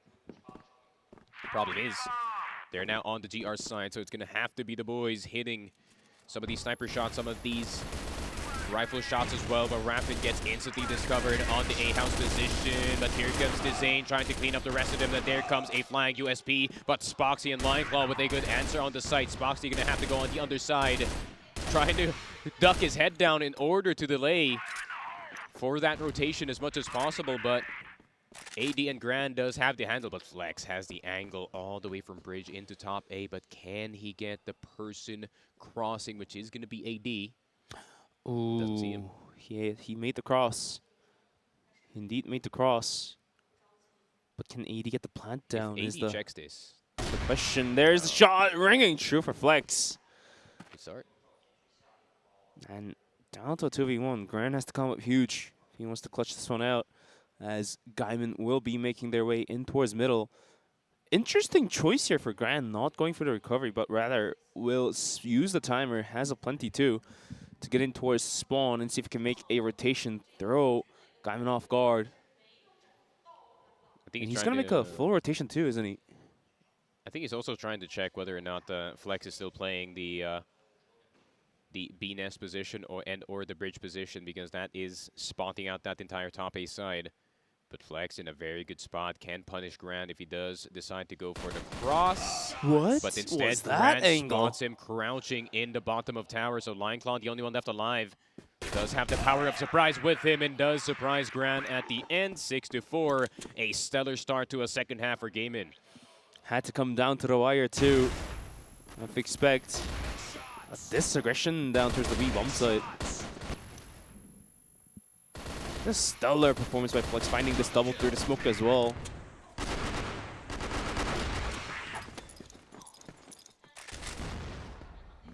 Only a 2-point deficit. Oh, look at Raffin. Look at Raffin. Oh, but doesn't get Grand, unfortunately, and he's going to have to back off all the way before he does get flash fully. And he does get away in time. So it's a 3 stack on the A site. Made a 4 stack thanks to the early presence of XROCK, but there is still options for the side of XROCK. They can still kind of foray their way into the B site. But I think for now, they're just going to be playing some delay action. Definitely playing slow here, and having a 4-man stack down towards A. Gaimin is expecting some sort of push coming their way. Spoxy having a decent angle too. XROCK's response will be throwing the caution to the wind and make the rotation out towards middle. Was able to observe Grand just being able to pull those insane crouch, duck, peek kills on towards one of the side pairs and almost make the round happen until Lineclaw. And with about minute 18 seconds left on the clock, the setups are being thrown over towards A. But Raffin doesn't let these players pass. Quick headshot on towards Sunny and Chow. That was a guess. And the damage has been done already. Down 4 players as Grand is the last one remaining. Zane's going to swing out. Hits the shot, and oh boy for XROCK. Gaimin will be slowly but surely catch up to that of XROCK. Yeah, 6-5. You can see that slight smile coming in from Zane. He does know that they're kind of back in the game, but they still do desperately need Spoxy to step up to the plate, considering the guy that is hurting the Gaming Gladiators the most here is AD. Absolutely. Shifting up the gears as well. Last round was in full A stack, and now this time Gaimin will be changing up the tempo and have 3 players look towards B, and now sending over the Zane back towards A. And XROCK has been manhandled, and now they're going to be playing pretty slow on their blacklist side. Now the pressure really kicks into their shoulders, I feel like. Lineclaw has been doing God's work in Hotel, honestly. And of course, Mr. Flex, he knows all about them one-way smokes. is going to get AD off of his position in bypass, and this is very, very scary for the side of XROCK especially. If Flex can start hitting his shots on the other side of the map, that means they can stack on that A site and make it a very hard defense. Grand almost gets his head taken off, but is going to back off. Spoxy almost caught the tip of the head there. And with AD being put down to his shoulders, down to his knees, XROCK has lost a bit of motion coming into this round. We'll be looking for any sort of aggression that Gaimin may put out, but going to be playing quite passive, except Flex just chilling out. He's going to have to dip. And he will indeed fall back out. Ooh, you're going to have to dip, my friend. You're very brave for going for that second one, Mr. Flex. So close yet so far. And Doe is on the chase, and he will eventually find himself on just outside of B with the smoke being put out as well. C4. I like that angle. Will be throwing a setup smoke, but is stepping in towards middle, so the attack towards B might just be a fake here, Sneaky. Yeah, maybe trying to see if they can kind of bait some of the space here. And actually, they're going to place Doe on that second floor, and they can actually just leave him here this entire time because he can see where Spoxy is sitting, and that is actually a bait the entire time. But Flex and Spoxy, the snipers are now starting to hit. Sunny is spotted, but Spoxy going to choose not to challenge. The C4 is still all the way on the backside of Long. Lion Claw will get Doe. Sunny is going to be caught running all the way back, and there it is, Not Spoxy. gonna miss. He does not miss. And finally, it's good to see a bit of signs of life in Spoxy, as opposed to yesterday. He was pretty quiet, but now he's ringing true, is able to hit the critical shots, crucial shots even, to be able to bring the rounds back to the tie. And just a really good showing from Gaimin Gladiators, where yesterday they were able to capitalize on their rounds on the first half, have a 6-3, have a 5-4, have a 7-2, and then into the second half, just not being able to seal the deal and mark it up. But let's see if that rest last night changed much. And speaking of getting changed much, isn't going to be Raffin still continuing to put the damage down to 3 versus 2. Sunny comes up and over. It will be taken out. AD will be the last one alive in great effort. Was able to find the drop on towards Spoxy, but still a 1v2. Still yet to plant the C4. Will now slowly make himself on top of the bomb site. It's not going to commit. Not a full commit. He might even think about going in towards middle and see if he can find the back road, which, of course, is being watched by Lion Claw. Flex is looking right at him. Flex has an angle. AD has to swing, but the shots are not going to ring true. Spotted out. And AD is forced out from mid, and we'll have to back away. But needless to say, we've seen Gaimin lose these rounds in a 2v1. They love the team effort. They love to play together, but having only 2 players, they do leave out a couple angles on the rotation end. We've seen yesterday a player from EVOS, can't quite recall who it was, but was able to find an angle behind both players and was able to spray 2 players down. I mean, it's probably Elvin if you're talking about behinds, but AD will get the plant. Lion Claw and Flex having no idea that he has rotated in that B side, but he can actually check for spawn just in case. And he might plant for it, actually. If he can plant for spawn, it's not going to be too bad of an attempt. Could be, but definitely going to be using the sweet time. Has a bit of util to work with as well, but not going to throw it just yet. C4 now planted. And Gaimin more than definitely knows it is planted down towards B, and he's going to book it. He's going to go all the way around towards the hotel. Oh, it's a tower. It's a tower plant. It's a tower plant, but I think, oh, Flex has swapped out to a rifle. Oh my AD's God, going to make a full wraparound towards tower. He's done it. He has made it. Let's see if Gaimin can react to this position. This one might be a little tough. They have to clear out every corners, but it's going to be tower.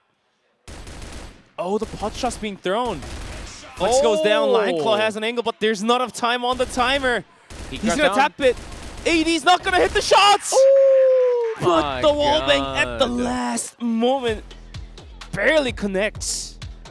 The 500 IQ plant. That's the first time I've seen someone actually pull out the C4 plant for that tower position. So very high IQ play from the side of XROCK. And I was in disbelief. I was like, hold on. Is he really? Is he really doing this? Hold my horses. In the best of 5 elimination in Eagle Eye? I mean, sometimes you have to. I mean, if you think about it, the rounds are almost cooked. Down to 2v1. Yeah, Might as well as try something if you have the time, if you have the room granted to you to make the rotation. Now, to me, if you ask, had Gaimin just played 1-1 split instead of a 2-man stack towards a single bomb site, would that have made a difference? No. Because realistically, there's no cover for that spot. For that particular plan. Could have made the life of AD harder by sure. having a player hiding somewhere by the bomb site. For sure. But man, that's a hard guess in all honesty. I feel like Gaimin didn't know that was a plan. I feel like they didn't know that was a plan realistically. So they really had no idea where the pot shots were coming from. I feel like they were looking at the sky and they were like, huh?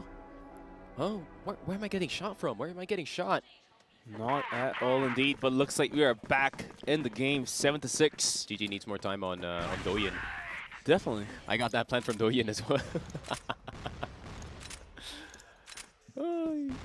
The Doyen C4 plan, who knew? Ooh, and Raffin, we need this. We need Raffin to do something. Not just Doyen, but Raffin came in clutch. Let's see. Oh, I saw his leg. Okay, Raffin getting a bit brave. Trying to get some similar action to Mr. Nil. On the Stallion side, he does love that position as well.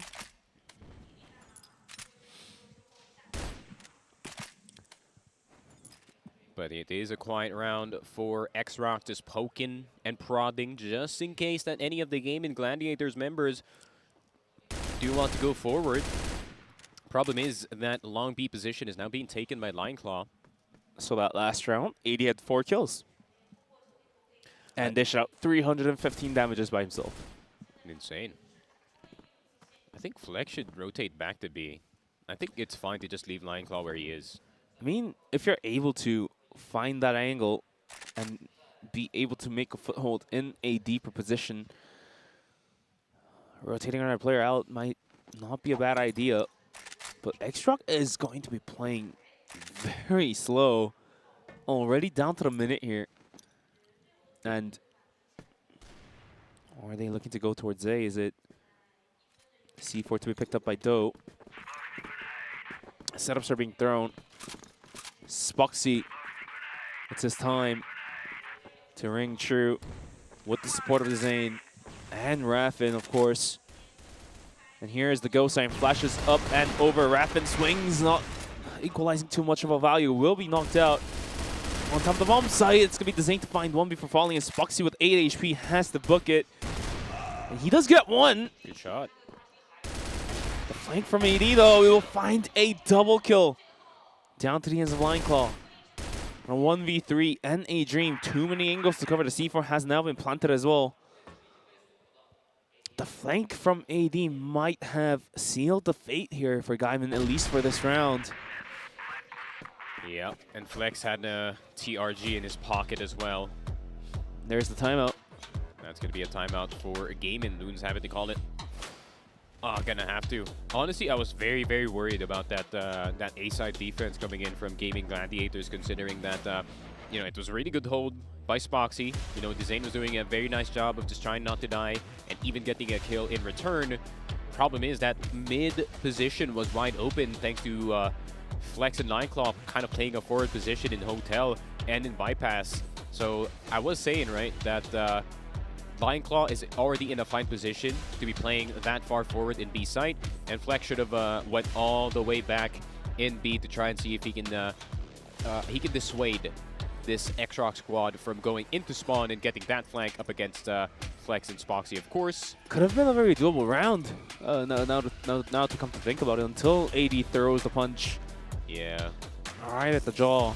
They saw the very slight sliver where the defense is a bit weaker. Spox even found the kill with 8 HP by the side of the staircase. He wants the anchor holding it down, not letting the C4 to be planted, and AD just being able to maneuver on the map like that isn't quite going to cut it for Gaimin. 8-6. Desperation really building in there. Specifically that Eagle Eye 2.0 is Gaimin's map pick. Gaimin's going to have to create in this game, create some opportunities for themselves, because if they do not want XROCK to have all this momentum going into map number 2, they're going to have to deny them some early opportunities here. But XROCK, fully knowing that Gaimin Gladiators might go aggressive, they're just going to go for a very passive default, with the exception of Sunny having to be careful about Raffin's presence. One of the few members on the side of Gaimin who is on that positive KD. Zane on AK. All right, Raffin now posted out towards long, sees the angles. Another frag coming through, and the Zane will be knocked out as well. Spoxy on top of bomb site, good for 2. The equalizer delivers 3-3. And AD already seeing on 20 kills, by the way, will be knocked out. So Spoxy finally comes a bit alive. Sunny being contested. It's going to be Flex from the side to take him down. It's Gran versus 3. They got to play respectfully here. He's going to jump up. Ooh. Gets the flick. Not entirely sure if that was Lion Claw missing or Gran just better in the shot. But Gaimin does have the coverage of the C4. Has control, majority of control towards the blacklist spawn. And Gran has to make a world of a rotation to make this one possible.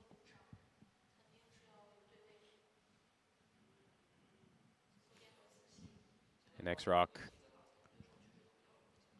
still do have a shot in this round for sure, after a shot like that coming in from Gran. But if I am Gaimin here, I would be sticking together with my team. Spoxy most likely has spotted Gran here. I mean, in all honesty, Gaimin doesn't have to try something funky. Just play trade, hold C4, and play time. They have to respect this, and they got both USBs out. They are surely respecting a lot of XROCK right now, having double coverage. The timing. Mr. Gran has 24 seconds to find both kills. And the round ticking down, making their rotation. That's Flex with the pistol, finding the head, flying in the sky. And once again, Gaimin inching closer for the tie here, but not a lot of room left here. It's 8-7, just about 2 rounds for the map to be sealed by XROCK.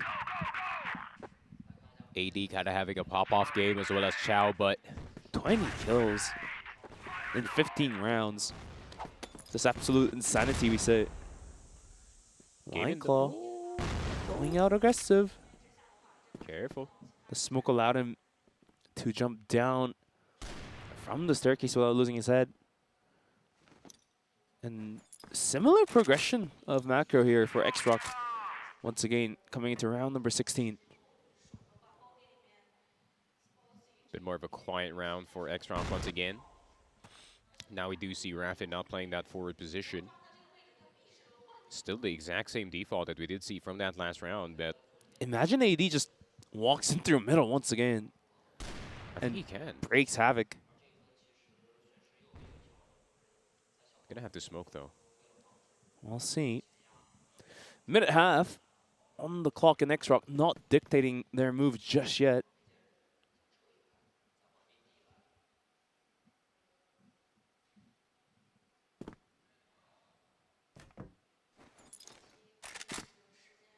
More of a stack on A long. XROCK not pulling the trigger yet. I think they're still going to try to investigate whether or not there is a forward player in this B position. Chow going to take this spawn route instead. I think they're going to try to cause a distraction, at least for the B players. Going to delay that rotation. Indeed, but here's XROCK walking past, sees Spoxy. Those swings out, is taken out, and all of a sudden, all hell breaks loose. But for side of XROCK, they will drop 2 players, and here's the Nace stack over towards long. Not going to find much of value. Raffin is still standing on one finger. Lion Claw with a huge flank, gets both kills. No, just a single one. How does 80 hit those shots? Spoxy on top of bomb site will be good for 1. Pistols out, rips the deal. And we are once again tied to 8-8. There we go. That's more like it for the side of Gaming Gladiators. That's the entire reason why they have placed those two players on that long position that deep.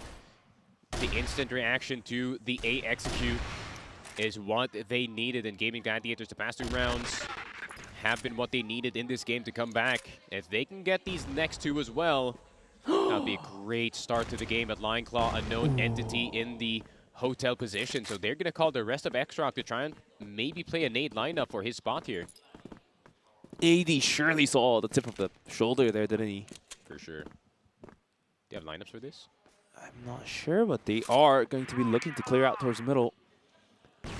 2 players going in the deep. Raffin's instantly knocked out. The Zane has to respond, but he's going to get taken down as well. Spoxy holding the bomb site down by himself. Chow swinging pistols. Flashes nades. Not going to matter as it's going to be AD to take him out. Bomb site is taken. Line Claw, last one alive. Known. Desolated he is. Finds one. Needs to go through 3 more players. The C4 is now planted. The M14 EVR good for wallbangs, but just too many players in front of his crosshair. And XROCK will find him at point. Yeah, and that all started because Lion Claw got spotted in that hotel position. So XROCK knew that they would go for the exact same default as they did in that last round, and we all know what the weakness is, which is that mid spot. And XROCK now starting to play some contact crossfire here. No, not much nades actually being thrown. So Raffin and Dezane getting caught off guard on that A site time and time again. I mean, they got a freebie to walk into the bomb site as Spoxy wasn't looking their way. But Raffin could come huge, waiting on the other side of mid. We've seen this guy not miss his shots. It's going to be Doe swinging out. First hat taken off. Second kill goes as well. Dezane comes in for the support. And aren't we looking at an overtime cooking up in the pot here? Snaky Gran is the last one alive in a 1v4. C4, of course, down in no man's land. And Gran is trying. Gets the flick. He'll start from somewhere. Flex will be tapped out. 1v2, seemingly more doable than a 1v3 though. Yeah, Grant's dead. There it is, overtime. Gaming Gladiators bringing it back despite a bit of an accident in the 8-8 scoreline. He's going to try to end it in overtime, so GG buying themselves a bit of time, and this might be the time that they need to come back into this game. And that mid position exposed time and time again for the side of Gaimin especially. So it is really, really good reads, in all honesty, for the side of XROCK. It's just that they cannot get the kills in time from time to time. But when they do, they get that instant takeover on the site, and Lion Claw is stuck trying to go for a 1 versus 3. So it is going to be a technical pause right before overtime here.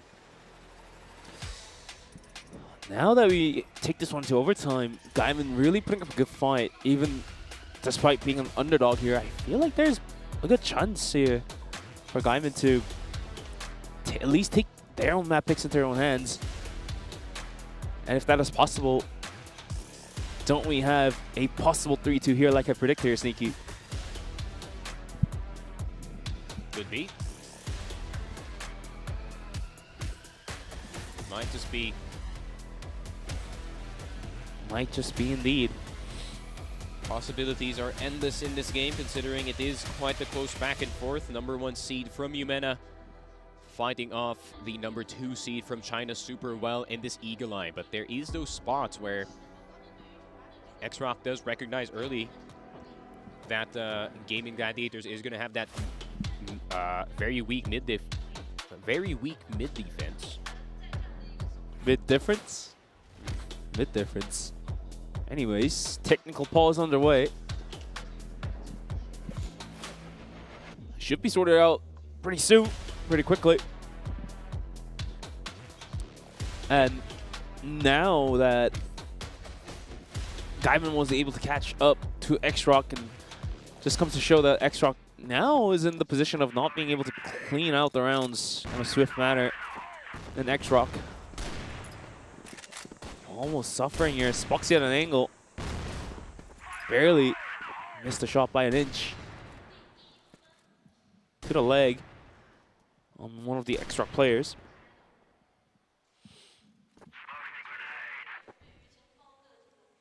Bit more of a focus on the B side this time for Gaimin. All Gaimin needs is a single round for the first half.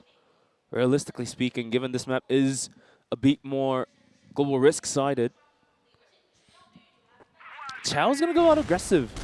Gran has an angle, not going to hit the shots, and Chao gets traded out quickly. And this instantly rings the bell for XROCK to make their rotations over towards B. But Gaimin's going to play with composure and play quite slow, despite having Lion Claw on the C4, on the forward position.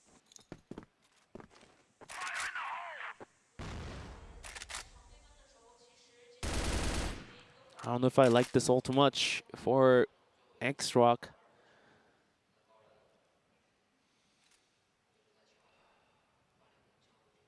Still, bit of a delay from the side of Gaming Gladiators. There is a confirmation that it is not going to be an A-take. I think they're very confident that the AD can defend it by himself, but Spoxy looking for the opening. Shoulder gets spotted. Flex cannot get the cover in time. Zane cannot get the trade, unfortunately, for his captain. So it is going to be on Lion Claw to try and get this 1 versus 3 instant rotation here from AD. And going to have to be careful. AD is going to be peeking around the corner very, very soon. So Lion Claw is going to have to play a bit of timing here. I'm not entirely sure if delaying that much time was worth it. XROCK's going to find the first one in the overtime. Thanks to the swings provided by the players. On the side of XROCK, being able to find a double kill with the spray down and continue to trade in beneficial ways.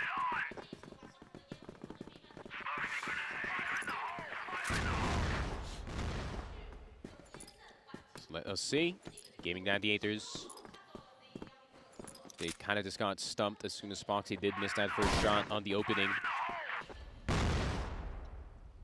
But XROCK immediately as far back on A as possible. They do not want to get hit by these initial nades, man. They're going to stay healthy. Stay healthy indeed.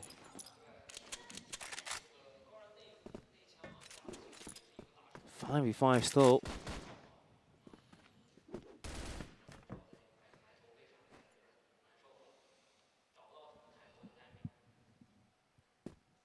Gaimin once again playing a little bit slow here. It's gonna be Gran with a quick shot. Down on towards Raffin too to make things worse. And out of desperation, the players are gonna start running in towards the bomb site. Spoxy did find one in the process, make that another kill for Design. 2 or 3 on 3, but Doe's on the swing. Spoxy is taken out. On top of the bomb site, will be the C4 Flex. Has to hold it. Buy the time for the team. Yeah, and here comes the help too. I mean, Doe was the A anchor, and here comes the rest of the squad. Gran again with another sniper shot right to the chest of Flex. And Design has nowhere else to go here. Yeah, he's going to have to do something weird if he does want to go for anything. Xiao spotted in the long side. Doe is going to go for the peek as well, but not in that way, my friend. You don't want to get lined up, and he will get it. Gran, unfortunately, we are not in the AWM meta anymore, so that TRG will shred right through that wooden box. 11-9, XROCK. Seems like they want to grab this Eagle Eye for themselves. The wall bangs are going to ring true. Thought it was going to be possible. Up until Gran. Last round remaining on this half for the overtime. And for Gaimin, they've come this far not to lose out. And they are going to be testing down towards middle once again. All 5 strong this time. Not a split. It will be a full run through if it ever does happen.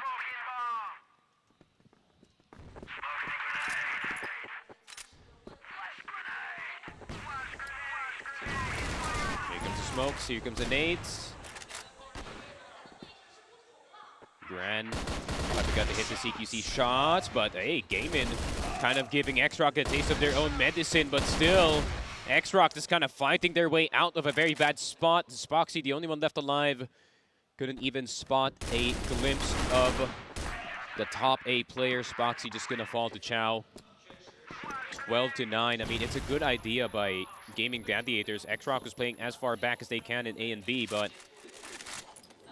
Grand is hitting some insane sniper shots in this Eagle Eye map. 24 and 12 in this game. 24 and 12. It's just the numbers are popping off, and now Gaimin has to find all 3 rounds for a chance of a golden round to be started on the global risk. But XROCK definitely a caliber of a team themselves to be able to break the defense. What is the game plan here for XROCK? What is the next movement they have devised? AD is going to get aggressive.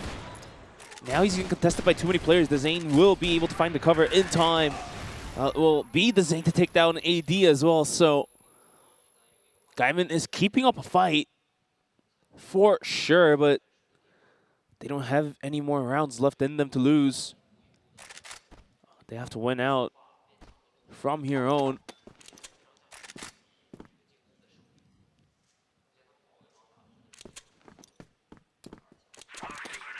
It's tough. Really is. But Gaimin does have a shot.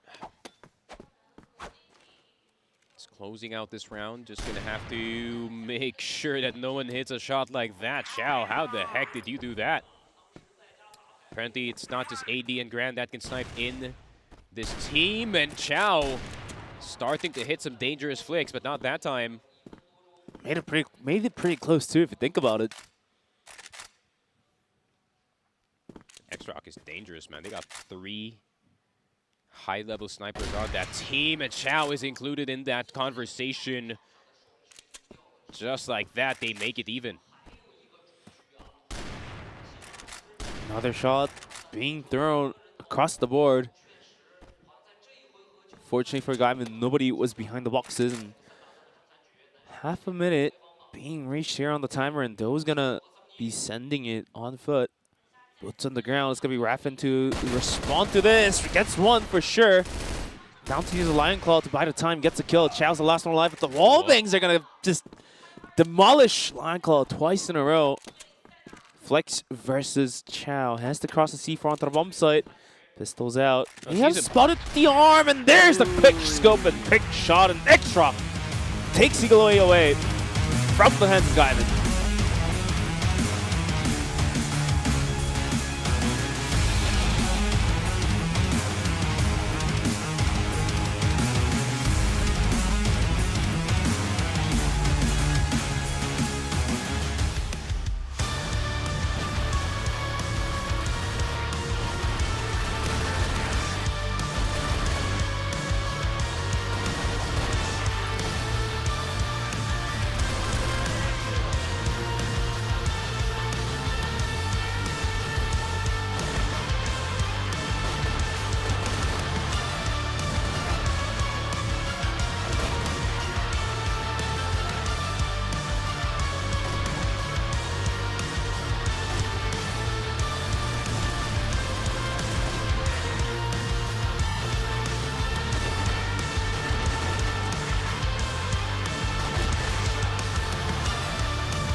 And there you have it. Gaimin Gladiators versus XROCK. The map of Eagle Eye, of course, it will be the first map picked by Gaimin Gladiators. Best out of 5 will be taken away by XROCK. And a 13-9 was a gruel battle. It was just blood and tooth just flying across the board. But at the end of the day, it's XROCK to find it after a swift overtime, 4 rounds in a row to close this one out. Yeah, it's kind of unfortunate, honestly. I mean, very good performances from Raffin and Zane and Spoxy, but unfortunately, they could not go up against this man, which was AD. Once again, another day where he hits hard shots on that TRG. And it seems like he's not going to stop anytime soon going into this tournament. And it really feels like the gap between these two teams is growing slowly, considering that XROCK played, it wasn't really, I wouldn't say like clean Eagle Eye. I mean, the pace was very fast coming in from them. It was more like they kind of just outshot this Gaming Gladiator squad. I mean, Gaming Gladiators, they had some good strategies going into this one. Mid control was okay. I mean, B long control was really good. A long control was really good. Problem was, you know, just like how I said, everybody on XROCK is hitting the nuttiest shots that you can think of. Yeah, towards the overtime as well, just outside of A, hitting the shots in towards the bomb site. Ones that weren't supposed to land, but these guys just somehow make it work. And Lion Claw, unfortunately, was down twice in a row through a wallbang to the boxes. Like, the meta has switched definitely over towards the TRG, as the guns do shred through the boxes, through the walls for sure. But Eagle Eye wrapped up 13-9. XROCK takes it, and we are looking to get into Black Widow, which is going to be XROCK's map pick. This will be the second map in this best out of 5. Now that we have a Black Widow, which is a more proficient map for the side of XROCK, what is your expectation that Gaimin Gladiators are now playing on a side that does dictate the round scores a bit more towards them? I mean, it's going to be very tough for Gaming Gladiators, especially considering that Black Widow is the type of map where it does really reward kind of a pubby playstyle, you know, especially what we saw from here from AD and Grand, you know, Grand kind of just peeking around the corner the entire time. I mean, AD literally picked up a TRG from the dead body of Flex and just sniped the rest of the A-side players down, and at the same time, they have 3 high-efficiency, high-skilled snipers on the side of XROCK, so it's not just Grand, it's not just AD, but you also have to worry about Chao. So there's a lot at stake for map number 2, considering XROCK now has all the momentum, and obviously Flex did say in that lower thirds that they did say that they have to stop that momentum early, and unfortunately for Gaimin, they didn't. So XROCK is going to go into this Black Widow map with a lot more confidence, and yeah, Gaimin is going to have to find a way to kind of douse that fire early. Yeah, I mean, just what strengthens your argument there is that the fact that players like Sunny, players like AD can now really go out aggressive and play the risky playstyle now that they have a map score under their belt. For Gaimin, down a map, having to go into the second map, which is their opponent's pick, which you haven't played more often than not than your opponent.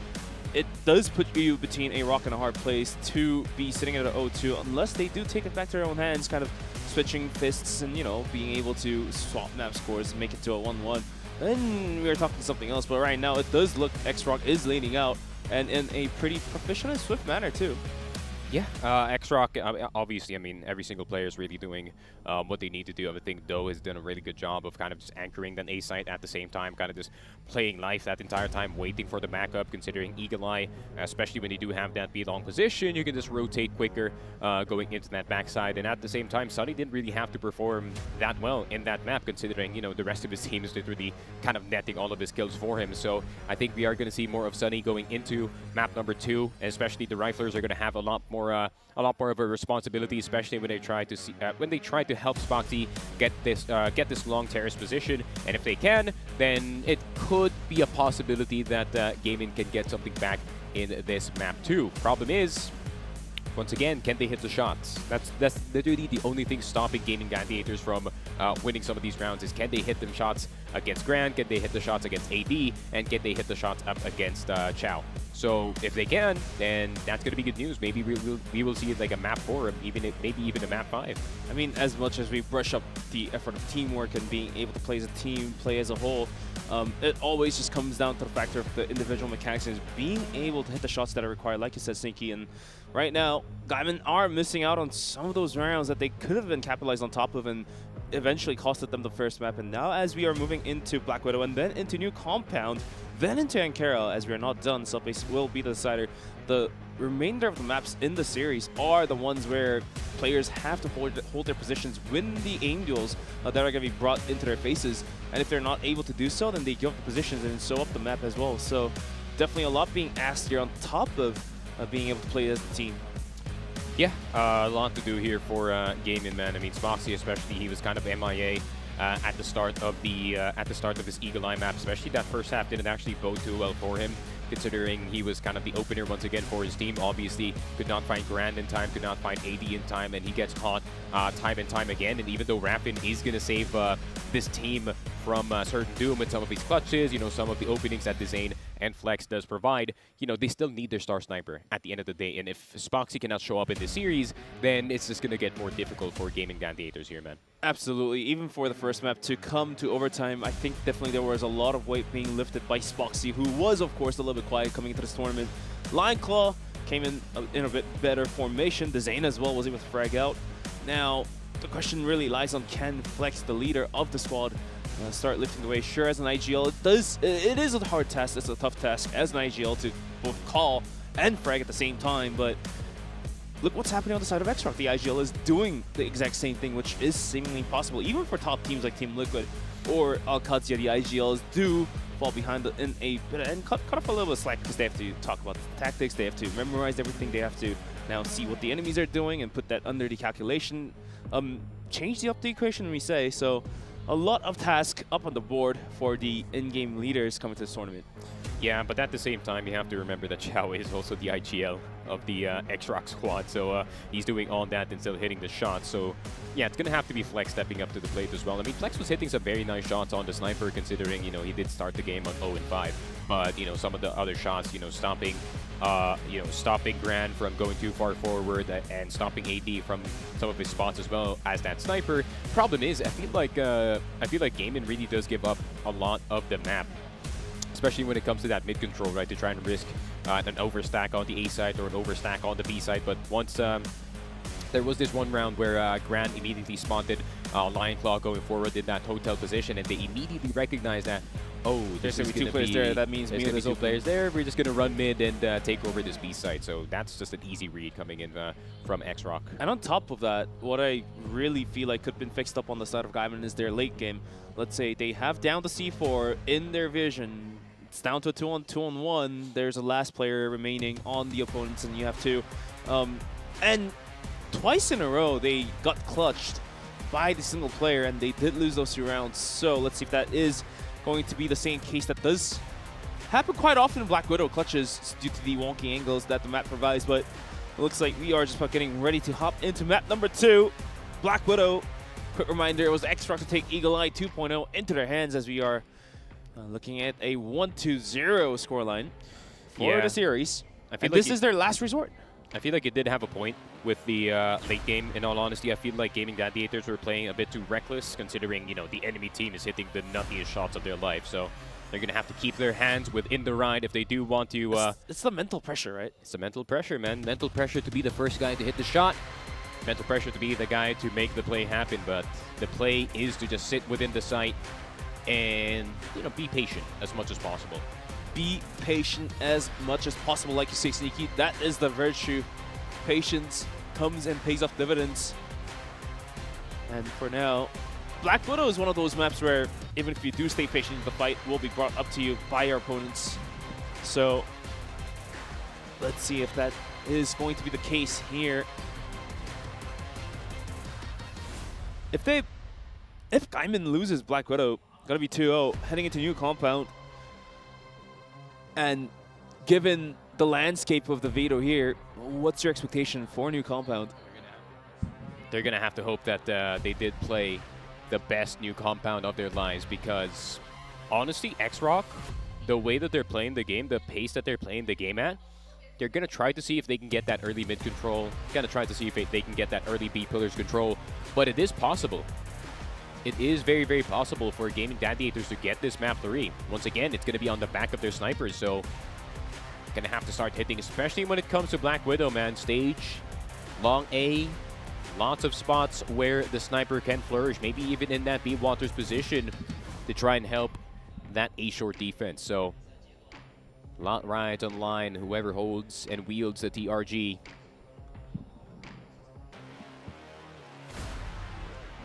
Frontliners will be questioning a lot of provings to be done. The rifling core as well. And thus far, on the side of Gaimin, there are definite answers, but for the side of XROCK, the riflers were falling behind just a little bit. And it really was the snipers in the secondary to do the work. AD pulling out 24 kills out of nowhere. So was Gran hitting some naughty shots. I mean, you can't really avoid it in all honesty. Yeah. If Grand and AD starts popping off, you're just going to have to play a bit smarter coming into some of these angles, but it seems like we are going to be starting in Black Widow very, very soon. A map that has been long touted as the premier pub map. But here we go. XROCK leading a map in this series. Gaming Gladiators having to fight back in map number 2.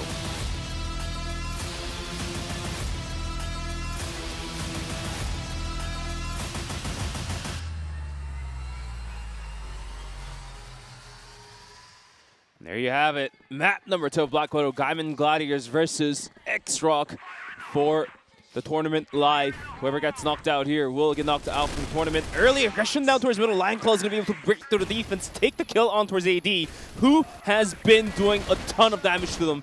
Lionclaw adds 2 more kills to himself. Will he be able to see an ace happen for the first time tonight? Could happen. Chow at the same time. Very dangerous man on that HK. Gran is going to make himself known from that window B position, but I think he's going to set up a flash first for his boy Chow so he can get within that site. HE going to delay that C4 plant by just a bit. Still waiting for that flash to go into the site. Flash is going to go through. Chow check in where Lionclaw is, but is blocked by a smoke. USB is going to come out, and Chow is going to check it. This ain't going to get spotted on site. Hold on, wait a minute, but Spoxy saves them from certain doom. That looked very scary. Secure round, but somehow these two players were able to wreak havoc and almost got all the kills. Had to come down to the wire to 1-on-1.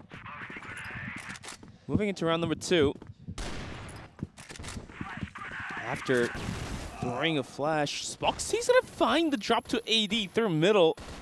So the sniper duel will be won by the side of Spoxy.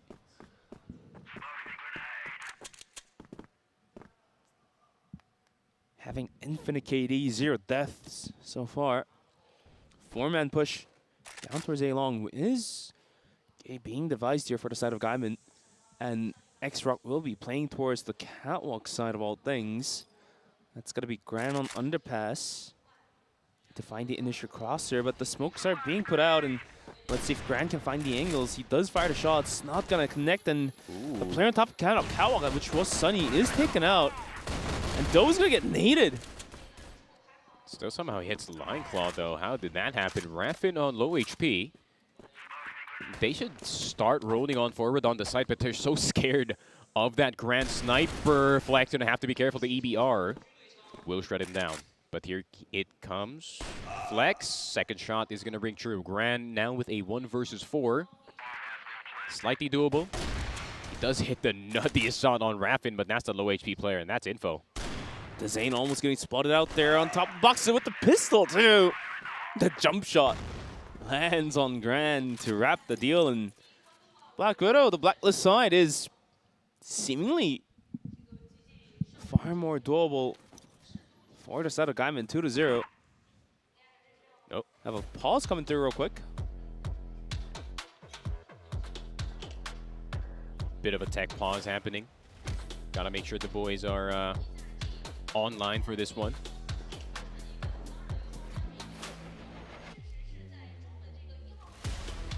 Gonna have a bit of benefit on the side of XROCK here. Gonna take a bit of a pause on the momentum that Gaimin has, and I really like this from the side of Gaimin. I like this approach. Attack the sites fast, attack those very important points in the map fast in order to catch the XROCK boys off guard. Catch them off guard indeed, and Gaimin in a better form too. Almost yesterday-esque, we say, being able to find the first half to themselves. 2 rounds deep and was in a clean manner as well. And you can see a bit of pressure has been relieved off the faces of the players of Gaimin being able to find these rounds.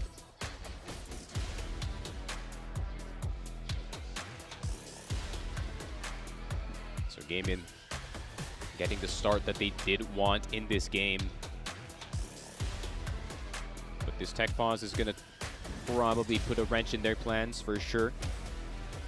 Especially with how the rest of the team has started so far. It has only been Gran and AD getting these kills at the start of the game.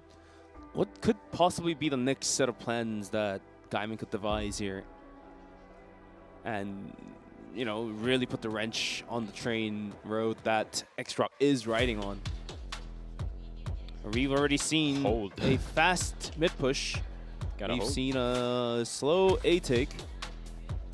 And maybe, like you say, holding is not a bad idea either, given XROCK is posing for an aggressive action out towards mid, out towards A, out towards B. Punish the players overextending for their missteps and have the man advantage persist from there on. Yeah, gonna have to be mix up of the pace all over the place. But still, lots of map control can go in towards their side. Still, a lot on the line here for the side of Gaming Gladiators to get this round number 3.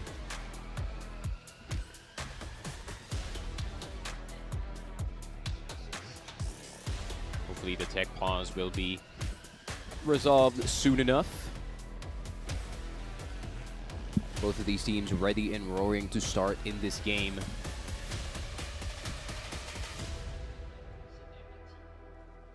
So Gaming Gladiators, though, great start to this Black Widow map so far, figuring out that mid control going into stage, surprising all of the defenders here. We're just going to take a look at the replay, look at the pacing that we saw from Gaming Gladiators. Lion Claw just moving on forward with the EBR, Do and Xiao. Despite the answer, despite going down to a 1 versus 1, we'll still have quite the hard time closing out that last round, especially that 1 versus 3 clutch looking very, very scary. Possibility for Xiao is endless. It seems like the vibes are pretty good from the side of Gaming Gladiators here. Loons cracking a smile. The Zane has been smirking ever since game 1.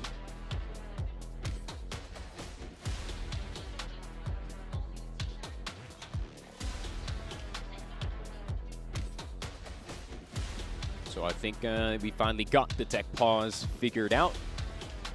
And we are going to jump straight back into Black Widow. 2-0 so far. Gaming Gladiators on the BL side. XROCK on that GR side. Lion Claw's now stuck in that long position. Darius has to be careful. Do not crouch up. That smoke is not fully plumed just yet, so he does avoid the crosshairs of Gran for now. Though placing himself in that B Waters position. And is just going to go for the re-smoke, making his presence known. But AD wants to go for a challenge with Flex. A bit too familiar with these one-ways, not going to let him pass. Good opener for Gaming Gladiators. And just like what I said, they have gone aggressive for the past 2 rounds, so it is time to go a bit passive this time. Aggression isn't always the answer 24/7, so that is going to bait some of the XROCK members to peek on forward. So no long control for XROCK. Neither they do have control of B Waters, but Do wants to be a bit brave with it, but Dezane is going to deny that. Sunny around the corner will catch a jumping Dezane. Spoxy's going to go down. The spray is still there. Sunny will get 3. Lion Claw down to low HP before he even got that trade, but here comes Xiao with the USB. He's chasing him down. He knows that he is low and he has the C4 as well. Lion Claw is going to have to run as fast as possible in order to not put the C4 in a bad spot, but Lion Claw still peeking in towards Catwalk Peak. Then it takes some pot shots, but just going to run away instead. He needs to place that C4 immediately on that A site. And that he does. Flex might have to peek a bit riskily here, but I like this call coming in from XROCK. Double short position, knowing that Lion Claw is on low HP, but Lion Claw is going to find himself as far back as possible. Flex going to have to go back into window A. Xiao jump checking just in case that anyone is on the climb up box. Flex with the full peek, and Lion Claw is a known entity on that long side. Gonna get shot in the head by Xiao. And 2-1. XROCK finally with an answer in Black Widow. Bit of a hectic round in all honesty. Shots all over the place. B Waters, just pure fist fighting from both sides. They both wanted to enter that B site. Instead, was a ring around the rosy back into that A site. XROCK finally get there first, despite the despite the great opening from Flex here. But Raffin instantly crawling down into Catwalk B and will not allow XROCK to go too far forward. But Sunny, though, really good round coming in from him. We've been looking for some performance here for Sunny, and he finally sees himself hitting a highlight play, 397 damage off of 3 kills. So that's what we need from him, especially if you're XROCK. 2-1. XROCK trying to catch up on the global risk. A big mid push being cooked up here by Gaimin. 4 players down middle with the C4 lingering outside of B, but this is a heavy shifting by XROCK over towards mid and B. A is almost on 10 except Gran and AD, who could look towards the cross, having anticipated this mid push being cooked up. He's up and over, and Spoxy's going to be able to find AD, who was essentially shooting at one of his teammates and making a full shift over towards A. XROCK will be the ones to kind of pressure down towards middle, it seems. And Gaimin's going to go for the long take.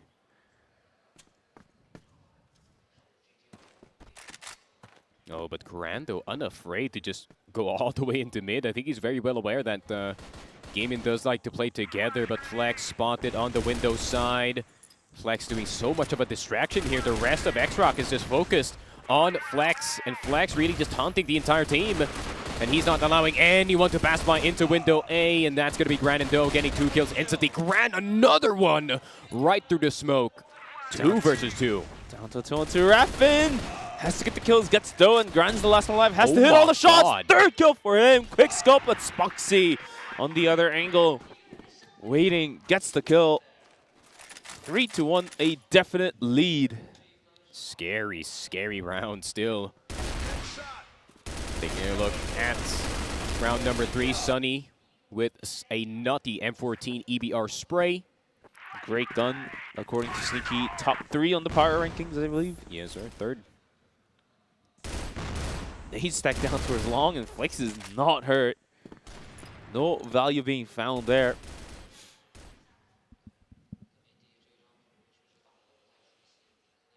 And what is the game plan here for Gaimin? They were able to secure yet another round. And going to be a yet slow-paced turn of things here once again, but XROCK is going to be playing for the default instead of a heavy shifting towards one of the bomb sites. They're going to have Doe planted deep and long as well, so let's wait and see what gets going here.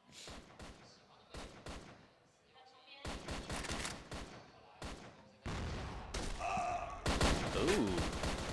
Doe getting a shot in return. Spoxy will get both in that long position.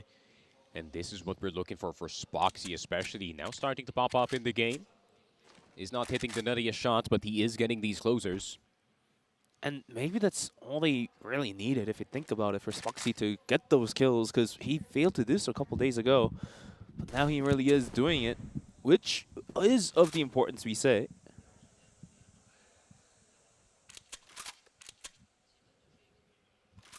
But it is still very scary. XROCK, despite being in 3v4, they are going to look for opportunities here, and they do spot Flex trying to cross into that mid-ramp, back into short. Makes it an even 3v3. Oh, they're going to cross. Chow was looking at the wrong place in the wrong time, and Gran inside of the bump site has to hold it down, has an angle, has been hitting the shots, but oh my god. What a flick. This guy's wrist is probably 8 years old. So much pressure on the wrist, you know, all those flicks, but he does hit it indeed, and now Sunny does come for the help in a 1v2 on a dream, but the nades are now flying his way. Ouch. Oh, tough. Dezane's going to post for a plant. Dezane's dead. Dezane's 10 dead. seconds. 10 There's seconds. not a time. There's not a lot of time. Sunny is not tap walking at all, so he's just going to jump straight up. He's going to surprise Spoxy here. Spoxy going to have to look on these behind. Oh, but Spoxy has the better angle. Better shot. Headshot could be the difference, but Spoxy with the better angle, just like I said. That's a timeout by XROCK. They're not getting what they want now. That round could have went way worse, but my God. to Spoxy surviving, being able to hit the shots. So close yet so far, and there it calls. There is timeout getting called.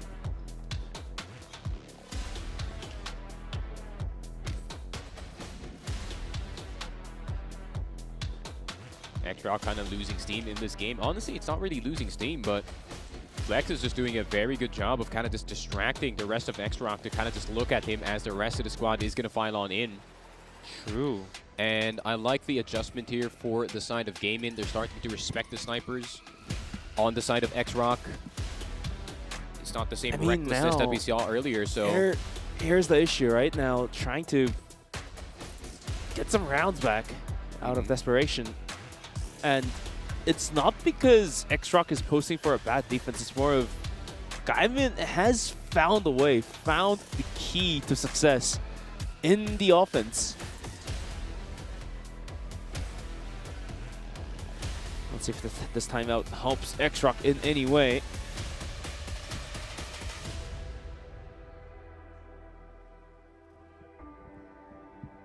Now the pressure really building in for these players, aren't they? For sure. We're back with the replay. So close yet so far.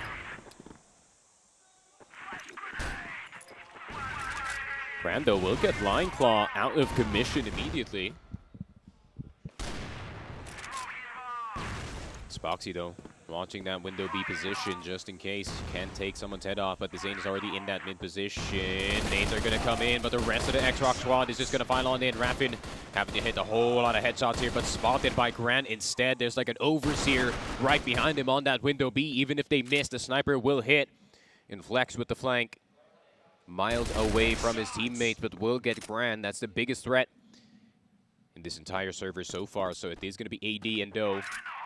But the C4, look at where it's at, man. Right out in the open. Yeah, it's a tough one for Flex to do, but he has enough time. He has minute 30, and we've seen on the side of players of XROCK to win these kind of 1v2, but the map being Black Widow does make it a little bit tougher since there are more boxes and more corners to cover. And Doe and AD are going to decide to hold towards container together. AD just not going to miss these. Round secured by XROCK, 4-2.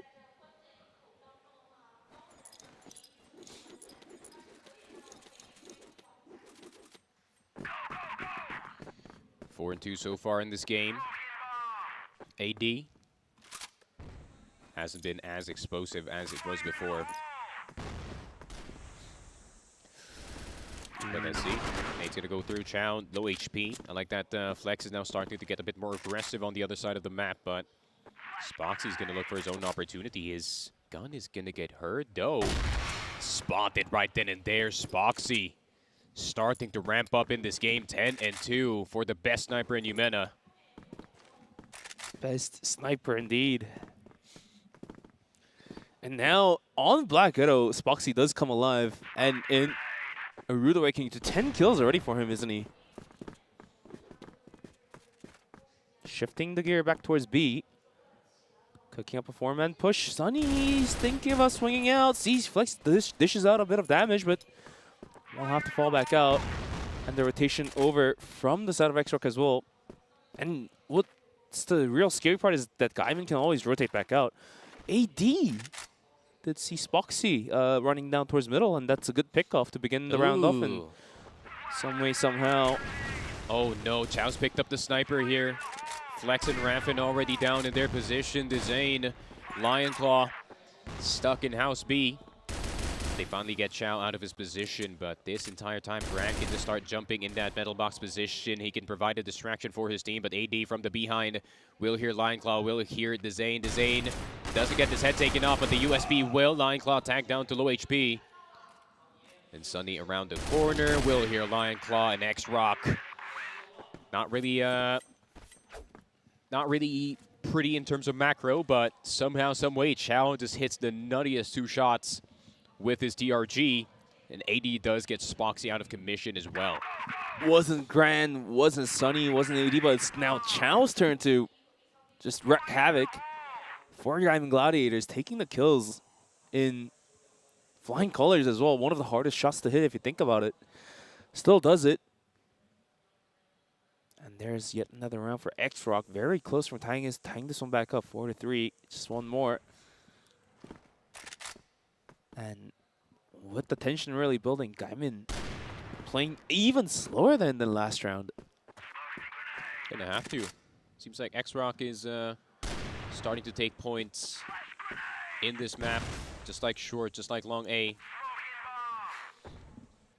Ooh, Chow deep in water. He's not spotted yet, but this corner surely he's gonna get checked by Line Claw, and down he goes. And the from AD. That's the equalizer from downtown. Maybe that's why Chow was actually standing in that exact spot. AD had the lineup ready and roaring to go. To be fair, not a bad trade by Gaimin as a blacklist. Yeah, Raffin somehow got Sunny. So there is a mid-skirmish going on. So Gaimin Gladiators kind of making the map as chaotic as possible. Trying to catch some of these rotations here. Never let them your next move. For sure. For sure indeed. Shifting the gears back towards A, the C4 followed up by Spoxy will be looking in towards long. Grand scheme was pushing out, no pun intended, towards Catwalk. Tried to go for the pot shot, not gonna hit. But his position being revealed, Flex is gonna be able to find the tip of the head there. And XROCK is now shaking. Just 2 players only in a 2v4. The C4 fully making the rotation over towards A. AD might have an angle. On the cross. You have to respect it. Spoxy has to hit it. But the smoke will allow for the cross. 25 seconds on the timer. Oh, look at Flex. He's going deep in middle. Deep in spawn. Gets the jump onto AD. May have even seen Doe. Not. Didn't. And surely sees Doe now. And Doe has a lot of task up ahead if he wants to win the round. Yeah. I like how Flex is playing this as soon as the C4 plant is down, just pushing the line forward as much as possible, trying to get info for his team. Very good unselfish play from the leader. So we're going to have to see more than that for Gaimin Gladiators. Seems like the Black Widow pick is actually working out in their favor instead of XROCK, but we have yet to see what the Blacklist side does look like for the Chinese team. XROCK is looking for a 5-4 half, desperately. If Gaimin can find this last one, I think they are sitting in a very comfortable backseat for dictating the results of the second map. But until then, the round's still yet to be played, as both teams are playing on the passive angle. Playing slow. Playing very slow. Even slower than the past couple of rounds, which was also very slow. For sure. So this is the game of time. Game of snail. But whoever loses their patience first will lose their hat. We've seen Grand lose it too. And now Doe is playing the same game. Fortunately for him, he wasn't able to back out towards the bomb site without losing much of a hit point. Yeah, direct result of not having that long position. You kind of have to clear that short spot super early. But Spoxy going to get spotted by AP. Good climb up with the TRG. Raffin's going to go down as well, though. That is 2 very important picks for his side. AD will get this Zane, and single-handedly he has stopped this A-side push right by himself. This man doesn't stop. Got 3 kills. Almost made that 4 too. And now Flex trying to get into the backside. Grand is spotted out. Just stay in there. Flex has to hold it. Find a room for the rotation, but look at the positioning from all these players. Not gonna work. And Lion Claw, last one alive, will be spotted out by Doe as well. Already the damage has been done. Gonna chase him. The chase is on. We'll call little takes it to the show. The chase is on the C4 to be spotted out any moment soon as they step up to the plate. Get the kill, get the round, as we are looking at a 5-4 half. And like you said, Sneaky, now it's XROCK's turn to bring the damage as they are going to be starting on the Blacklist side. Yeah, but fortunately for Gaimin Gladiators, they will be able to play this defense instead. Hasn't been too much in the way of clutches in this game. It has been 1v1s a lot. So So it has been even duffs for both sides. XROCK with a 5% lead in terms of the AI prediction that Cfesports can make a difference here. Seems like is going to miss the shot on Doe and immediately going to back off. I like this default from the side of Gaimin. Get that long A position. Try to check in short if they can get anything going, but it is actually a B-side take instead. However, the B take is getting somewhat handled by Gaimin. Raffin being able to hold onto his life with the support of players, but AD just continues to break it for Spoxy. Oh, look at the Zane. He is going out wild. Grand spotted out. Chow's going to peek him. Down goes the Zane, and that's just something you just don't want to see, but Flexible will get involved as well. Pistols out. AD will be holding the specific angle. Now Raffin's on the rotation, but the C4 has been planted as we move into the post plant. And a 2v2. AD may swing, get the draw with the flex, and Raffin in a world of trouble. Has to go through a crossfire setup that XROCK is posting for, with the C4 being planted as well. They're both on USBs. They know Raffin's low. And AD is in windows as well to make things worse. I think this round is XROCK's. Yup. I like that from XROCK though. Playing it safe. They know how good Raffin could be if you kind of peek him out in the open. So I like that respect from the Chinese team here, knowing that Raffin can take both of their heads off in an instant. Two clean clicks, right? If you think about it. Then HK. HK indeed, but we are tied to a 5-on-5. What is their next plan? XROCK. They're giving Gaimin their own taste of a medicine of having the slow play being built in there as well. Well known for playing fast, but the slow play as well too. Paying off dividends for XROCK. Catwalk B occupied by XROCK in this game. Hasn't been too much of a fight going into long A. Instead, Grand is looking for an opportunity in short. And they're just going to hold for now. Maybe going to start throwing some of these flashes and nades to try and rotate, or try and bait some of these rotations as AD is watching that spawn side. Instead, Raffin is just going to peek in. Actually peeks Chow before the flash explodes, so that is good aggression from the side of Gaimin. But here comes that mid position. Flex, is he going to see this? Lion Claw will get the tap on Doe, but AD will get the return. Flex, with the help of Lion Claw, with the help of Spoxy, is going to get that mid defense down. Really good bear trap from the side of Gaming Gladiators. This is what I was talking about. Gaimin, they need to play a lot smarter in this game, and that they do.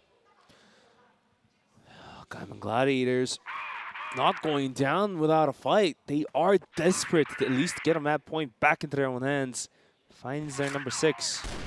AD whips the shot, and Spoxy instantly drops him, and this might be the round. Gaimin might just be able to lead out. They were also able to clear out Gran as well, who was coming in deep in towards B. They were able to clear Waters out as well. So this round, the map control is more than surely given towards the side of Gaimin, minus the factor of the man count. For sure. Chow's going to switch to the sniper, though. So granted, you've killed Gran and AD, but you still have to deal with Chow. So they're going to spread out once again. Gaming Gladiators taking as much map control as possible here.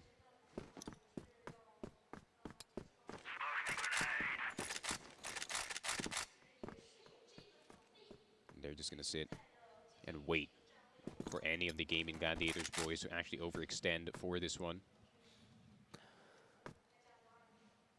I mean, how many times here, Sneaky, did we see XROCK come back from 3 men down, 4 men down, even 2 men down?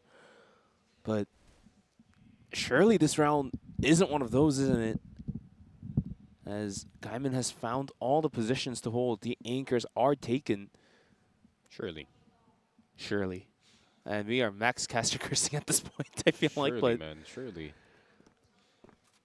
I mean, no one's rolling forward, so I don't think anyone from Gaimin is going to overextend here, fully knowing that Chow still exists on the other side of the server. True. But now they're going to step in towards water. Doe with a good clear, gets 1. Flex with the pistols will do a bunch of damage towards Sunny. Nice spotted. Ooh, but the nades are raining down. Sunny is cleared off, and the C4 is down to a 1 versus 3. And to make things worse for him, there are a couple frag grenades left on the hands of Gaimin. Got the C4, made the cross, but there's not a lot of time. 20 seconds has to get planted. Spoxy is coming in from windows. Oh no, it's going to be Chow swinging out. May have seen the angles, but just too many players present in front of him. And there is yet another round by Gaimin, and the hope is still there. There it is, 7 and 5, 2 good rounds in a row and 2 good pickoffs at the start of this one. Gran and AD out of commission at the start of it. But they're not going to get the same opportunities as they did going into this round. XROCK just going for a full-on rush, going in towards Walters. Raffin catching Chow off guard. Thanks to that catwalk B push from that mid-ramps. And Gaming Gladiators, good timing at the start of the round, immediately backing off, leaving Raffin in B Walters. So that's a good defense for them. No long A presence, though. Absolute methodical play. If they're pushing out B, they're going to leave A long open. If they're pushing out A, they will leave Waters open. And it does leave XROCK a bit baffled and questioned as where is the defensive aggression, as weird as it sounds, comes out from the side of Gaimin. AD having a game for himself as well, 13 kills in 13 rounds, so essentially a kill per round for him. Still looking down towards long.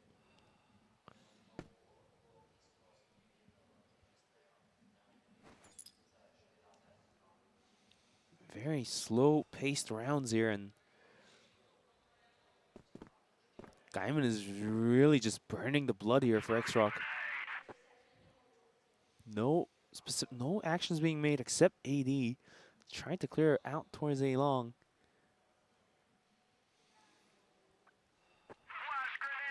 Spoxy versus AD, and over towards B. It's got to be Raffin versus Doe, but Doe gets taken down. Sunny swings, gets the refrag.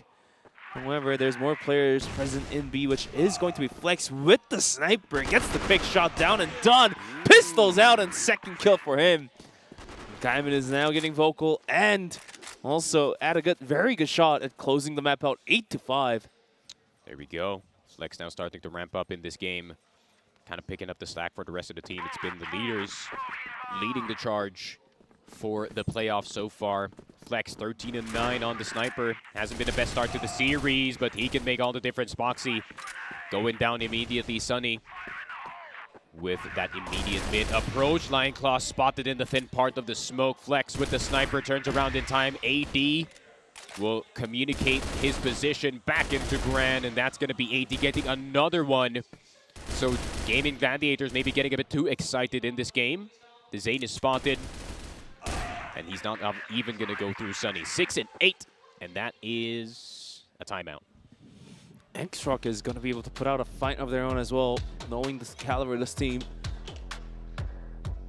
So once again, another back and forth-esque rounds here. Not a single map, I feel like, will be lopsided. Give or take, the series are expected to go down the line of 3-1 or 3-2.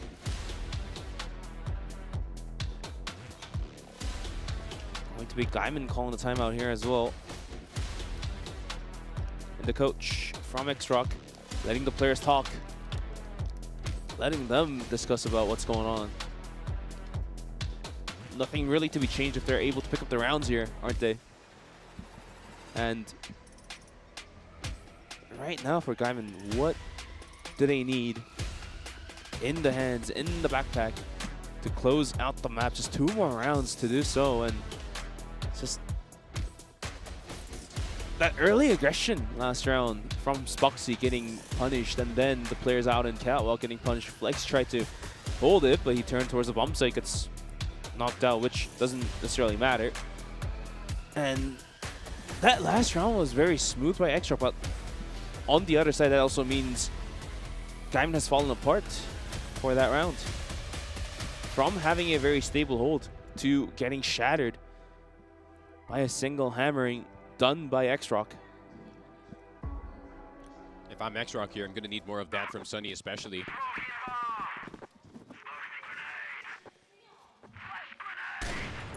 If they can get more of that, more openings from their attackers, that's going to be good news. Spoxy, the timing he got stuck! is worse. He got a bit stuck on that mid position. Zane still somehow getting Sunny Flex. Will get Xiao, and the absolute mid-crunch not working out in XROCK's favor. AD, the only one left alive, and they're going to have to play this respectfully, despite this being a 1 versus 4. But it is very closable. I mean, we thought Spoxy was dead in his own right, getting stuck by the ledges there, but somehow the teammates coming in for the save, coming in for the clutch, got all the kills. The C4 is down deep in middle as well, and AD, the tough life, he is up ahead. Having to go through 1v4. He's flexed, the pot shot. The flakes are going to ring true. There's 1 out of 4, and needs to find 3 more. We've seen him pull off an ace. And this round could be one of those that he clutches coming huge for the team. He's a C4, but just too many players for him to get across. He's aware of Lion Claw here. Yeah, I mean, smoke isn't going to dilute the vision all that much. Just too many angles there. The shot's not ringing true. And there is the round number 9. For Gaimin, the chances are very, very high. And if you pull up the AI predictions now, it's going to be something like 80 to 20. For sure. But still, I think if I'm Loons here, I'm going to remind them in freeze time, hey, going to need to chill out a bit. Granted, it is 9 and 6. So I have to play a bit respectfully here. They're going to leave A fully unattended and push out towards Waters. Though has hit the shots. Raffin. Yo, who flashed? He's blind from the flashes and has to fall back, and that does delay the push from Gaimin and allows for XROCK to retreat. Ooh, brave from Flex to try and go for that one. Don't make the cross too without dying. 22 HP, 5 and 13. I think those going to be the entry here. Hasn't been too much shots that he's been hitting, though. He's going to go down. Spoxy will get it as well. Flex on his flow state. Chow around the corner, will get the 1-tap onto Zane, but Spoxy once again starting to make his presence known on the site, but Gran is gonna douse the flames on that A site. Flex though, double sniper, double hit, 10 and 6. Gaimin Gladiators get set number 2.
Map number 12, Black Widow, will go towards the side of Gaimin, as this was XROCK's map pick. And just like how Eagle Eye turned out to be XROCK's map, which was picked by Gaimin, so these two teams are going to be exchanging blows. And now that we are tied to 1-1, this series, the results, we just can't predict it at this point. But the only thing we can say is this one will be a long one.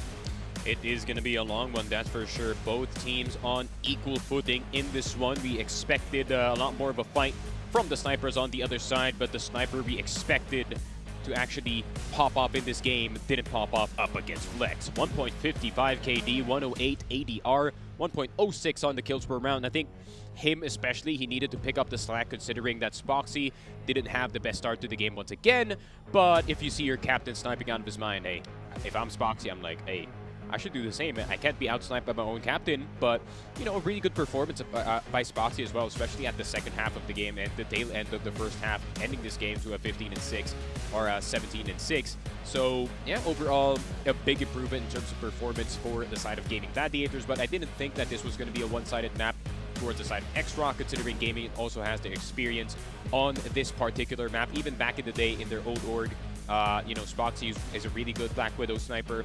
Flex obviously knows this map like the back of his hand. So Gaming Gladiators, I kind of expected them to have a bit more of a fight going into map 2. Gaimin Gladiators making this one surely interesting in the IGL of the team, of the squad, stepping up to the plate, lifting the huge weights for his teammates. Won't cut the slack and now really get to work. And given now Flex is being activated on the sniper part department of the things, now that as we are getting ready to move on to new compound as map 3, I believe that is map number 3, and you know how Eumena is well known to be the top players for that specific map. Now Gaimin may lead out 2-1, then the pressure really kicks in for the new players of XROCK. Will that really truly be the breaking point and the testing temperature for them? For sure. I think new compound is definitely going to be a test on how Gaimin can actually probably try and grab the lead in this series, considering new compound is a lot more close. It's not like what we saw from Black Widow, where the long-range fights are really kind of telling the entire story, right? So I would expect more head-to-head fights. I feel like Raffin and Dizane is going to have a really good time in new compound, especially if they can get the B pillars control super early in this game. If they can defend you know, B storage properly, then this could be good news going into towards their end. But they still have to be careful up against, especially, you know, the snipers aren't ramping down anytime soon. Grant and AD, granted that they kind of disappeared in the last 2 or so rounds, you know, they're still gonna have big threats going into this game, especially when it comes to that mid container position and when it comes to that A long position. So still has to be Gaimin playing careful, but it seems like they figured out how to beat XROCK here. Yeah, I mean, both teams had to play too many games, and for Gaimin as well, they were able to see all the games that XROCK had to go against on series, and for XROCK as well, was able to see Gaimin how they play. But we'll be taking a quick break and come back with map number 3 of New Compound.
And there you have it. We are back from the break. We are in the midst of Gaimin Gladiators versus XROCK for their playoffs, and this is the lower brackets. As a quick reminder, the loser will get knocked out, and they will have to only watch the games from there on.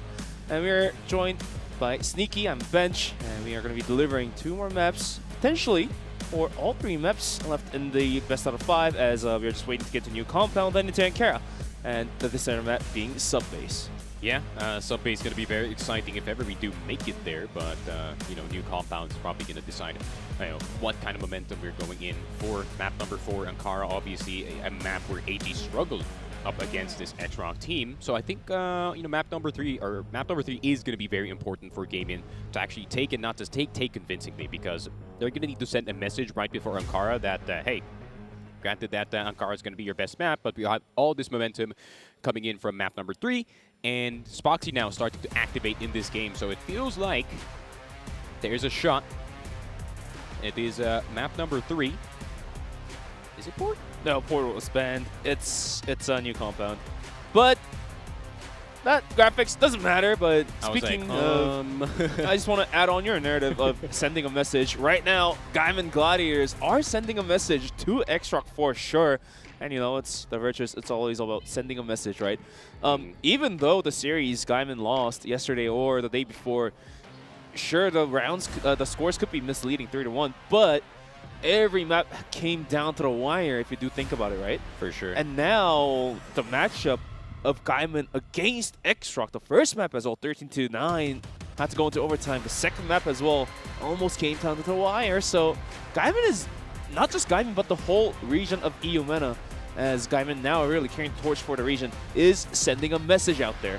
Don't disrespect us. We will play the time. We will drag it out, and we will burn through your patience. If you make a misstep, we will bite on it. And maybe that's the key for the underdogs to take down the top Chinese teams. For sure. And even then, Gaimin Gladiators is now starting to ramp up in this game, so it is going to be very exciting to see if they can fight back. So let us see. New compound for map number 3. Umena has a chokehold in this one, but can they get the lead in this series? Gaimin Gladiators, can they take the lead? XROCK, can they fight back in enemy territory? Map number 3 underway.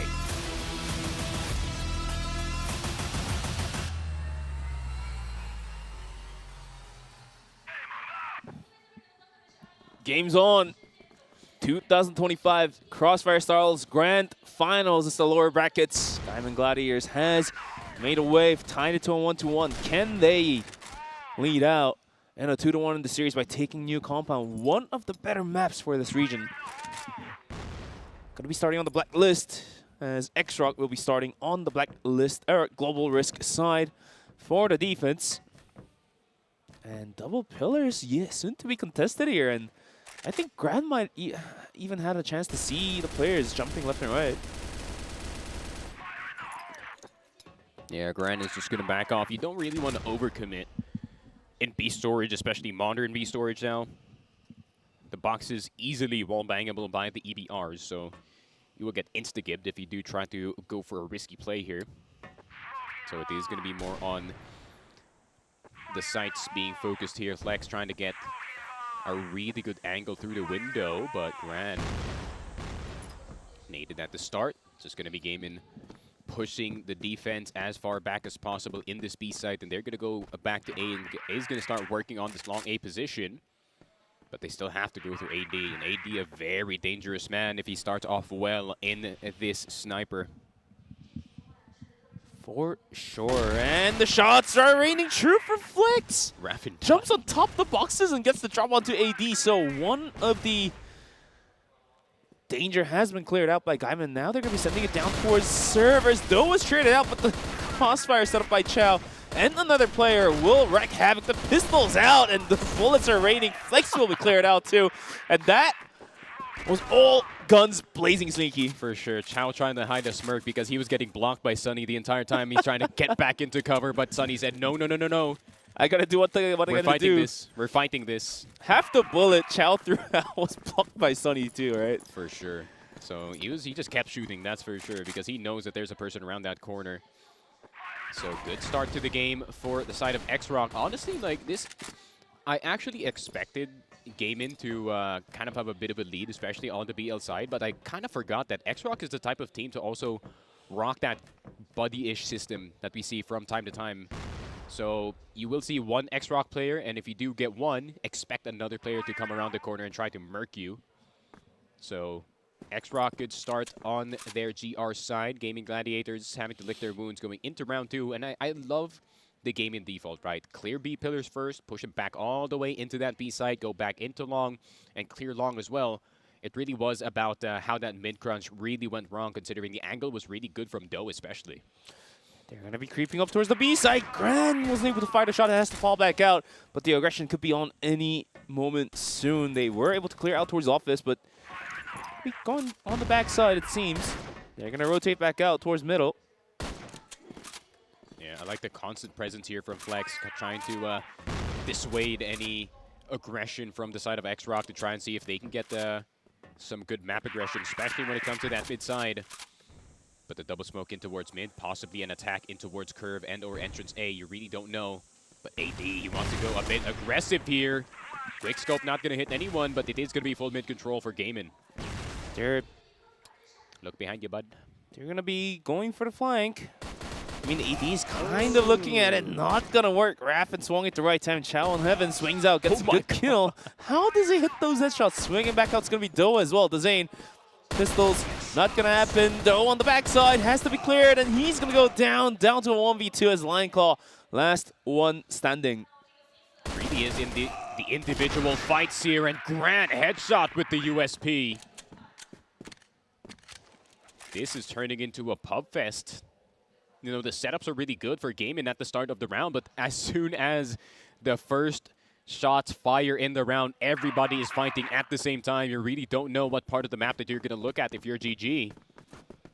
And XROCK getting a bit of ranked action going in this game. They're going to try to see if they can get Flex here. That would be a very big pick, despite him only being the IGL, but with Flex gone, that is the flank gone as well for the side of Gaimin.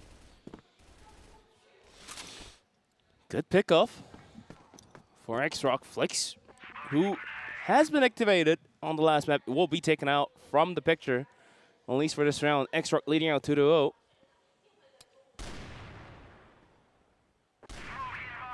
And down a player. They are looking to clear out towards A, but look at Doe's position. He is way out. Does Gaimin expect such positioning? The answer, of course, is to be yes or no. Rather, Raffin does go down in the process. The man advantage still lingers for the side of XROCK. And as we say, Sunny is going to eliminate Lion Claw off the board. Down to a 2v4.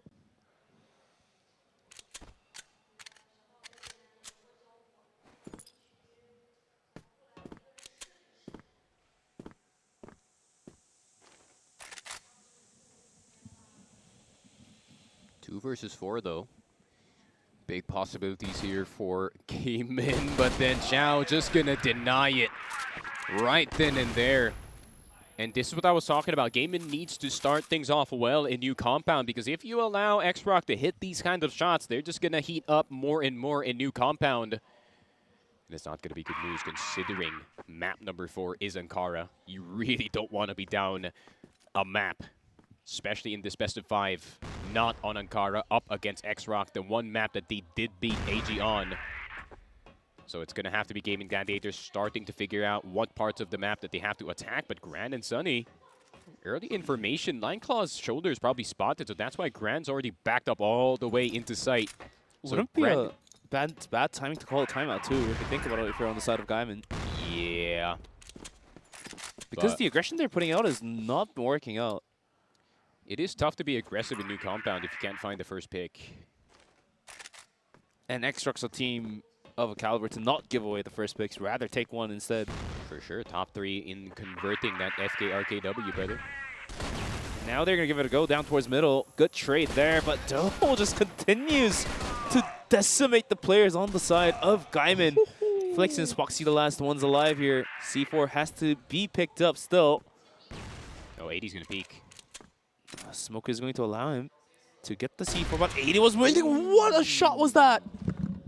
The TRG no-scope, not a joke whatsoever. Spoxy, the only one left alive, and he's going to come from that long side. Fortunately for him, there's no one on that second floor, so he's going to get a bit of space to try and move on forward in this position. Team flick shots, once again. And Spoxy has all the work for him to do. And a 1v3 on a Dream, just about less than a minute on the clock. The C4 dead, stuck in a worst spot possible in AD. That's a timeout. And there's the timeout. And what can be changed up here, Sneaky, for Gaimin? I'm not sure, in all honesty. I mean, the offense is really good. The offense is really good for Gaimin until someone shoots. You know what I mean? The setup is really good. EA smoke is down. Curve smoke is down. But they have to start expecting some of these players from the side of XROCK to actually push these smokes. Doe is not going to be afraid to go through that smoke because I don't think it fully covers this entrance A position. And it is actually really hard to get the refrag as soon as he starts jumping on back into entrance A, back into Z. And at the same time, AD is now super aware that Curve is now being taken time and time again. So the priorities are now shifting for XROCK here on what part of the map they're expecting that Gaimin's going to attack from. So I think maybe more of a distraction play for some of the other players. Maybe we could see Lion Claw attacking long. Maybe we could see Flex attacking mid and try and see if they can distract him while they attack another side of the map. They're going to have to sacrifice some lives here in order to just to get some map control. I mean, all sorts of possibilities lie out there for both of the teams, but thus far, it's going to be XROCK leading out 4-0 on the global risk side. So, seemingly a flawless presentation by XROCK to go on the defense, just being able to hold down the aggressions. Look at this replay too, though. Just AD doing AD things. Quick shot, and then on no scope. Just wreak havoc. We're back after a timeout. Gaimin desperate for a round there at this point. This is a momentum crusher too for Gaimin. And what's going to be the game plan here? Hit something. Yep. Gotta hit something. 4-0 though. Thus far, nade stacked towards A as well. They're gonna. That's a nade. Doe's still alive. And well too.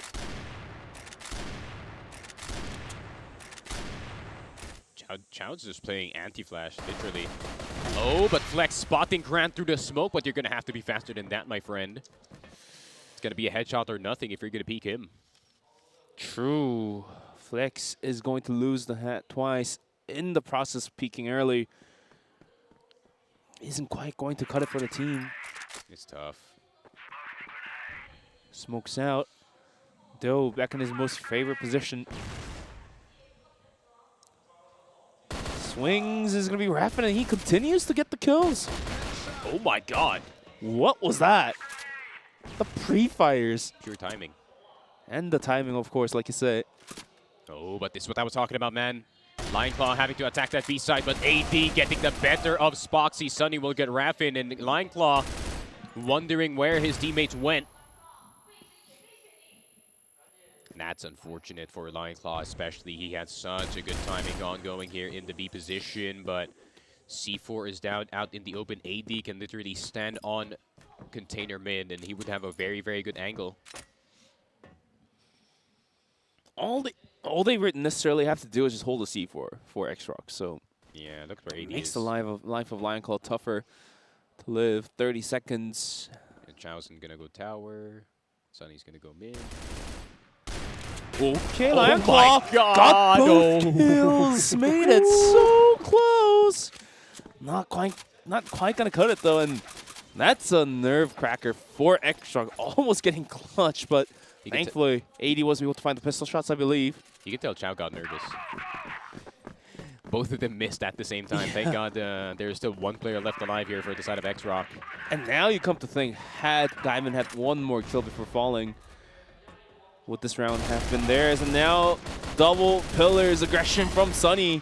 Good for one. Okay. But every single player got cleared out down to the hands of AD and Doe. Doe's gonna look and they can only play like this because they can lever off the 5 rounds they've picked up. That is true. I think they were trying to kind of really press him down, but AD with the gap in the smoke, but Spoxy does see the tracer through it, so he's going to shoot as well. I can't blame AD for that kind of pick, in all honesty. Trying to see if he can at least equalize the numbers back in towards his side, but look at Doe. Look at Doe. If he can actually chase the rest of the team going into Catwalk B, but it seems like it's the wrong guess. I was expecting more of a long push, but no. Doe with the right read this time, and he is going to go in that B side backwards. Bunny hop is going to make zero noise, so they're not going to expect this at all. The switch of the gun is going to be expected. Flex with his own HK. And finally, a round on the board for the side of Gaimin Gladiators, punishing that aggression from XROCK going into B pillars. I mean, there's finally the one. 5-1. Still, XROCK should be able to. I mean, they've already sealed it for the first half to be in the lead. At max, going to be 5-4 for Gaimin. 4 rounds deep.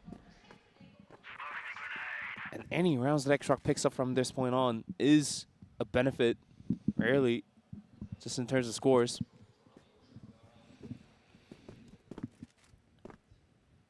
And that round that Gaimin won last round was based off the wins from the double pillar skirmish. So if XROCK doesn't give out those type of chances, what is Gaimin's response for a slow and methodical play by XROCK? Oh my god.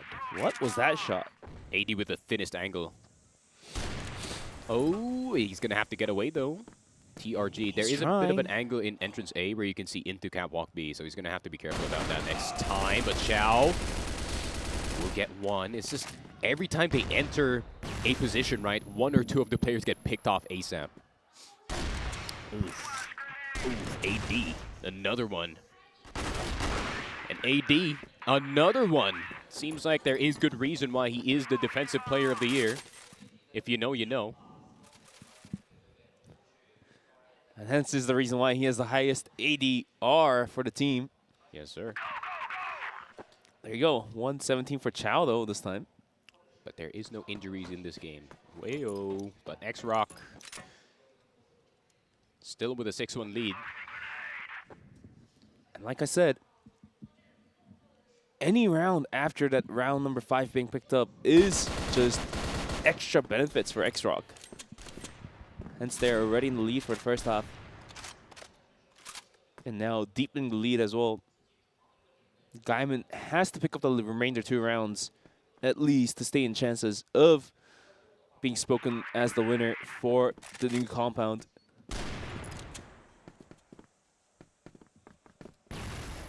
Bit of mid-control. Nades are going to start to fly in that mid-position. Flex. Down to low HP. AD going to be expected to be inside of that smoke. So good flashes coming in from Gaimin. Now, they're actually facilitating every single peek here, which is good news. Oh, no. Sonny.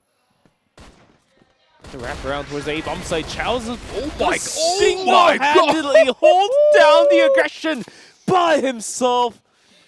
Make that ring a triple kill on the bell.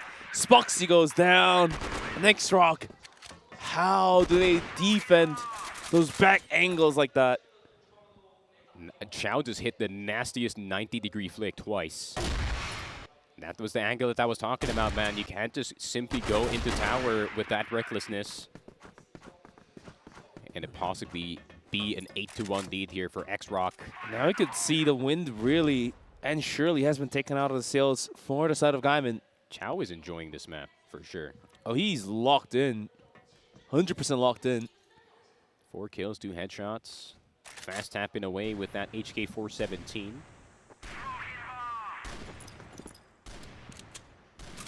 Easier said than done, too. I mean, 90 degrees twice. Crazy. Guy's wrist must be in pain. Or he could be playing high sense. True. Join the high sense club, guys. 1600 or nothing. I'm a 400 though. So. Oof. I'm the low sense guy. But speaking of low sense, is going to be the Zane finding the head on towards Grain and Sunny. And And on the bomb site, has to hold this one down, has all the angles he can do, gets one, 3 peaks, but is traded out. Talented is of Doe in a 1v3. Flex is on the run, but so is Doe.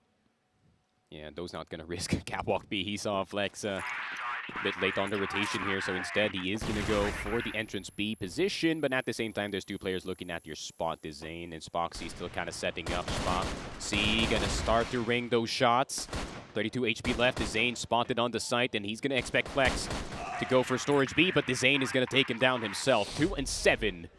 Second point on the board for Gaming Gladiators. Is that enough to make them come back in the second half? 7 deuce. XROCK having a definite lead before getting into the second half of the game, but just Chow doing Chow things, mate. It's peak CrossFire for you. Yes, sir. Flow state.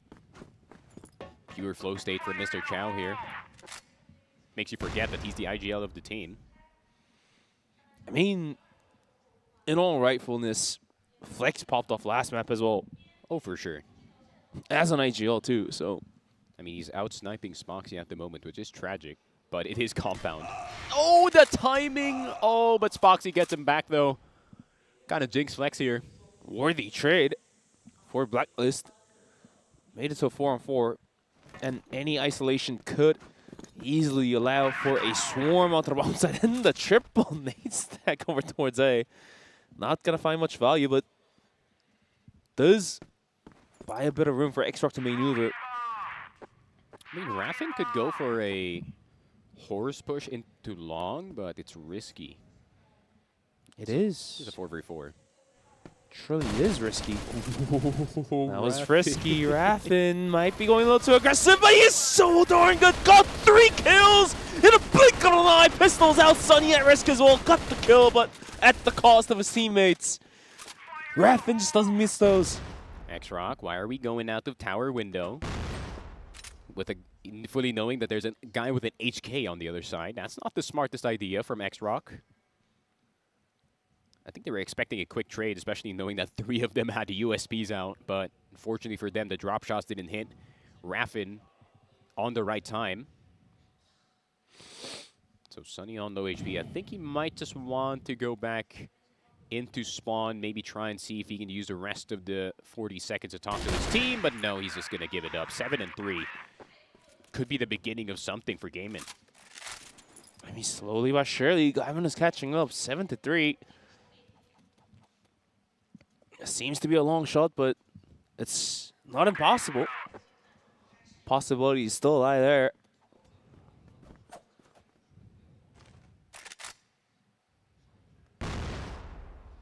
Youch. Almost a nade, but this one. Oh my God, Flex! What a psycho angle, man! Jesus Christ! Had that hit, that could have been mental for the side of XROCK. But of course, the that's what they call the Chinese discipline. You know, you cannot peek out of that container mid-position without any confirmation from any of the Catwalk A players. What if they do? And that's going to be Chow dead. Or Grand dead. Flex has yet another cheeky angle. He can stay. On the receiving. He's actually going to push out towards double pillars. Oh, he's going I don't know if I like this idea. He's going to cheese AD. I don't know if I like this idea. Oh, he needs to get out. He's out. He did bucket. And Sunny's going to hear all the footsteps across the wall. AD's not moving. He's like, yep, I'm not going to peek that. Flex has been hitting a lot. Flex has changed his angle thrice in this game. Or in this round. Oh. Oh. Oh. Had the line up, but unfortunately for Flex, timing was a little bit off. Flashes into her spawn. They're going to give it a go towards double pillars. It's going to be one of the players that's going to be line call to hold it down. Got one, got the C4 down as well, but AD quickly got the refrag. Oh no. Chow jumped into the bombs, and how does he do that? Shouldn't even be allowed to make a play like that. For sure. I think Chow, or rather Flex, missed his first TRG shot, or he got in the leg, and Chow just hoped for the best that the USB is going to hit someone. But AD, he needs to get back into storage. in order to see if Rapid In is still here. No scope, quick scope, anything to take this HK player down. But Rapid spotted AD a bit too slow on the trigger. Now Do and Chao is now stuck inside of the side. Chao forced to hide. Do gonna play as a distraction. Do still somehow gets one. The headshot. Spoxy saving his team from certain doom. USP magic from the best sniper in Yumena. 7-4 in this game.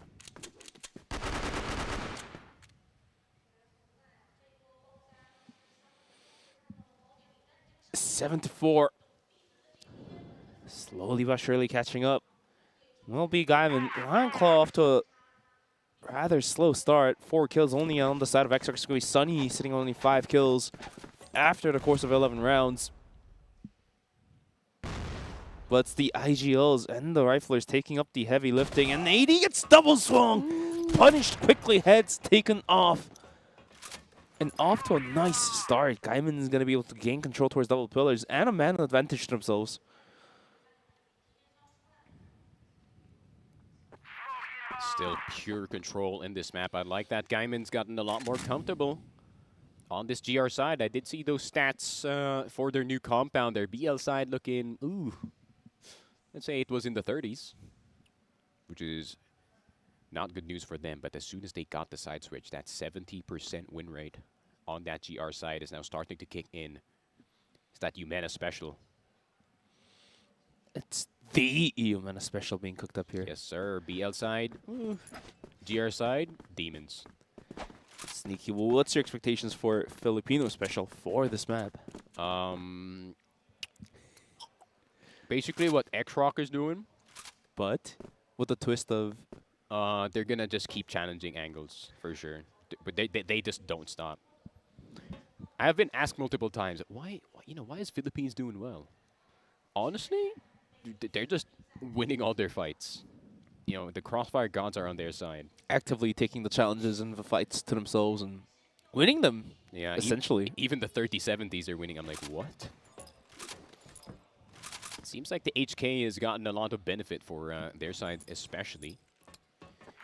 And I think XROCK is also one of those teams back in CFPL that really did benefit from the new weaponry as well. One of the faster teams in CFPL, similar to EP. True. Just about half a minute on the clock. We will continue on with your region right after this round, but XROCK loses another player. Rapin just continues to farm the kills in his position. Double kill for him. And speaking of double kills, it's going to be Chao and Grant to find one each. Chao versus 3 will be quickly knocked down. Dezane no longer having that migraine from yesterday. 7-5. Started from a 7 deuce. And Gaimin was able to mark up 3 rounds quickly. Gaimin making this map looking like old compound. Which the GR side is just dominating. Within its own rights. No, not still now. No. Oh my god, it worked! Got the shot down! And down and dusted will be Chao and Do, and it worked like a magic, Sneaky. Peek left and right with the sniper. Absolute psycho call from Flex, but it works anyways. Sometimes you just gotta throw a stone at the water and see what goes, and looks like it went the right way. They threw a stone at the water and it skipped thrice. Jeez Louise. That's a very, let's just say, Filipino way to attack mid. I mean, Gaimin is well known to adapt the successful strats from other regions, and for sure, they were able to give it the Asian taste of the Asian taste, the Asian spice of the plate, I guess. Yeah, I trust Flex is a VOD grinder, that's for sure. That was a very spicy mistake by Gaimin and XROCK down to 2 players. What is their next move? Having 2 players out towards A and a player, which is going to be also about 80 one-man army towards B. Gonna wait for a pick here. I'm gonna make a wild guess. The 2 players out towards A can't do much, but AD somehow finds like 3 kills and dies by himself, and he can't do it more because the C4 is down on the other side of the map. Yeah, so kind of the lack of lineups in this game as well, or in this map in particular. Any long flashers? In the chat? There it is. That's one. I love this late smoke too. They have so much util still. Jesus, Gaimin. Methodical usage of utils as well. They didn't waste any. And these flashes are buying time after time, 5 seconds each, and the smoke as well. Oh, I don't like that they all went long. Buying 10 seconds at the minimum. Flashes? Speaking of minimum, this is the minimums. 20 seconds. They have to pull up now. Oh, the pop flash. They're going to give it a go. Grand got the kill. Rapid, how does he get these kills? Jumps up and over, got all 3 kills, and Gaimin quickly wipes out the 3 players in a blink of an eye. Makes up for the round, 7-6 his own. Heavy lifting surely done by Rapid here. Rapid being a human landmine on that side. Granted, that pop flash from Sunny was very, very good. Actually caught 2 of the players blinded, but they forgot about coffins on site. You can just kind of crouch down and make sure your entire body is in cover. And Rapid popping out this head, insta-popping 2 players, and even getting the 3rd. Crazy times. That is a timeout by XROCK. Gonna have to be. Haven't gotten around in this second half just yet. 4 rounds in a row from Gaimin, and they have all the momentum in this game. It is gonna have to be the coach cooking up something else. Maybe a faster pace push in towards B, N, or A. They're gonna have to focus less on the setups, instead focus more on the rushes in compound. It feels like if they try to go for a default in this map, they just get attacked every single time. So it's gonna have to be the opposite here. Now the stress really kicks in for XROCK, as you were able to see. And now still, the cortisol is building up in the blood vessels of these players. And I feel like for Gaimin, they are getting relieved a bit more time after time. And this is the replay from the GR side. Raffin, I think this is the triple kill moment he had. Quick 2 shots, and then somehow the 3rd on the player dropping down as well, I think, and designed to wrap it up like that. So GR side, they are born into it. So there it is. Oh my god, this is so risky. This is so risky. They're going to rely on Raffin to actually hold this mid position off of Grand and AD. And I can't blame Raffin if he wants to go for something risky. He is hurt in this A site. Oh, he might just get isolated. And with the support of the Zane, it's going to be 2 people hold. I think he should go against for this. the 5, but that's going to be tough, isn't it? Oh, the Zane gets insta-gift by the flash. And Raffin got stuck. They overthunk it, unfortunately. Spoxy has to get AD here. Oh, but that's unfortunate timing, time and time again for Gaimin Gladiators. XROCK might just get their 8th. And it seems like the timeout worked out for XROCK. This is what I was talking about. You should be worrying about more of the rushes rather than the control of the map. Less default, more rushing for their side. Lion Claw versus 5. But half the bomb timer gone from him, essentially, and just go for it. Has to go. Yep. And there he goes. And the round 8-6. Honestly, I can't blame Gaimin for going for that play. They tried to assault this B pillar's position early, get that timing off of XROCK. I think they were expecting the exact same thing from XROCK, where they're going to go for mid control, go into catwalk B, try and see if they can get B pillars off of that, going back into A, but no. Just like what I said in the timeout, XROCK just went for the A rush instead without setting up this B site. And it worked out magically. Good call by the coach. But XROCK still plenty of homework up ahead of them. 2 more rounds to be found. And Gaimin has been putting up a good defense. And this time, they're going to be rotating another player down towards A. It's going to be a 4-man stack, and Flex is the only one essentially holding it down. And technically, even if he gets a kill or 2, that's a free bomb site. That's a free plant for XROCK if they're able to clear Flex out, whether it be a cost of 1 player or 2. XROCK is playing so careful here. Oh my god, it's the timing again. As soon as Flex unscoped, he just gets peeked by AD. Just unfortunate moments here, isn't it? Did Flex encounter a black cat right before this game? Did he step under a ladder? AD will get Lion Claw too. What is happening? Gaimin Gladiators are getting the unluckiest timings in this one, but Spoxy will get Doe, but Chow will get the very quick trade. And Dizane will get Sunny. He's not going to die just yet. Raffin, he doesn't care about bad luck. He's going to force his will upon the XROCK offense. And XROCK will recover the C4 and might force the issue down towards B. On towards Raffin. Has been the savior for the team rounds after rounds, map after map, and even yesterday as well. Raffin came in huge. But against players like AD and Gran, is it going to be too big of a question to be asked? Half a minute remains on the clock, and XROCK will spend it. They are not. Oh, he's going to make him overthink. They're going to make him overthink. Reload. Oh, he's heard. We don't know just yet, but the swing from AD not going to work off. Raffin finds another kill, and Gran versus the world. The shots are going to ring true. Raffin is a madman. He massacres the hell out of XROCK. Saved the round 7-8. A well-needed recovery from Raffin, especially. The man is single-handedly forcing Gaimin Gladiators back in this game. 19 and 12 with 114 ADR.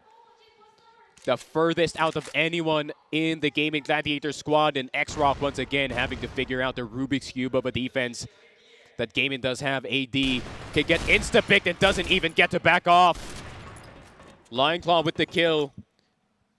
But they're just going to go all the way back, and I love Flex's position here. He's going to stay in Catwalk B. The rest of them going to go back into A. We knew AD was cooked the moment we saw 4 players of Gaimin swung right at him. If he had this one more second and a faster jump, he would have lived there, but no. Not if there's 4 HKs pointed at you. Even Kano couldn't have escaped from the situation. That kid is fast. Well, speaking of fast, XROCK is looking towards A, and they're actually going to reset fast towards middle. I love the defense that Gaimin's putting out. Huge pressure down towards middle. I think Raffin should be the one playing the anti-flash, actually. But I trust Lion Claw, though. He's been hitting his shots. I mean, Raffin's getting so much information. It's going to be Gran to hit the shots, and all of a sudden, the defense is getting broken apart. Flex and Spoxy has all the work to do. Oh, no, Flex got one. Pistols out. Gran at risk. Oh, my the God. Timing a little bit off, but Spoxy came in for the show. Both players of XROCK will jump into servers. And the nades are going to stop the retake from happening, but the C4 is now getting planted, allowing the room for Flex to make the rotation over towards Office double pillars and get in there. Spoxy standing in the middle. Oh my God. Gran might have an angle here, but we need to pay attention to Flex. He is the one banging the hammer. Spoxy is essentially the anvil. Flex needs to flash. Flex. He has a flash. He has an ace. Spoxy about to get wallbang too. But that does buy the room for Flex to come through. Spoxy does go down. Gran and Sunny has an angle. Flex is going to come in with the pistol. There's the map point by XROCK. Greedy here for Flex. He needed to flash for Spoxy here, actually. Unfortunate for Gaimin Gladiators. That could have been a very winnable angle for them. And all that work for this comeback could be all for naught. XROCK now on match point. Still, Gaimin Gladiators trying to go for the exact same play, but AD knows that that could be a possibility. Instead, he's going to focus on Steel Door, but look at this rotation. Gaimin going to go for Gran instead. This is part 2 of the double pillars push. They're going to push out towards Catwalk. Gran has an angle to hold it down. Hence his why Flex is not swinging, but...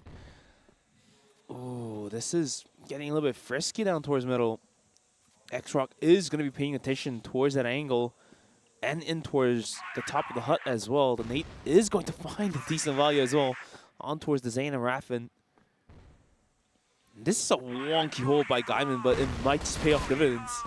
Yeah, Raffin has to have a really good timing here.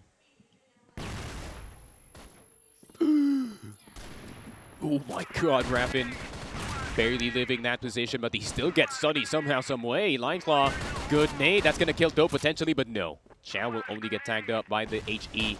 Dezane with a very good angle. He can catch Do off guard, but Do sees him first. Do tags him up both. AD will get Spoxy, but Dezane will get Do. And look at this XROCK squad. They are trapped, but no. EA is going to be the position they're going to take, but Raffin instead is going to take it back. Chow, the only one left alive. Gets one. Eventually, Design takes him down. Just one more round for Gaimin to take this into overtime. And they're making it thus far very close. And unlike Eagle Eye, I do feel like Gaimin has a really good shot at closing the map out in their own favor if they're able to take this one into overtime. For sure.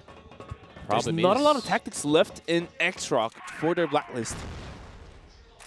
Unless AD gets something here. Crouch peekers. Oh no. Oh no, he's about to get double swung. Chasing. They're about to get double swung. Oh no.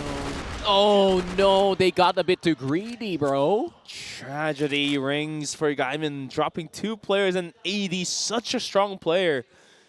Not even blistered apart. Only loses half HP in the process of taking down 2 players. The Zane will be in double pillars, and now he's about to get aggressed fully. And this round is looking all XROCK's ways. However, Raffin and Spoxy has to come up huge to save the dream in the 2v5. Still has a bit of utils left in them as well. Has an angle to work with. And XROCK, they're going to be playing slow. They can play as slow as they want. There's 1 minute and 30 left on the clock. And they know the onus to get a pick is on Gaimin. Gladiators. Spoxy spotted out. It's going to be on Raffin. 22 and 13. He's going to have to go 27 and 13 if he does want to make anything happen here. Backwards jump. AD going to spot him through the smoke, but he still gets him somehow, some way. It's going to have to be 4 taps in a row. And look at this XROCK squad speeding into that B site. This could be it. This could be it for XROCK, and so is the side for Gaimin. Raffin has to find the little kills. Not going to happen. XROCK closes out new compound and 10 to 8. A grueling battle.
New compound also goes to the weight of XROCK, but this one as well, Sneaky, was a long and endurance map, as Gaimin Gladiators are not going to go down without a fight just yet.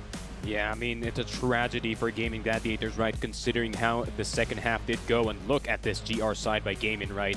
That is 6 rounds, or actually 4 rounds in a row, and then XROCK got an eventual answer, and it became a back and forth between these 2 teams. But knowing that XROCK did have a lead in this game, we're just destined to close this out. Chow getting the set MVP. The captain does it again, holding it out for his squadron, but at the same time, by the tail end of that game. Granted, I love what Gaimin Gladiators is doing, right? They want to make plays happen in the map, considering they are on the BL side, or they are on the GR side, and it is going to be a bit tougher, especially if they do get picked off first. But unfortunately, their greed was also their downfall going into map number 3, new compound. Just like I was said, it's a tragedy for Gaimin Gladiators because they were so close in getting the handle of the game, but then mistakes happen. They got a bit too greedy. They got a bit too greedy to kill AD especially, but AD, knowing fully well that they're going for him every single time in this B pillar position, just backed off, played the angle, hit the shots, and that just happened. I mean, it's the survival of the fittest, and it's all about adaptation, right? And AD was able to adapt to the playstyle that Gaimin was throwing at them, and definitely got to give a lot of credit to the coach of XROCK for being able to deliver the right amount of counters and right amount of maneuvers to save his teammates, save his young guns from getting knocked out, which eventually resulted in a 10-8 map win, as the series is now being lidded out by XROCK in a 2-1.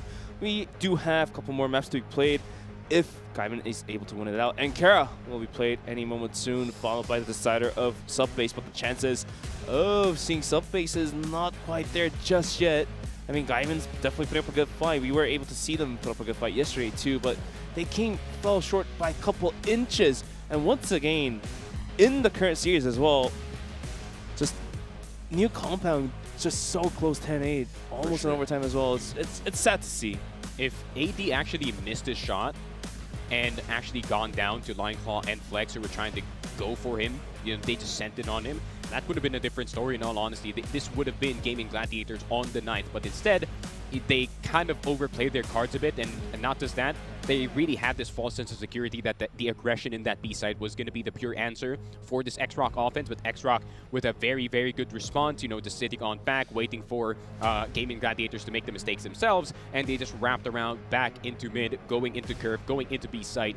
And unfortunately for Rapin, granted he is the Superman of this game, he went 22-14, 22-15, but unfortunately one man cannot do everything in the game of CrossFire. So XROCK going into map number 4. Granted, I really do want to say that Gaimin still does have a chance in this series.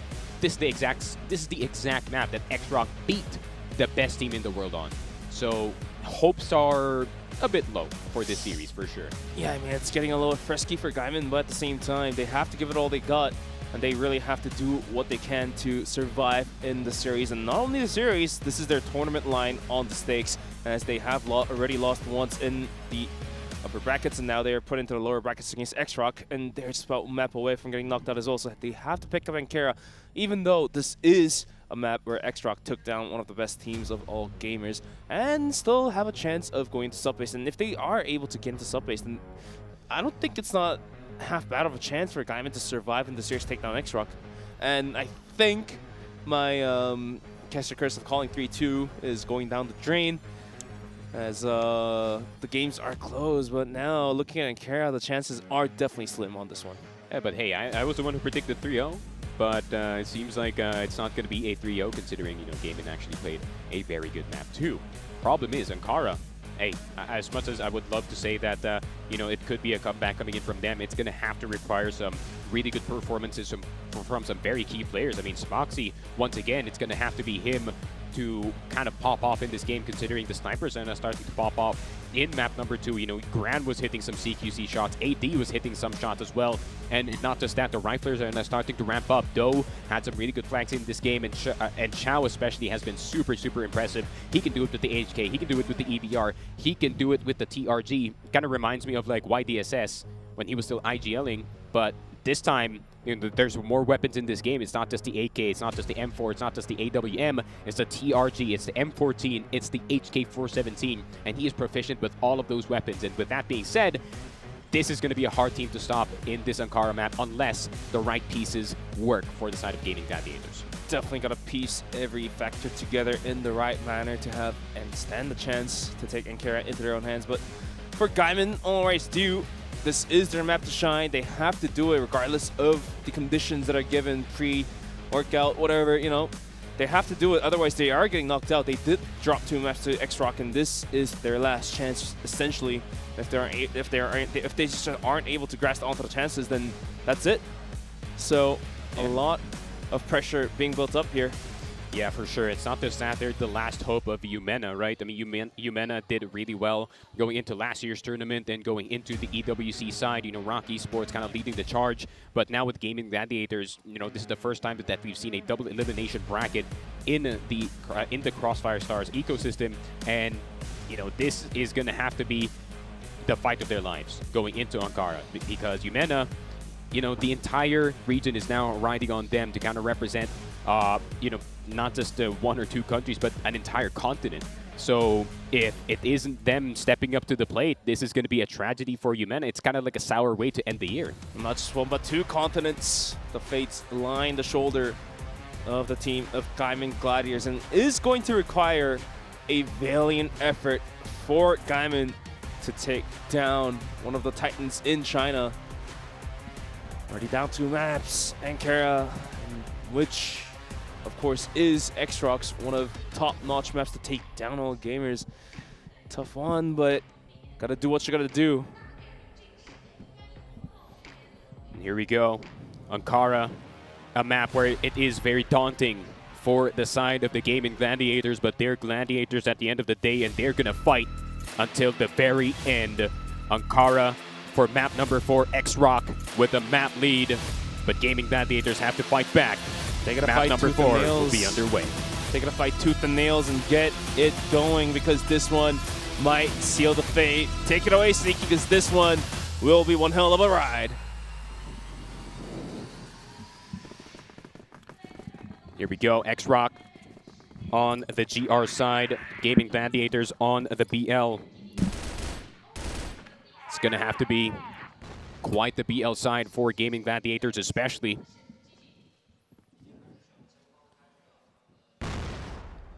Gonna have to wait and see what's going on. AD naded at the start of the round, already down to 53 HP. Gonna try to look for a response with the lineup in towards Catwalk A. Is not gonna find anyone. But still plenty of time on the board. Seems like the side of Gaimin Gladiators prioritizing the map control in towards Catwalk A more than anything, and they're gonna play off of that position. Early control in towards Tunnels B. Spoxy gonna be looking for that opening.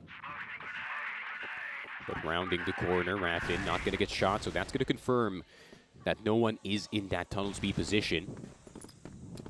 And that's gonna be the full rush into the B side. Is XROCK gonna expect this? Raffin already inside of the site, but they're gonna need to get the C4 down immediately. Lion Claw spotting out AD in Hotel. Forces him to check out, but Doe shot in the head, not expecting Flex to be that far back. 3 versus 5. Lion Claw round the corner, will take down Gran, and there we go. Lion Claw getting the anchoring going. Flex is having a bit of a time, but Chow here baiting him with the character model. And there we go. Bit of a chuckle, bit of a laugh for the side of Gaimin Gladiators to kind of ease the tension. And XROCK, very similar start to what we saw earlier. Gaimin Gladiators having a good time in the first 2 rounds. So they're going to have to douse that fire very, very early in this game. Same goes for the side of Gaimin Gladiators. XROCK, they're going to have to kind of drag him down in this game. They really don't want XROCK scoring any early points here, especially when it comes to that BL side.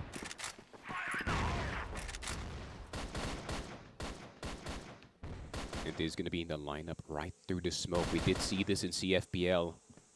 Xiao Xiao being the one to popularize it, but Xiao is just going to avoid the pre-fire right through the smoke. So a good nade to actually damage Spoxy to half HP. A good lineup for AD. That is the second time that he threw that exact nade at a minute 30. But it is going to be Tunnels B once again. The assault for Gaimin Gladiators, surprising this entire XROCK squad, but AD, he does want to cut off 2 of the players on the backside, but Raffin, headshot could be here, and there it is. AD with the first shot, preventing the attacker from doing too much. AD with the USP, the flash lands behind him, so he's not blinded. Sunny will get Flex, and here comes Chow with the refrag as well. And a purely good round for the side of XROCK, now fully expecting the B hit from Gaimin Gladiators. That was a masterclass of a hold by XROCK to take the rounds back. It's going to be tied to 1-1. And AD just continues to break a lot of havoc for these players out there. 3 kills already for him. And Here we go once again, down towards underpass. Trying to clear out the angles, not going to happen as Gran will have to fall back out from his position. Gaimin is not going to go down without a fight, for sure. We'll be looking towards middle at this point. There we go. Full reset. Don't fight. Don't fight too early. I think that's a lesson that both of the teams kind of learned early in the series, that fighting at like a minute 50, a minute 49 is going to be the downfall on some of their players. Has been pretty good for Gaimin so far in this game. Once again, this is the third time that they're going to be taking Tunnels B, so they're really trying to hit it home. That is going to be the spot that they are going to target. They are thinking about going towards the underpass. Grant instantly backs out, and Nate might do some damage. Decent value, but the bomb site now getting swarmed. Grant quick scopes one, looking for the second, hits it two! Damage being done, third kill connects as well. All of a sudden, down to the hands of Spoxy. Can he pull off a Grand by himself? Spoxy highlight. I've been waiting for it. We have been waiting for it this entire time. Xiao not going to spot his feet. The three-man peek from XROCK with the USBs. They ran over him. You can see the footprints on the face of Spoxy. They're not going to allow that. They're like, oh, it's Spoxy. We're going to have to triple peek this guy. Triple peek. Can't give him space. Ugh. So first round goes in the way of Gaimin. I really thought that all the momentum would go back in towards their side. Is the EA lineup going to hit this time? Yes, it is. There we go. It's going to land safely in towards entrance A. And Xiao going to be hearing all this movement from that long A. So they do have a rough idea that there is going to be catwalk. A players incoming. Tap walking a bit too late. Raffin going to go down, and that's one of the key players that you do want to heat up in this game too. 4v5. Let's see where Gaimin wants to take their attack towards. Good nade. Flex is going to have to help his boy Lionclaw here, considering Raffin is now disappeared from the map thanks to AD Sniper. Still plenty of time. Look at the four-man stack, though, by XROCK. They're reading this like a book. A lot of pressure could be applied on AD. This is the calm before the storm. Spoxy. The timing. Flex gets a bunch of damage on him. AD looking to swing once again, but now he's getting pressured. It's they didn't look at Xiao? The double kill. And a triple too. Jeez, no one looked at Xiao at all. They were all focused in trying to kill AD. It's like AD has a magnet on him, and all the crosshairs are going in towards his way. It's freebie for Xiao. Nobody was looking at him. He had a free angle to work with. That's tragedy. I feel like Gaimin Gladiators, they really are so intent in just killing AD. I can't blame him, because AD has been shooting some unreal shots in this game. Double nade in towards yellow. Not going to work out. Let's see. XROCK leading out on Ankara. Give or take, them playing on the global risk side is a good feat to see. Top I mean, they have to find some rounds before it's too late. It's tough. It is. Three-man stack towards A won't make this aggression easier for Gaimin either. Looking to clear events, Spoxy, and I believe that is Raffin. Timing just off by a second, unfortunately. Not being able to connect. And Gaimin is looking at B, and they are going to hit B. Smoke's about to fade. Doe is actually... Oh, he backed out in time. And they're going to make a rotation. XROCK is leaving only a single player of Doe and A. They're going to give it a go. They're going to give it a go. Doe is getting swung, but Doe's good for one before going down. Spraying with the HK, bud. And now this will be a retake of 4 versus 4. Flex has made himself all the way towards spawn. Wait, Lionclaw not looking. Oh, he was expecting the flash, unfortunately. Sunny will get him down. Dezane not spotting Xiao around the corner, but still Dezane. The spray control on the M14 EBR, but do they know about AD? AD in the catwalk A position. The Captain Flex peeks him instead. And there it is, Gaimin Gladiators' presence made on that site. Bit of a missed call on that rotation, and just like how I said, no one was looking at Chow earlier. Too Did easy get that for Chow. freebie, but Too easy for Chow. that fake worked. They all rotated. XROCK bit too hard on that. Flex on 5 kills, Lanclo on 4. Don't peek. Don't peek, guys. There we go. Now you can peek. Oh, what was shot? The Zane instantly gets taken out. Had nothing to do with the angle Gran was providing. And down a player to begin with for the round. Kind of scrambling apart, but now they have cleared out towards vents for a little bit. Flex, got to be careful. Has a C4 too. You can't go down. Oh, they're gonna double peek into this. Oh, it's AD though. The timing's They so both miss. close yet so far. Oh my, Flex! What? Chill. How does AD win that? He shouldn't be winning those. He wins it. He drops the C4, and now he has a better angle to cover. Spoxy may not realize this. The pistol's out. Good for Spoxy. Gets the C4 as well. Oh, Chow, he's still gonna get Raffin. What? Good spray on the HK, but Line Claw is gonna get one in return. But just like how I said, Flex needed to chill there. They already knew. I mean, how did Chow even get the kill there? It's the pre-aim. Oh my gosh. Got a pre-aim wide of his vents, brother. And still the man advantage lingers towards the side of XROCK, but Spoxy will find the equalizer. Doe's gonna Doe peek. is... Oh, look at Gran. He has made it all the way behind. Gets the headshot, looking for the second read. Picks Lanclaw at risk. It's going to be Doe swinging out. Lanclaw gets him down, but Gran finds both kills. That's Good slick. flank being sold, and the surround is sealed up by XROCK. That flick was crazy. That shot on Spoxy was nuts too. Headshot on him in the 5-box position on LA. But 4 into XROCK. Oh no, how? Okay. Grant is gonna get the Zane.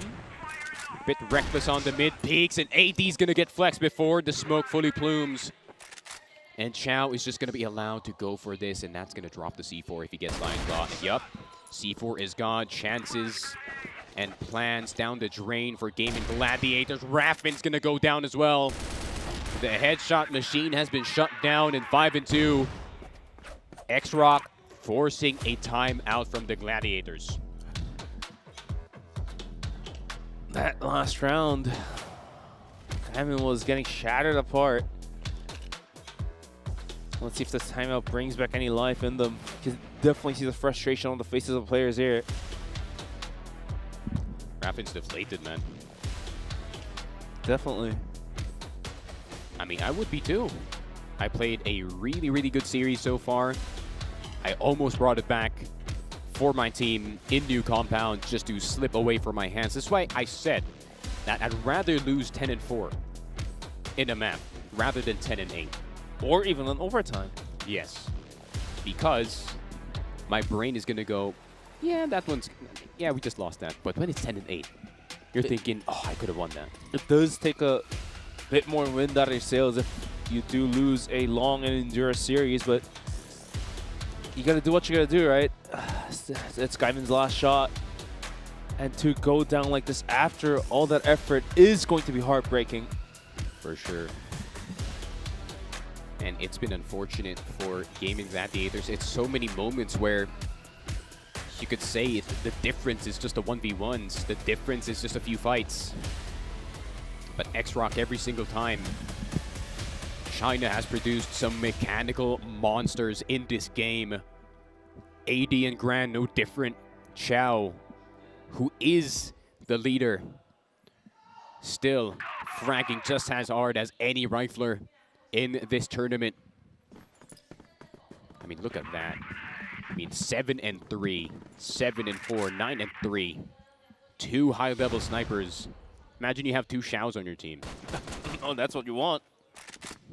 I wish. Maybe we can get the that same cloning device to clone Famous 3 times and then put 2 Xiaos on the team. Now that's a super team. What about 4 Famouses on 1 Xiao? How about 4 Famouses and... How about 4 Famouses and 1 AD? That's the pacing of that team is going to be That's crazy. a team that would pick into New Mexico every time. For sure. And AD's not going to get off that sniper. Yeah. He's like, yeah, I'm going to go seek UC TRG. Why not? Still got that so reliable USPS on the secondary as well. But Gaimin, after timeout, will be looking for a swing. Once again, contesting Vents is going to be Flex with the support of his teammates. And oh, they heard the climb up. There's the go sign. Do gets one before getting knocked out. Sunny from on top of the staircase needs to find these kills, but he's getting swung left and right. Down 3-on-3. Raffin has coverage of the spawn area of the entrance. The C4 is yet to be picked up by Gaimin for the plant. Flex is going to go on it, but that bought enough time for the rotation for XROCK to come through towards spawn. So many pot shots being thrown across the board. Chow, you need to chill. There's no chill. My God, and there it is. Grand still getting Raffin somehow, some way. Flex with the shot. 1v1. Boxy and Grand, sniper versus sniper in this one. Top 8 position has been taken, but Spoxy gets the better of him. USP in his hand. Spoxy, we need you, bro. Gotta do what you gotta do. We need you, gang. Says the guy who predicted 3-0, but we need you, bro. Says the guy who predicted 3-0. I want Spoxy to do good, man. Despite everything. I just want my region to do good, right? Well, and speaking of doing good, it's going to be AD. Looks like our caster curse here, Sneaky, is also ringing true and strong tonight. Might as well as I just don't say anything, right? Yeah. See you in a bit. Yeah. Spoxy. Sniper in his hands, Flex. Sniper in his hands, too. It's been quite the good series, honestly, for kind of showing the example that the double sniper is viable both in offense and in defense at the same time. It is just a testament of how good the TRG is. Well, this is peak Crossfire for you. This is peak Crossfire. I mean, after, not gonna lie, last series, it got a bit hectic with Twisted Minds versus Alcad. That was not the peak Crossfire. That was definitely one of the series of all time. True. For sure. Wasn't the peak Crossfire, but it was the funniest Crossfire to me. For sure. That 9-8 round was hilarious. Could have been 6-7. 6-7, that's for sure. Anyways, down a player will be Gaimin having to play a 4v5. No AD? AD. Don't want to lose your hat. Ooh, he's going to have to dip. He dips. Time. Saves himself from the hassle of losing his life. But now look at Sunny's position. Info. Oh, grand little white swing towards Catwalk is not going to pay off dividends. Loses his life. No, it's A, though. And they're going to... Yeah, they are going towards A. Sunny's hearing everything. Sunny's hearing all of this, man. Oh, imagine Sunny sells a flank towards the backside like how Grand did. Oh, AD. How is Flex not dead? He's standing out in the open. Do will get Raffin, but Chow gets both of them to turn around Jay by the captain. Flex getting the leg, but does he get the finish? 1v1. The turnaround? 1v1. Sunny has to do it, but Flex has an angle, but Sunny gets the better of him. 6-3 first half. Flex was on it that round. He was hitting everything. He was dialed in, but I guess Sunny's USPS spray down kind of threw him off for a little bit. For sure. I think, it does take the timing away. If you're 1 HP and you have a USB and an EBR, I'm just pre-firing that wall, knowing that Flex is there. Oh, you're drilling that for sure. For sure. I am not risking anything against Flex, man. This guy is hitting everything. But Gaimin now officially at risk. Down 2 maps. Has to recover this no matter what. Down 3 rounds, too, to make things worse. But for the upside of Gaimin won't be the factor that they are playing on the global risk for the defense. They can easily recoup some of the rounds that they have lost on the first half if they can provide a methodical defense, as XROCK's offensiveness hasn't been quite there, at least in the series. For sure. And Kara, though, man. Oh, a 5-man push. Being cooked up here, Pot. In the pot. Zane needs to look above entrance A. As soon as those flashes start to fly, they're going to need to close their eyes here. There it is. Setups are out, and they're sending it. A full send. How's Chow alive? Wrapping got one before getting traded out. Zane has to hold it down, but he cannot. And the bomb site is fully swarmed and taken by the players of XROCK. And this is just heartbreaking to see, isn't it? Definitely heartbreaking, because it was a good read. But AD, though, does get taken down by Spoxy. Grand with the answer on Flex. Line Claw, Spoxy.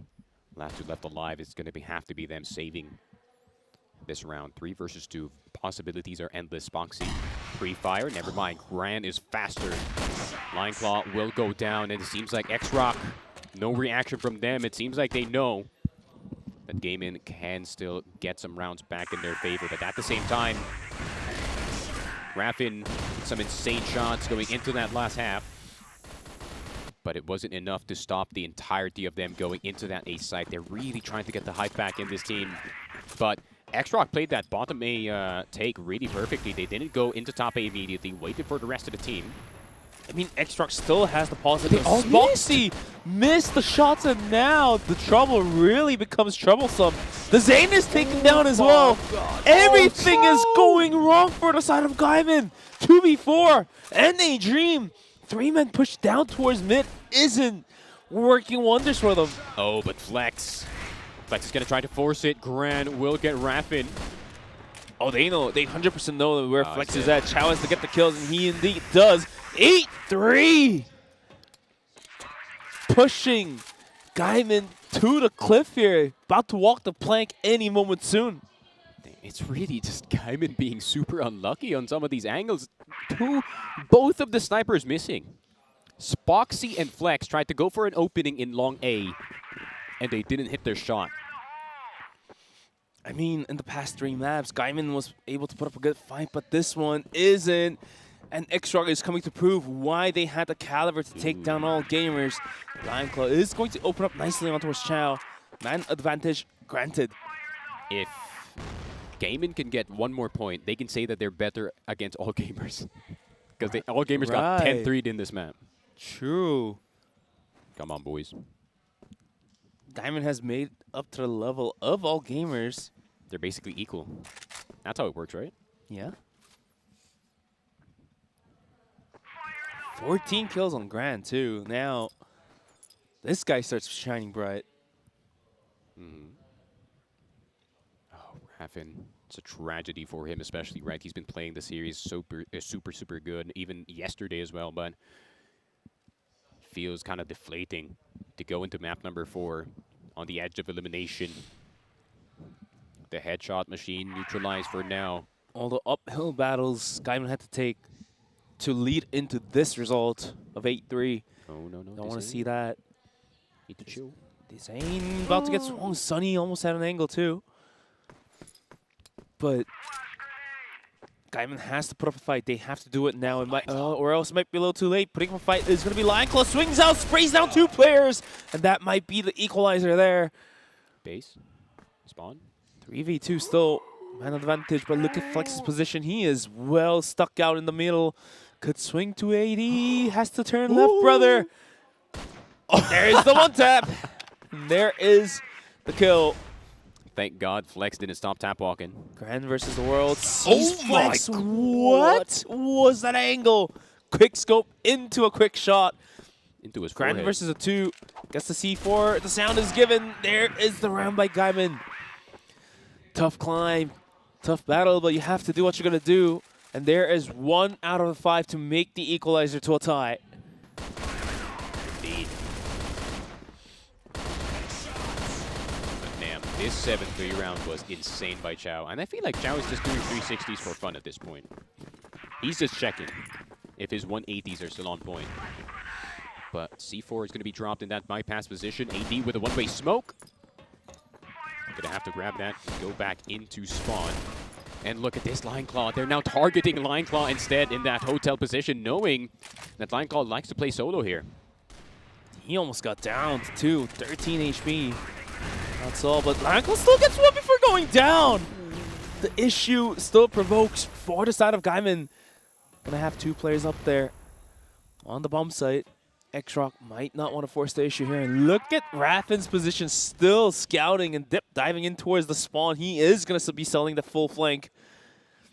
And if XROCK doesn't realize that there's a player behind their backs, this could be causing serious harm. Raffin swings, Sunny spotted out. Good hunt for him. They are surely on the hunt, but Raffin's on the run too. Ugh. It's the same from last game, man. They're kind of overplaying their cards again. It's been a rough time for the Riflers, dude. The Zane not having too good of a time, 3-9. We know that this boy can do better. Surely. But this could be the difference maker if he could. Just tag Sunny, because Sunny is low HP. Chow is on 40 HP, roughly. Oh, XROCK is just... They're holding. Sitting there. Because they know. They know. The onus is on Gaimin to get a pick here, and they know exactly that. Even if Chow dies here, that's a swing. Zane's dead. There's a 2v1. XROCK wanted this. They wanted the trade kill. That's why they were so up close to each other, covering the angles. Sure, one player may go down, but if the trade lands, then that's when XROCK can really start moving. And indeed, they do with 30 seconds on the clock. Flex versus the two remainder of XROCK. And unfortunately for him, the C4 is going to be headed towards the A bomb site. Yeah, you'd rather play the 3v2 rather, or you'd rather be playing the 2v run rather than the 3v2. Yep, Sunny's going to be posted up. Really? He doesn't push that? They want the round. They want to secure the round. All right, Uncle Flex. Big Unk. Can you do it? I don't know if you put Valdes here. He might be able to do it. There's a rifle. See Sunny. There's the first. Second on towards Gran, has to connect, but the timer is still ticking down. Has to make a wild guess of where Gran is at. Flex swings in. Gran may see the back, and there's the round. There's the kill. And XROCK will find the map point, and sneaky, look what it is. That is the match point and the series point. Ugh. A tragedy, man. Honestly, this could have been a different story if New Compound really went back the other direction, but... Cue the music here, Sneaky, because this one might just be Sands disappearing in the hands of Gaimin. Hopes of just finding the gold, but XROCK is about to snatch this one away. I mean, honestly, like, Gaimin hasn't been too bad of a series for them in terms of macro, but just like how I said, XROCK hitting the nuttiest shots in this game, and the timings have been in their favor. XROCK gathering outside of A. Oh, is Zane spotted? No. Smoke may have provided enough of a cover for him to rotate in towards the bomb site, but a big push down towards A is being brought up and is being prepared. Setups getting lined up as well. 3 players have to hold this one down, which is going to be Raffin, Zane, and Lion Claw. In vents they go. Double nade top A. Double nade top A. Could be. And there's the go sign. Raffin is going to book it. He has to hold it down, but he is cleared in a blink of an eye. Doe still pressing the W. It's going to be AD and Chow to clear this one out. And this round is seemingly all XROCK's way. The Oasis so close to the side of Gaimin, but all the effort for that was just a mirage, and Gaimin will be knocked out. XROCK clears him out, 3-1 on the scoreline.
And there you have it, 10-4 on Ankara is going to finish off the match. XROCK take the victory 3-1. Nice that Gaimin Gladiators did show up and challenged a very strong Chinese team. It was great to see. Unfortunately, kind of soft towards the end, you know, a bit rough only getting the 4 rounds on Ankara, but we know how good these Chinese teams can be in Ankara, and XROCK did play it excellently towards the end. Gran and Chow pulling their weight big time there towards the top. And yeah, you know, to be honest, this is the team that most people expected to make it through. We did see a lot of 3-0s, a lot of 3-1s. As Gran is going to pick up the map MVP with 3.17 KD. Pretty good. And yeah, I mean, it does kind of make sense that XROCK does make it onto the next round. I mean, look at his multi-kill percentage, over 50. Basically, essentially, every round out of 2, he had 2 kills or more. So definitely himself putting up a lot of numbers on the board. But not only him, but the whole squad of XROCK really just putting the numbers out there. We've seen AD hitting some naughty shots, Gran hitting shots, Chow, the IGL, taking one of the map MVPs as well. So yeah, all in all, XROCK just dominated in the set. Yeah, I mean, dominated is definitely the word to put it, right? I mean, this is probably one of the best sniper series that I've ever seen, especially from Gran. And Gran, I don't know where they got this kid, but this kid is hitting the nuttiest shots ever. And granted that I did say that Gaimin is actually playing, you know, some of these rounds super well. I can chalk it up to like the timings being super bad for Gaimin as well. You know, the shots not hitting for their side, not expecting that there's going to be a guy around the corner. And yeah, it's I could say that some of the rounds are just super unlucky for the side of Gaimin Gladiators. But hey man, luck is part of the series, unfortunately. Yeah, I mean, you know, luck can be part of it, but at the end of the day, we play a lot of rounds, play a lot of different maps, so you just gotta put up or shut up essentially to get the wins. So unfortunate for Gaimin Gladiators that they did have to run into XROCK here in the lower brackets. We didn't get to see too much of Gaimin Gladiators. They only played a couple of series, and unfortunately with that, they will head home. XROCK will move on, and they're gonna face the loser of, I believe it's Stallions and EP. Yeah. So that's going to be pretty interesting.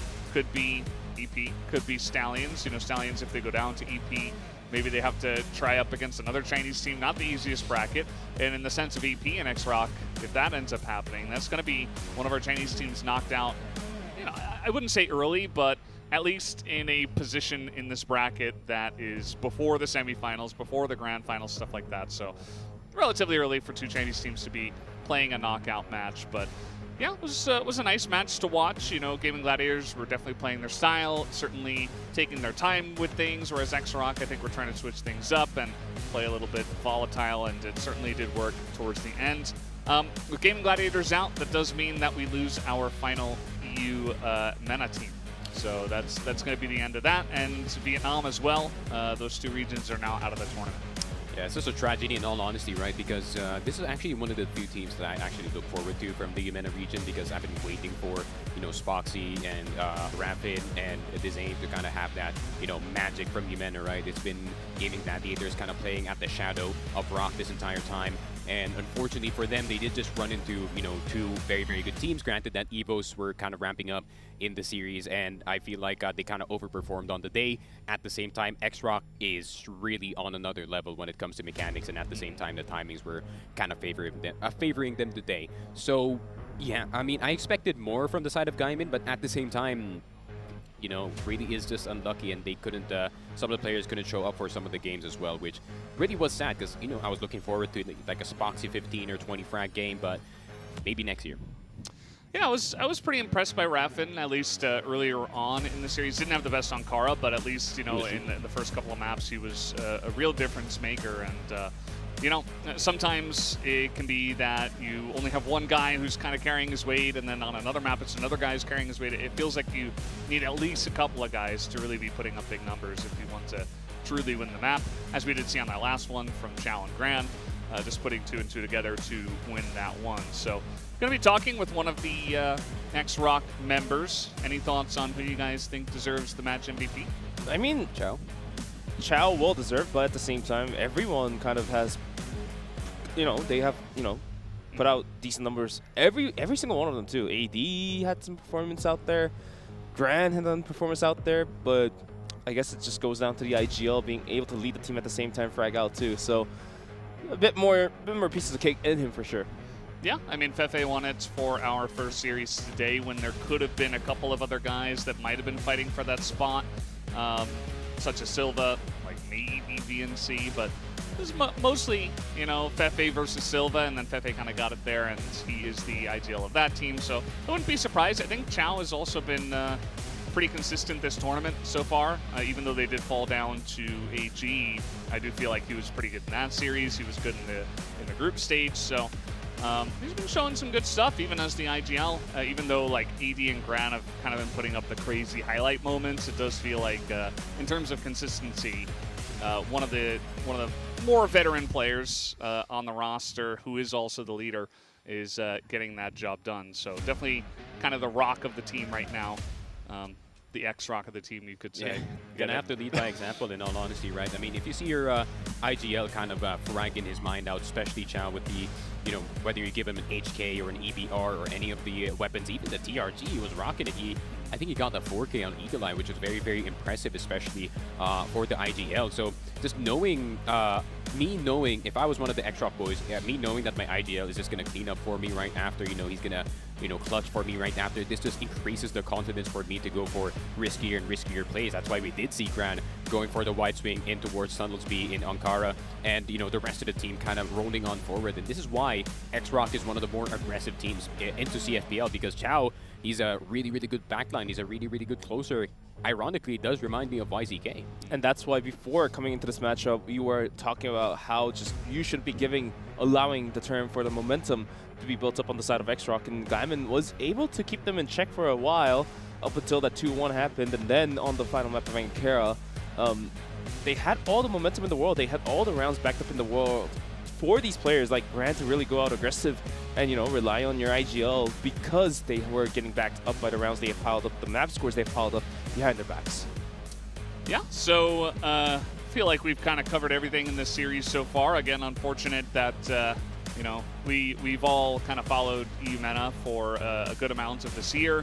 You and I cast the regional finals where Gaimin Gladiators had that victorious game number 5 against XROCK Esports, and there was a really cool story coming out of EU-MENA where it felt like both of these teams could have made some waves this year, but unfortunately XROCK Esports fell out after 1 best-of-3, and Gaimin Gladiators 2 best-of-5s, even with their first seed, not able to get it done just because, you know, the draws that they had were very difficult, and once you hit playoffs, there are some really good teams in this entire world of CrossFire. So unfortunately, that is where the train ends for EU-MENA, but yeah, it was a pretty good year. Like, it felt like there was at least a lot of hype around the region and those two teams specifically to get some stuff done, but not meant to be this time. Yeah, me being the only Ping Pong Pals fan in the Philippines, so I am looking forward to what the future foretold for them. But I feel like I am gonna take a switch back into Swamp Gaming. Literally, I'm just gonna follow where Pietro's going, and I really hope the best for Swamp Gaming, considering they're one of the few teams in there. But enough Swamp, more AD this time. This is not AD on the maps. We're going 1.43 KD, 94 ADR, 1 kill per round guaranteed, 13 first kills. Sniper, by the way, and 22.9. Actually, he's been switching back and forth between the sniper and the EBR, which is very impressive for AD, that he can just, you know, give Gran the space to make his own plays happen. So AD is going to be the MVP. Yep, really good stuff from him these couple of days. We are going to see his highlights in the interview right now.